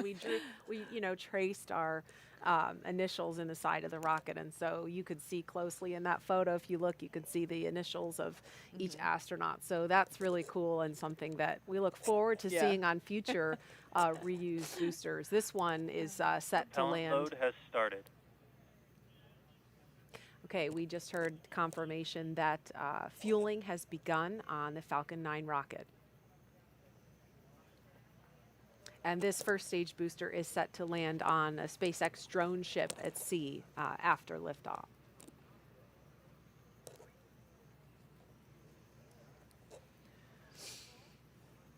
We are now at T-minus 34 minutes, 30 seconds and counting from Crew Dragon's third launch with astronauts and the first for 2021. Today begins the next 6-month rotation mission to the International Space Station. The launch escape system is armed, which happened just before fueling began at T-minus 35 minutes. The Dragon capsule was loaded with propellants about a week and a half ago, just a few miles down the road at what we call Dragon Land. And in order to fly, Dragon needs a fuel and an oxidizer. And Kate, I'll let you talk more about the fuel. Yeah, so for that fuel, we use monomethylhydrazine, or MMH, and nitrogen tetroxide, or NTO, for the oxidizer. Together, these two propellants feed the Draco engines that maneuver Dragon on orbit, as well as the 8 Super Draco engines that would power the launch escape system in an abort scenario. And again, now that the fueling is underway on Falcon 9, that means the 8 Super Draco engines built directly into Crew Dragon are ready, if needed, to launch the capsule off of the Falcon 9 rocket in an instant should there be any kind of emergency associated with the rocket or the launch pad. The NASA and SpaceX teams have trained extensively for exactly that type of contingency, along with the Department of Defense Detachment 3, who does a fantastic job in those training scenarios. Now over to SpaceX headquarters in Hawthorne for an operations update. John? Well, we are counting down those final minutes, and everything's still looking good for Falcon 9 and Dragon for an on-time launch just under 33 minutes from now. Falcon 9 did begin propellant loading just a couple of minutes ago. We heard it. Now, the first and second stages of Falcon 9 are each loaded with 2 liquid propellants. One is fuel. That's loaded into the tank at the bottom of each stage. The other is an oxidizer, and that goes obviously into the tank at the top of each stage. Now, the fuel that we use to power the Merlin engines is a refined kerosene called RP1. And the oxidizer loaded on each stage is densified liquid oxygen called LOX. Densified means that it is kept much colder than typical for launch vehicles, and it takes up less volumes. So this allows us to get more oxidizer loaded onto the first and second stages. Now, to ignite the fuel and oxidizer in the Merlin rocket engine, we use an ignition fluid called T-tub. When T-tab comes in contact with oxygen, it burns, and it gives off a green-colored flame. Now, once we've got the flame going, we add the kerosene fuel into the Merlin chamber, and the engine ramps up to full power. You might see the green flash just as the second stage engine ignites following stage separation. Now, currently, we've just begun. The first stage fuel tank is about right now a little under 10% full. The first stage is the bottom 2/3 of the vehicle you see on your screen, the white cylinder topped off by the black cylinder. That makes up the first stage. And then the top 1/3 underneath the Dragon capsule, that's our second stage. Now at this time, the second stage fuel tank is about 8% full. Now the fuel tank, if you were to zoom in, that's where the NASA meatball logo is positioned. And right above it, you can just make out the red NASA worm logo, and that's where the liquid oxygen tank is on the second stage. And there's a closer view. Now, in addition to loading the fuel, we're also loading oxygen, the liquid oxygen, onto the first stage. We won't start liquid oxygen loading on the second stage until T-minus 16 minutes and 30 seconds. Stage 1 cryo. And liquid oxygen will continue loading on both stages until the last few minutes of the countdown. Helium loading into pressure vessels is also underway. We use that to pressurize the tanks in flight as the propellant is pulled out by the Merlin turbopumps. On board the Dragon spacecraft, you can see here in a close-up, the astronauts are monitoring systems while the propellant is loaded into the Falcon 9. The crew training in the simulator included playback of sounds that we've recorded in the Dragon capsule during recent flights. So they get an idea what all that hissing and popping and banging is from the vent valves and the pressurization systems. Now the range continues to report no problems. They are go to support launch. And the weather also looks good. I mentioned the T-minus 1 hour briefing. We called it fantastic. Currently, we don't have anything that we are tracking that could be a concern. We have a very small possibility of a pop-up rain shower, but nothing showing up. So right now, 29 minutes, 40 seconds ago, it looks like we've got good weather. Now, as a reminder, today we have an instantaneous launch window. So at this point, if we hear a hold for any reason, we'll have to stand down and target our backup launch opportunity coming in 3 days. So right now, let's turn it back over to Jesse and Gary for an overview of events that are going to happen after the liftoff of Falcon 9. Great news, John. For Crew-2, the astronauts' flight to station will take about 23 hours, and their journey will be fairly similar to the trip Crew-1 made in November of last year. All right, as we wait T0 in just about 29 minutes, the ground operations teams are doing a series of systems checks to make sure both Dragon and Falcon 9 are ready for launch. You're looking at a live view of our teams at the Cape as they prepare for liftoff. As we wait for the launch clock to hit 0, we wanted to give you an overview of what the Ascent portion of the mission will look like. Once we hit T0 and a successful launch occurs, we will watch Falcon 9 and Dragon lift off from historic launch pad 39A and make their ascent. At about 50 seconds into the flight, Falcon 9 engines will throttle up to help pass through the period of maximum dynamic pressure on the rocket, or what we typically refer to as max Q. It's worth noting that once we hit max Q, the vehicle will be going supersonic. Once we are through the period of maximum dynamic pressure, we can throttle up our 9 Merlin engines again. And from there, at about 2.5 minutes into flight, we have a series of 3 events that will happen in rapid succession. First is MECO, or main engine cutoff. This is where all 9 Merlin 1D engines shut off in preparation for stage separation, which is our second event. This is where the first stage detaches from the second stage, with the first stage making its way back to Earth for landing as the second stage continues on its journey with the third event. SES-1, or second stage engine start number 1, is where the MVAC engine lights up and propels the second stage along with our Crew-2 astronauts to orbit. As Stage 2 heads towards its targeted drop-off orbit, Stage 1 will execute 2 burns in order to make its way back to Earth. The first is the entry burn, where 3 of the 9 M1D engines will reignite and then shut down. And this helps to slow the stage down in preparation for entry back into the upper parts of the Earth's atmosphere. While the first stage is heading back to Earth, the second stage will cut off its 1 Merlin engine that was ignited right after stage separation. Once this happens, we'll wait for confirmation of a good orbital insertion. About 90 seconds after Dragon gets into orbit, Falcon 9 will land back on Earth. The landing burn is just a single engine burn, powerful enough to bring the vehicle's speed down rapidly in order to land on the drone ship about 9.5 minutes into the mission. While Falcon 9 first stage is landing, Dragon is preparing to separate from the second stage. At about 3 minutes after the second stage gets into orbit, we should have a great view of Dragon with its 4-person crew drifting away from the second stage. Once Dragon is a short distance away, it will begin checking out its Draco maneuvering thrusters to make sure Dragon continues to increase separation distance from the second stage. It's worth noting that these are not the Super Draco engines that would be used during an abort scenario. About 40 seconds after separation, Dragon's nose cone deploy sequence will begin. It will take roughly 4 minutes for the nose cone hooks to unlatch and open, exposing its guidance navigation controls, or what we call GNC, that will help Dragon autonomously fly to the space station. And lastly, once the nose cone is deployed, the remaining Draco thrusters on the forward bulkhead will be checked. From there, over the next 23+ hours, Dragon will be in its rendezvous and approach phases, undergoing a number of phasing burns as it makes its way to station. All of that will be coming up soon. For now, let's check back in with Courtney in Mission Control Houston. Courtney. Thanks, Gary. The space station team here in Houston is focused, and the critical systems on the station continue to function normally. The teams have verified the command path from the ground through our constellation of communication satellites to the station. Everything is nominal, and the station will be ready to receive Dragon tomorrow. Once the crew arrives at the station, they'll join Expedition 65.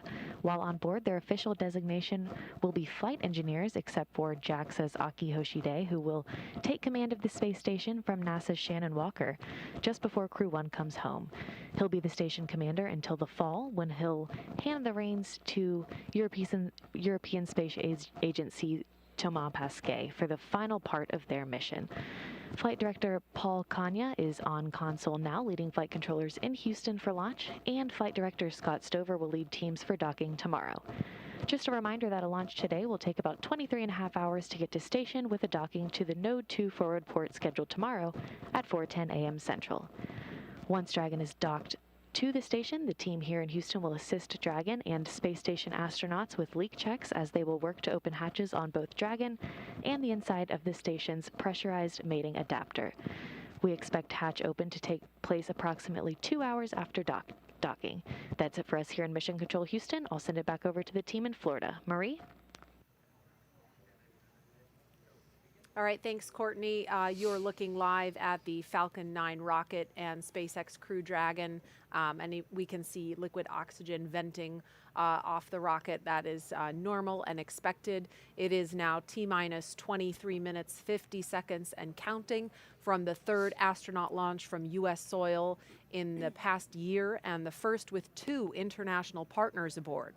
Commander Shane Kimbrough, pilot Megan McArthur, and mission specialist Thomas Pesquet and Akihiko Hoshide are strapped into their seats inside the Crew Dragon Endeavour on top. There's an inside view.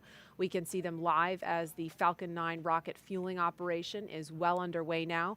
The launch escape system is armed, and that means the Crew Dragon is prepared to launch itself away from the Falcon 9 rocket in case of an emergency on the pad or after liftoff. So far, operations look and sound as expected, and we are counting down to liftoff at 5:49 Eastern Time. This mission is the continuation of rotational crew flights to the International Space Station from U.S. soil on private rockets and spacecraft. This wouldn't have been possible without the success of the NASA SpaceX Demo 2 test flight last year and the safe delivery of the Crew 1 astronauts to the space station last fall for a long-duration mission. Those Crew 1 astronauts are preparing to return to Earth shortly after Crew 2 arrives at station. And this will be the first time we'll see 2 Crew Dragons docked to the space station at the same time.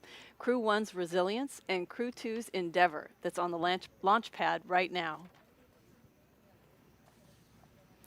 With the arrival of the Crew 2 team, I believe that'll bring the head count on station to 11 people. And as much as I love camping, that does sound like it would be a little crowded up there. Yeah, you know, you counted 11 people on board the station, 9 of them in the U.S. segment. We've got 4 crew quarters, which are basically crew bedrooms.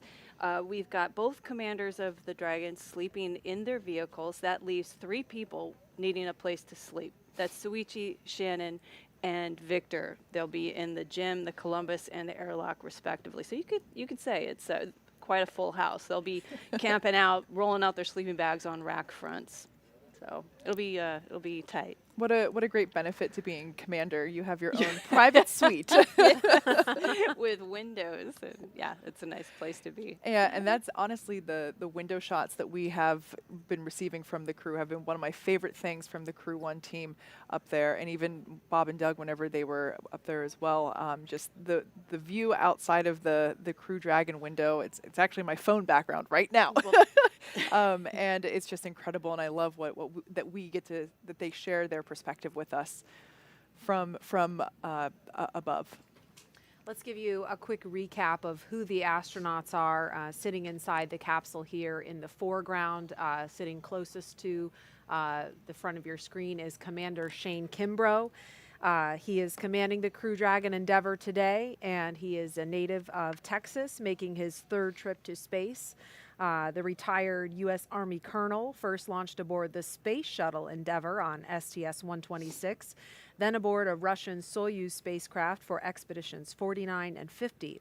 Kimbrough has spent a total of 189 days in space and performed 6 spacewalks.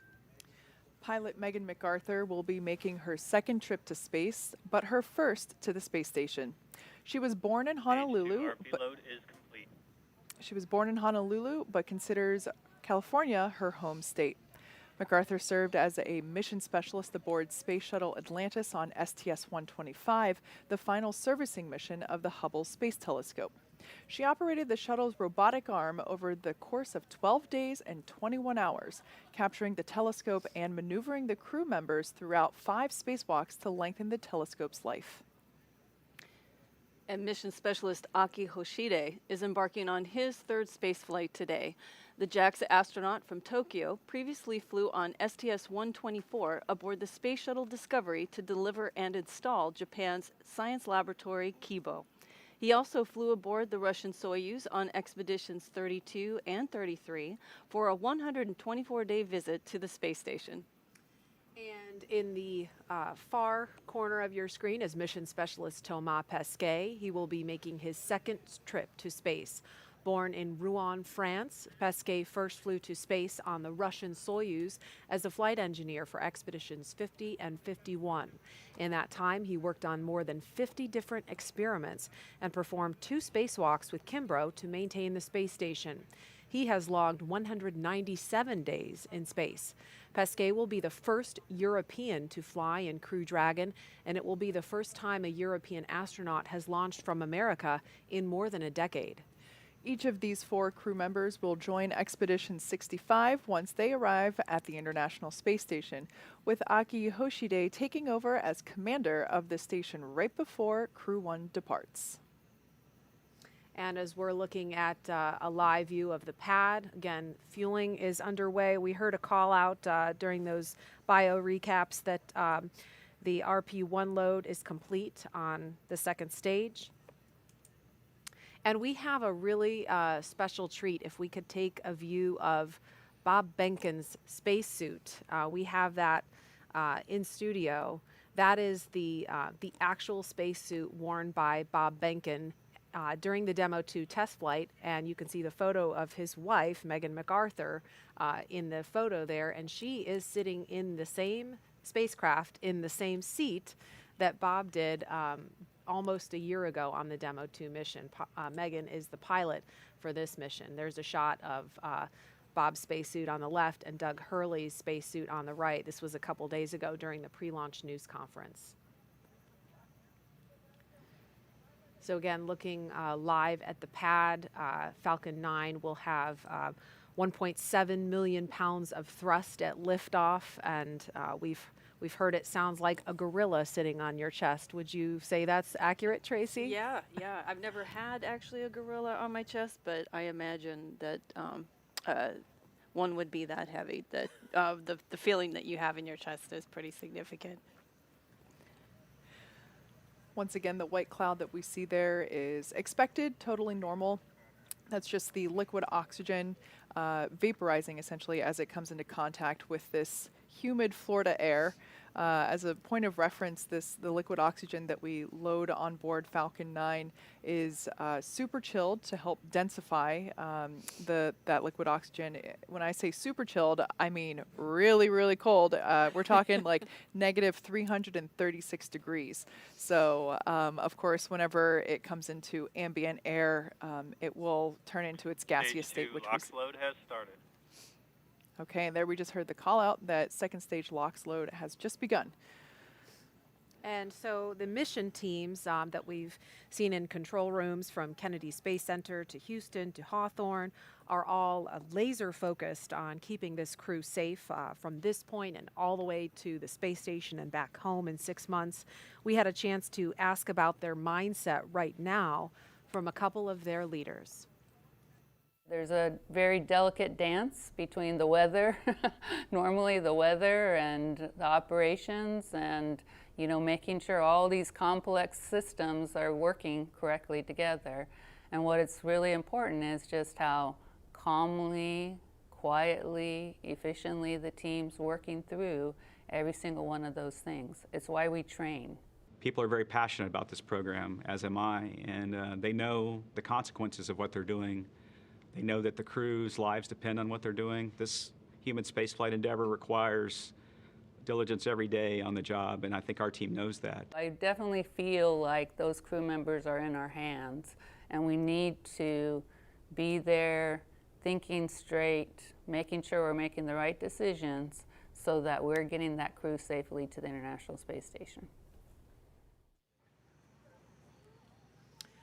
And that was Kathy Leaders and Steve Stitch, who have been in charge of the NASA team for much of the life of the commercial crew program and have worked very closely with the folks on the SpaceX side who have gotten to know these astronauts on a personal level and have taken such care in all of the checkouts and the paranoia reviews, as they're called, to make sure that they're constantly looking for problems to uncover, to make sure that every leaf, every stone is unturned to make this flight as safe as possible for the crew.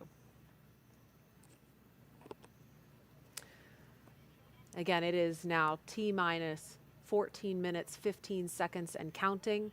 Liftoff will be about 1 hour before sunrise here on Florida Space Coast, and if we're lucky, we may see a beautiful contrail at first light.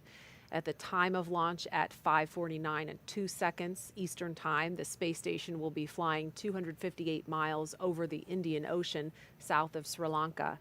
And now with T-minus 13 minutes, 50 seconds and counting, we want to focus on the pad as we proceed through the final stretch of the countdown. We will turn it over to Hawthorne to take us through launch at 5:49 this morning. John? We're inside T-minus 14 minutes. Everything is still looking good for launch of Falcon 9 and Dragon, 49 minutes and 2 seconds after the hour. Falcon 9 began propellant load at T-minus 35 minutes. Loading of the RP-1 fuel onto stage 2 is complete. Fuel loading is continuing on the first stage. We're over half full, and it'll finish at T-minus 6 minutes. The densified liquid oxygen loading is continuing on the first stage, and we began loading liquid oxygen onto the second stage a few minutes ago. The liquid oxygen loading will wrap up T-minus 3 minutes on the first stage, about T-minus 2 minutes on the second stage. Checkouts of the thrust vector controllers, what we call TVC wiggles, are coming up, along with throttle valve checkouts on the engines. That's where we move the engines a little bit, make sure the hydraulics are ready to go. Currently, the range is go, ready to support, working no issues, and we continue to have good weather both at the launch pad at ground level, at the upper altitude winds, and downrange at the contingency landing sites. On the Dragon spacecraft, the Dragon mission director and team, they're reporting no issues. Their communication checkouts are complete. The crew access arm is retracted, as you see on your monitors, away from the vehicle. The launch escape system is armed. The crew is strapped in and ready to go. Final instructions to the crew will be coming at T-minus 10 minutes. They'll configure their displays for launch. That'll give them insight into how the launch is proceeding, and it provides constant updates on vehicle health. And for Dragon at T-minus 5 minutes, we'll hear it enter terminal count as they transition to internal power. Now we're going to hear continued callouts on the countdown net as we get close to T-minus 0 and to the liftoff. Now, Gary, we talked about the Ascent sequence of events that are coming up here. You and Jesse went through that a little while ago, but we're also going to have abort modes. Can you explain a little bit about what the abort mode callouts are that we might hear? That's right, John. We're continuing to track that the Falcon 9 and Dragon are looking good for launch, but just in case anything were to happen, Dragon is fully prepared to initiate an abort and use those Super Draco engines to escape from a speeding Falcon 9. On the way uphill, you'll hear a series of letter and number combinations. Those will denote the stage that the rocket is on and the abort zone that we're on as well. On the first stage, you'll hear abort zones A and B. That will cover the Falcon 9's ascent up to about the northern border of North Carolina, about 7.5 to 8 miles in altitude. And the stage 2 will have stage 2A through E. Mostly it will be stage A, or stage 2A abort zone, but towards the end of the 6 minutes that stage 2 will be firing, you'll hear the numbers start going out from B to E, with E being an abort to orbit. All of these capabilities enabled on the Dragon spacecraft to make sure that the crew will be delivered safely into orbit. Inside 10 minutes and 30 seconds, we should be hearing some final status, maybe a good luck and Godspeed from some of the ground teams here, ensuring that the crew is ready to go, that Falcon 9, Dragon, and all the support teams are ready for launch.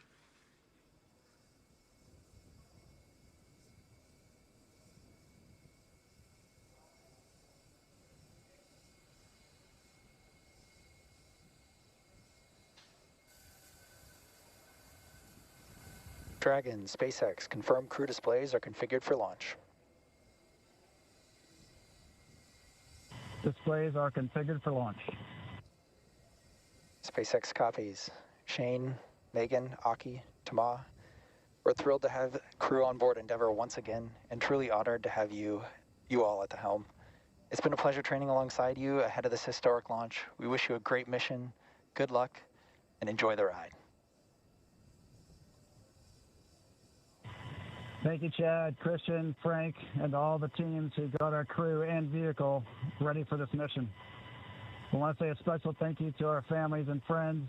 We're incredibly grateful for your support and sacrifice during our training and our upcoming flight. Our crew is flying astronauts from NASA, ESA, and JAXA, which hasn't happened in over 20 years. We're excited to represent our nations, agencies, and all of humanity. Off the Earth, for the Earth, Endeavour is ready to go.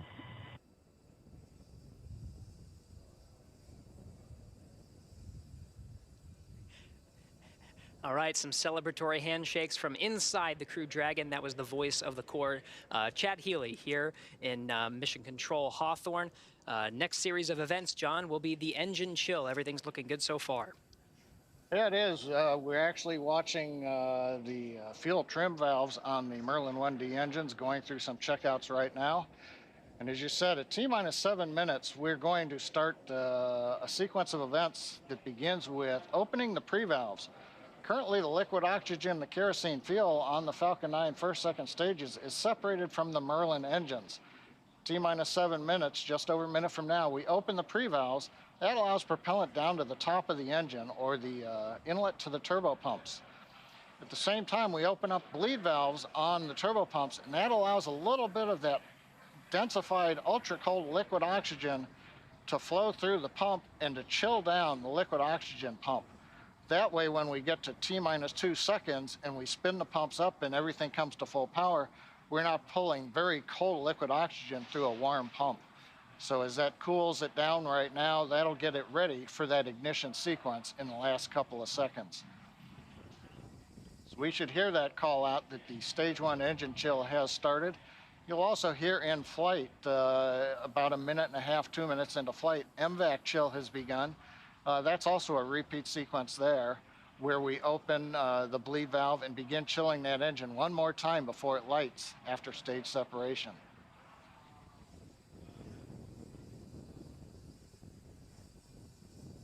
Right now we're waiting to see the pre-valves come open and the chill begin. Stage 1 engine chill has started.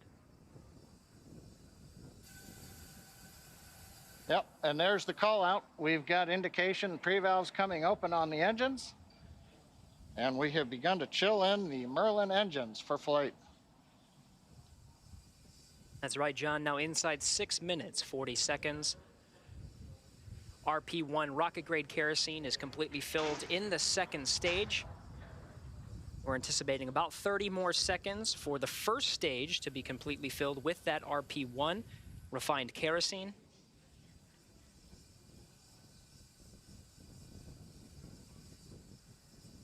The liquid oxygen will continue to flow through the first and second stages up to the final minutes before Stage T0. 1 RP load is complete. All right, confirmation. We have 100% fill of RP1 on both the first and second stages. 6 minutes to go until an instantaneous launch window today. The next milestone will be Dragon to transition to configure for terminal count. And this time, terminal count, the Dragon will be on internal power, no longer relying on the lines from the ground. And from there, the Falcon 9 propellant tanks will pressurize for strong back retract. That'll be another visual milestone. The clamps just below the Dragon's unpressurized trunk will open, and the strong back will tilt back just 2 degrees. Then right after liftoff, back to 45 degrees. Again, RP1 kerosene, both on the first and second stages. Liquid oxygen continues to flow through on the first and second stages. That very densified, very cold liquid oxygen. Dragon has transitioned to configure for terminal count. Falcon 9 propellant tanks are pressurizing for strong back retract. All right, John, good calls and right on time. Dragon is now on internal power. Okay, next major event coming up is going to be opening the clamp arms around the second stage in preparation for retracting the strong back away from the vehicle to get ready for liftoff. Strong back is retracting. We heard the call out, strong back is beginning to retract. We're into the automated sequence. We should see the clamp arms that are just visible there around the top of the second stage begin to open up. Once they are open, then the strong back will begin to move away from the Falcon 9.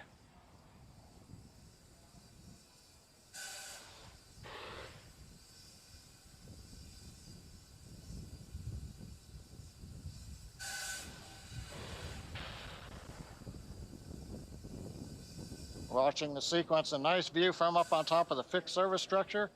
The arms are opening. And we're beginning to recline away from the Falcon 9. We'll move the strong back 2 degrees away from the Falcon 9. That'll get it ready for liftoff. And at T0, when the flight computer commands liftoff, the hydraulics on the strong back will pull it to a position 45 degrees away from the Falcon 9, giving it the clearance for launch. So right now, the strong back is moving away. Everything proceeding nominally. It's great to hear, John. We're also anxiously awaiting the liquid oxygen complete on the first stage. Should hear that call very shortly.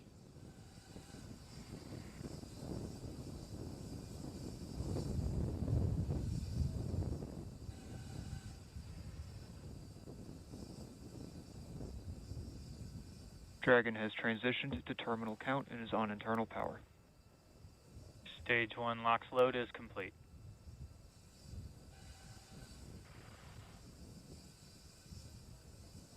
Okay, we've heard the call out. Stage 1 LOX load is complete. We're loading liquid oxygen on the second stage for about another 30 seconds or so.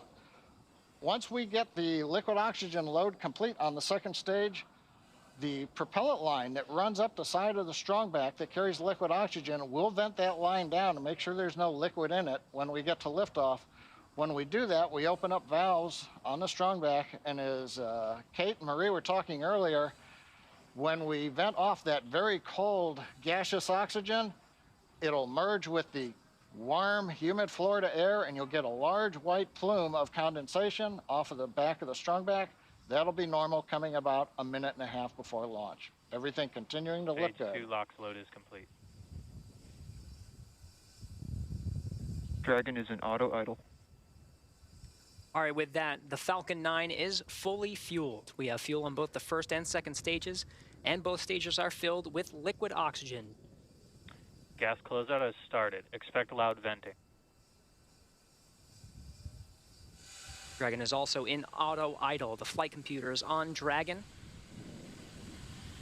maintaining their calculations, standing by, waiting for the T0 mark. 1 minute, 15 seconds until launch. The 1 minute mark, Dragon will transition to countdown, and the flight termination system will arm the computers on Falcon 9. We'll be talking to the computers on Dragon and can issue an abort if necessary. FTS is armed. Falcon 9 is in startup and is now controlling. Dragon is in countdown. All right, 50 seconds to go. Everything is ready for an on-time launch today. Dragon, SpaceX, go for launch. Copy, go for launch. Ground teams are ready, and the crew inside Dragon is ready. 30 seconds to go until launch. Seconds.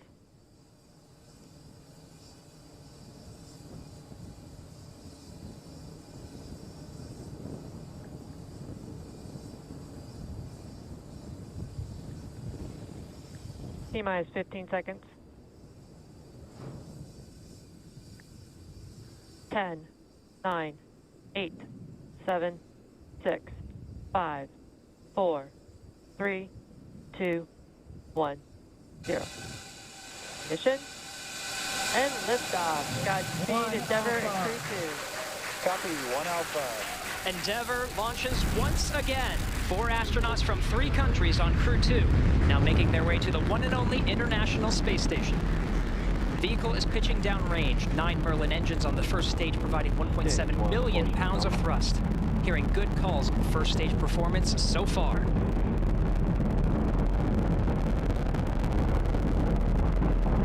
We are T plus 30 seconds into the second rotational crew mission on board Dragon and Falcon 9. Falcon 9 will be throttling down the 9 Merlin engines shortly here in preparation for maximum dynamic pressure. And there's that call out for the throttle down. Maximum dynamic pressure, or max Q, is the largest structural load that the vehicle sees throughout ascent. So throttling down does help us pass. Throttling down helps us pass through this period, which should be coming here shortly. Max Q. There's that call out that we have just passed through max Q. Stage 1, throttle up. And 1 we can Bravo. Copy, 1 Bravo. All right, 1 Bravo is the second abort mode on the first stage. The first stage continues to fire for 2 minutes, 35 seconds. 1.5 minutes into today's flight.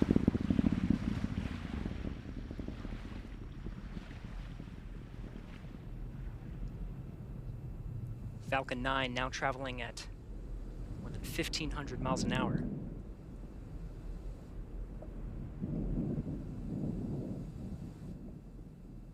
MVAC engine chill started. All right, the engine chill for the second stage single Merlin engine has started. About 30 more seconds of the first stage firing to bring our 4 astronauts into orbit. Now from here, coming up in about 20-some seconds, we're going to have 3 major milestones. We'll have shutdown of the 9 Merlin engines. We're beginning to throttle them down. We will then get stage separation. 1, throttle down. and then we will get ignition of the second stage engine to propel Dragon and the Falcon 9 second stage into orbit.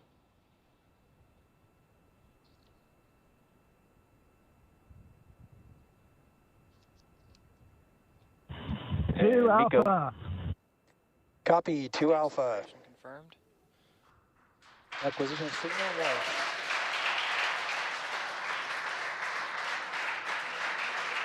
And ignition.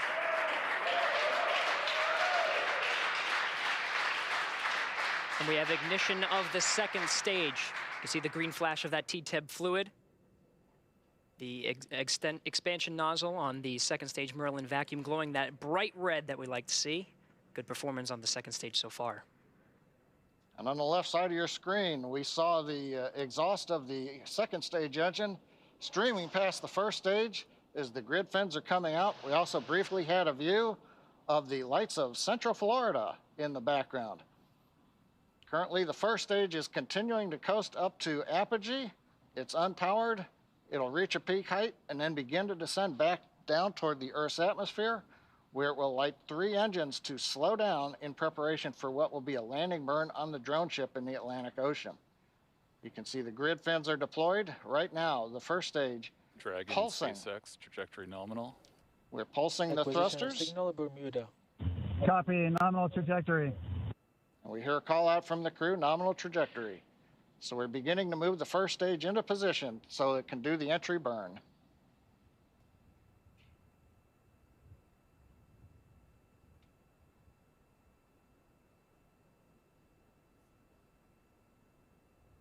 Four minutes, 15 seconds into today's flight. Second stage propelling our 4 astronauts up the eastern seaboard. We'll continue to fire. It's a 6-minute burn to deliver the astronauts into orbit. We'll wait for a cue for good orbital insertion after that. Meanwhile, we will be hearing check-ins on the vehicle's trajectory and performance, as well as check-ins with some of the ground stations as it passes over throughout the 6 minutes of the second stage firing.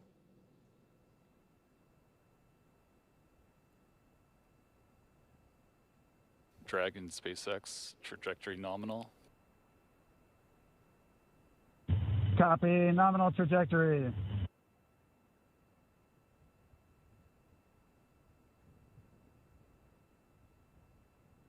Getting good views of both the first and second stage from the onboard cameras.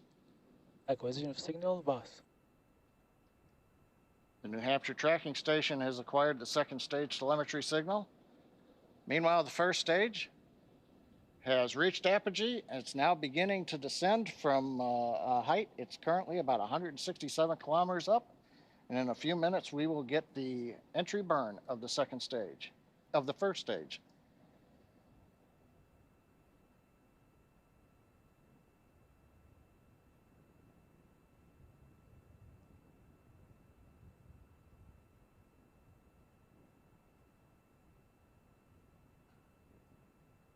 Dragon, SpaceX, trajectory nominal. Copy, nominal trajectory. Right on cue, those check-ins on the second stage performance. Once a minute, everything's looking good on that second stage. Propulsion is nominal.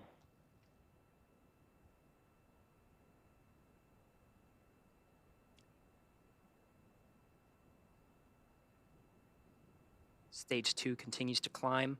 The vehicle now exceeding 8,000 miles an hour at an altitude of about 124 miles. And just about 1 minute from now, we will begin the entry burn of the first stage. That'll consist of lighting the center engine, and then shortly afterwards, 2 more engines for a 3-engine burn to slow down the first stage in preparation for entering the Earth's atmosphere.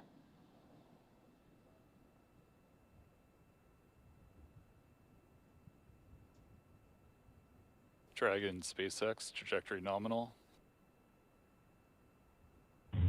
Copy, nominal trajectory. Another check-in, and the crew confirming they're hearing the same thing. The vehicle exceeding, or about to exceed, about 10,000 miles per hour.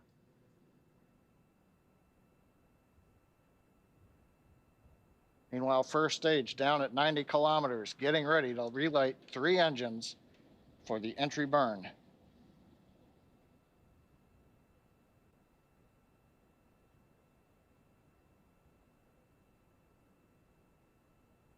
Stage 2 FTS has safed. We've got the center engine ignition, and there come the two side engines. Now this entry burn will last about 29 seconds. It's going to significantly slow down the vehicle in preparation for hitting the denser part of the Earth's atmosphere.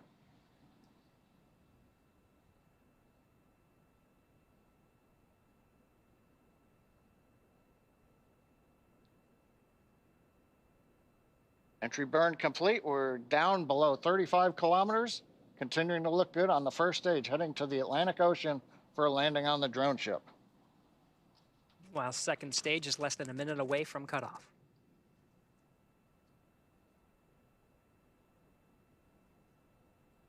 Stage 2 in terminal guidance.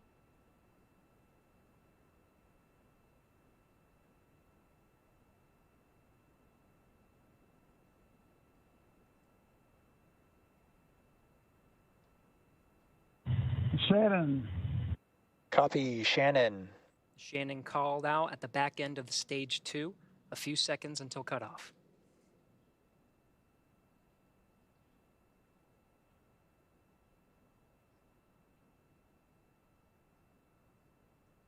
MVAC shutdown.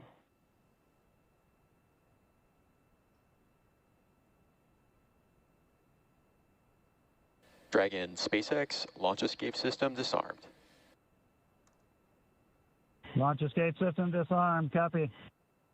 Dragon SpaceX nominal orbit insertion. Copy. Nominal orbital insertion. All right, the Falcon 9 second stage has done its job, delivering our 4 crew into orbit. You hear the applause here in Hawthorne. We're waiting to get a video signal back from the drone ship. Of course, I still love you. And the view from the onboard camera, we saw it just briefly. It looks like first stage on the drone ship. Getting views of the Dragon trunk. So the first stage is on the drone ship, successfully landed. And more importantly, second stage is in a nominal orbit with the Dragon spacecraft getting ready for some important events coming up, Gary. That's right, about 2 more minutes. The Dragon and the second stage of the Falcon 9 will be in a coast phase. It'll take that long until the spacecraft separates from the Falcon 9. Of course, both now in a nominal orbit. It's great to see some of the views of the Earth as it passes by over the North Atlantic Ocean.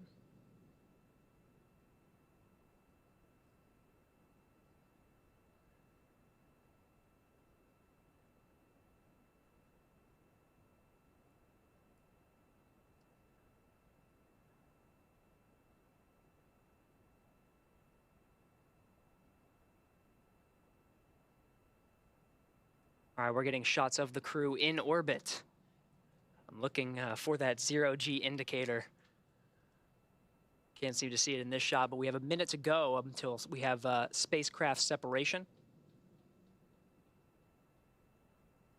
Dragon traveling at nearly 17,000 miles per hour at an altitude of 124 miles.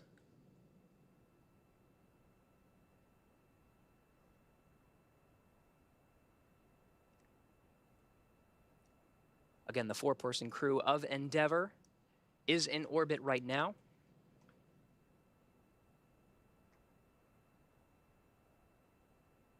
Less than 30 seconds until we have spacecraft separation.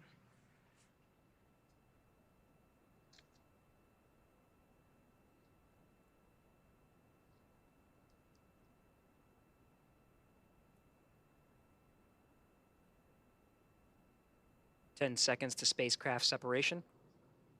We should hear words from the core here in Mission Control Hawthorne once we have successful separation.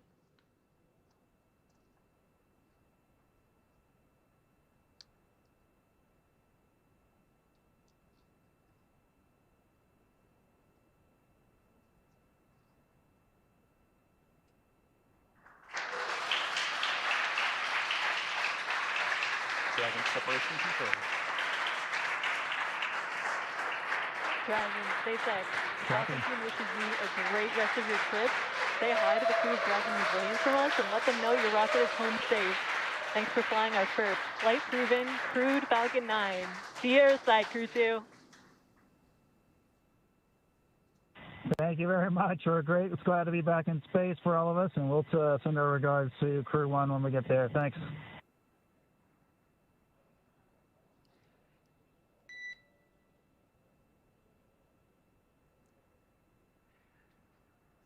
Absolutely stunning views from both inside the cabin, seeing the excitement of our 4-person crew inside Endeavour, and watching Endeavour drift away from the camera on the second stage as the Earth passes by on an orbital sunrise.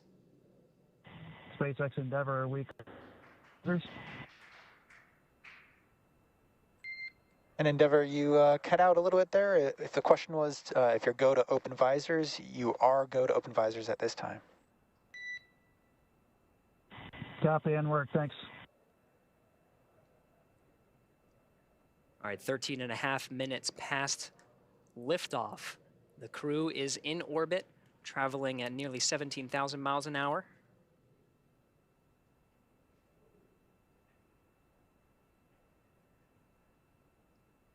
Well, Gary, I don't know about you, but that was a great countdown. Everything sounded great. Right on time, actually a little ahead of time. Nominal dehumidifier activation and service section Draco checkouts. Got a good orbit out of Falcon 9, and first stage landed on the drone ship. And we're in the sunlight over the Atlantic Ocean with the Dragon spacecraft. All in all, a great day. I think everybody's jealous of the crew in orbit right now, John. These views, even just from the cameras, are absolutely stunning. It was great to see our crew members get into orbit. They already performed successful checkouts of the 12 service section Dracos around Dragon. The next milestone will be the deployment of the nose cone. That'll be about a 5-minute process, but that'll expose the forward bulkhead Dracos and prepare them for checkout. There's a phase burn. There's 5 major burns that are needed to get the Crew Dragon up to rendezvous at the International Space Station over the next 23 hours. And so that first phase burn is coming up real soon in about 35 minutes, actually less than 35 minutes.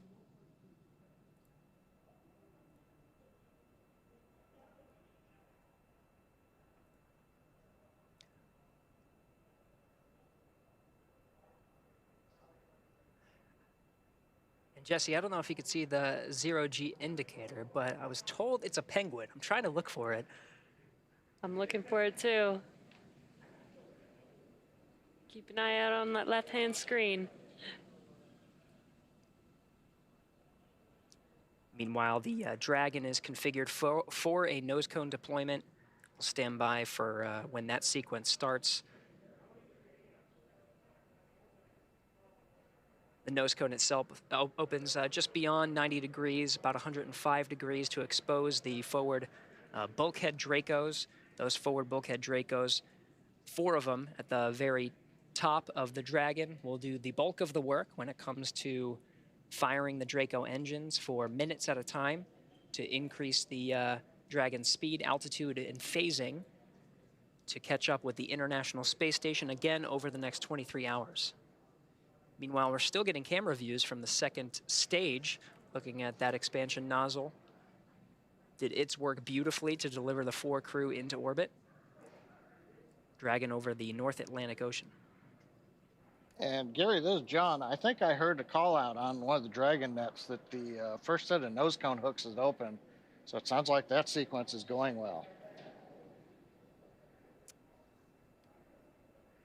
Very good. Well, from here in Hawthorne, it was very exciting to see the Falcon 9 lift off and deliver our 4-person crew into orbit. We're going to be with you throughout the entire phase, the rendezvous phase, until Dragon and this 4-person crew docks with the International Space Station. That'll be over the next 23 hours. We'll bring you through some of those major burns that are happening. But I am so jealous of Marie and the group over there over at the Kennedy Space Center. You actually got to see the launch and probably feel it as well. Marie, what was that like?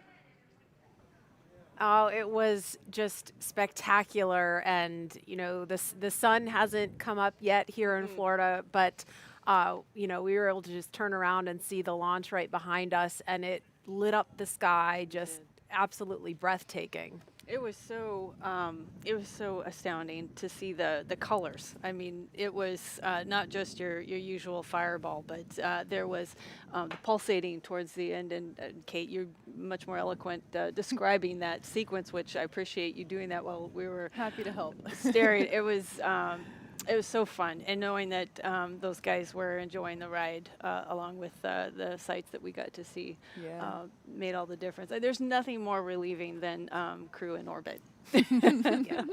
And of course, we were so lucky to have clear weather here, being able to see the re-entry burn as well. I was hoping we were going to be able to catch landing burn, but unfortunately clouds on the horizon did block that view. But it was also such a treat to be able to see the re-entry of that first stage as well. Let's go over to Jasmine to get some reaction. I think she's with the NASA administrator now. Jasmine? Thanks. Thank you, Marie. Yes, I am joined again here with Steve Jerzik. Thank you so much for being here. No, thank you. So we just had the privilege of watching that spectacular launch in person. What was that like? Watching a launch, particularly a human space launch, will never get old for me. It's just thrilling to see those 9 engines light up and it lift off the pad, get to the main engine cutoff and separation, and get that second stage started. And of course, pre-dawn launches are always amazing, and we could see the vehicle pretty much through the entire trajectory up to Earth orbit. It was just spectacular. Right. No, absolutely. It was just stunning, and the sun is just now starting to peek over the clouds here. So do you have any final words of encouragement for our NASA team, our SpaceX team, and our international partners? Yeah, partnerships are key to what we do, particularly in human spaceflight. Our partnership with SpaceX has been tremendous. 3rd launch in less than a year, after almost a 10-year gap in human spaceflight, launching astronauts from American soil on American rockets. So our partnership with SpaceX and our commercial partners, other commercial partners, is critical, and our international partners. We could not do this without them. Very international mission with 2 U.S. astronauts, and one from ESA and one from JAXA, and obviously the ISS is the largest engineering international collaboration in the history of humankind, and it continues to amaze me how well we work together in doing all the research and technology on ISS. And I'm just so grateful for the NASA SpaceX team for their hard work and getting this 3rd launch off, the Crew-2 launch, and looking forward to docking and hatch opening and the welcoming ceremony, and also looking forward to Crew-1 return next Thursday on the 28th. Right. A lot of action still going on at the station right now. So as you mentioned, the next big milestone for Crew-2 will be docking at the station. So where are you going to be for that action? I'm actually going to stay here at Kennedy Space Center and follow the free flight up to docking, and then I'm going to participate in the welcoming ceremony with my counterparts from ESA, the Director General of ESA, and the President of JAXA, and welcome the Crew-2 astronauts to the ISS. Fantastic. Kennedy is the place to be right now then, I guess. Do you have any final remarks that you want to share with us today? Hey, I'm just so proud of the team. I'm so proud of what this team has been able to accomplish over the past year, particularly. It's been especially challenging, global pandemic and other challenges, and just the focus of the team to get these 3 crew launches off, as well as launch Perseverance, land Perseverance, first powered flight, controlled powered flight of a vehicle on another planet, first time generating oxygen from the atmosphere of Mars, and really looking forward to the core stage for SLS getting here and us moving forward to the first uncrewed test flight, Artemis 1 of SLS and Orion. So accomplished an incredible amount in this last year, and much more to accomplish in the year to come. Absolutely. We've got a bright future right here at NASA. Thank you so much, NASA Administrator Steve Jerzik, for joining us today. Now we're going to take it back to the KSC host desk. Thanks, Jasmine. Shane, Megan, Thomas, and Aki are on course to arrive at the International Space Station around 5:10 a.m. Eastern Time tomorrow.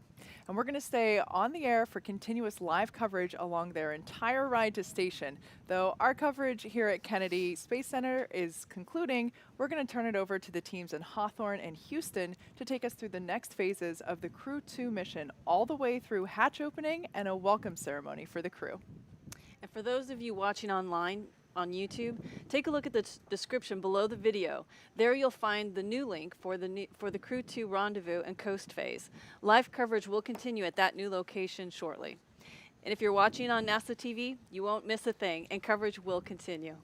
That's right, and as you follow along, we invite you to tune into a post-launch news conference at 7:30 a.m. Eastern Time, right here on NASA TV, where NASA and SpaceX will take questions live. In addition to NASA TV, you can always follow along on Twitter at @NASA, @SpaceX, and nasa.gov for mission updates. Huge thanks to all of our guests for joining us today, and thank all of you for getting up early. Now here are highlights from the journey to orbit off the Earth for the Earth. We can see the astronauts are now working with SpaceX suit technicians and the closeout team. And that's our commander, Shane Kimbrough. There's Megan McArthur getting helped into her gloves in her spacesuit. And mission specialist Thomas Pesquet will be making his second trip to space. But that's Akihiko Hoshide having a laugh with some of the suit technicians. There's Shane Kimbrough, pilot Megan McArthur in the front, Megan blowing kisses. Thomas and Aki ready for their ride to the space station. And here they come, the Crew-2 astronauts taking their first steps outside before their journey to space.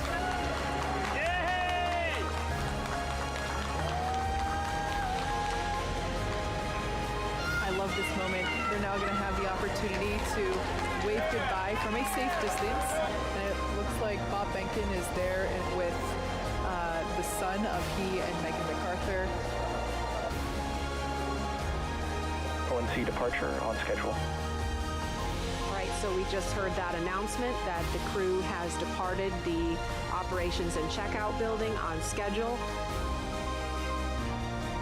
And we can see the astronauts inside the crew access arm.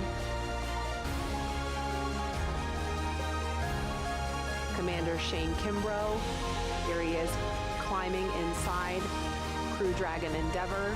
We call this process Ingress. We now see suit technicians will help the crew members get buckled in. As you can see, the side hatch has just been closed. 5, 4, 3, 2, 1, 0. Mission and liftoff. Godspeed, Endeavour and Crew-2. Copy, 1 Alpha. Endeavour launches once again. 4 astronauts from 3 countries on Crew-2, now making their way to the one and only International Space Station. The vehicle is pitching downrange. 9 Merlin engines on the first stage providing 1.7 billion pounds of thrust. Hearing good calls on first stage performance so far.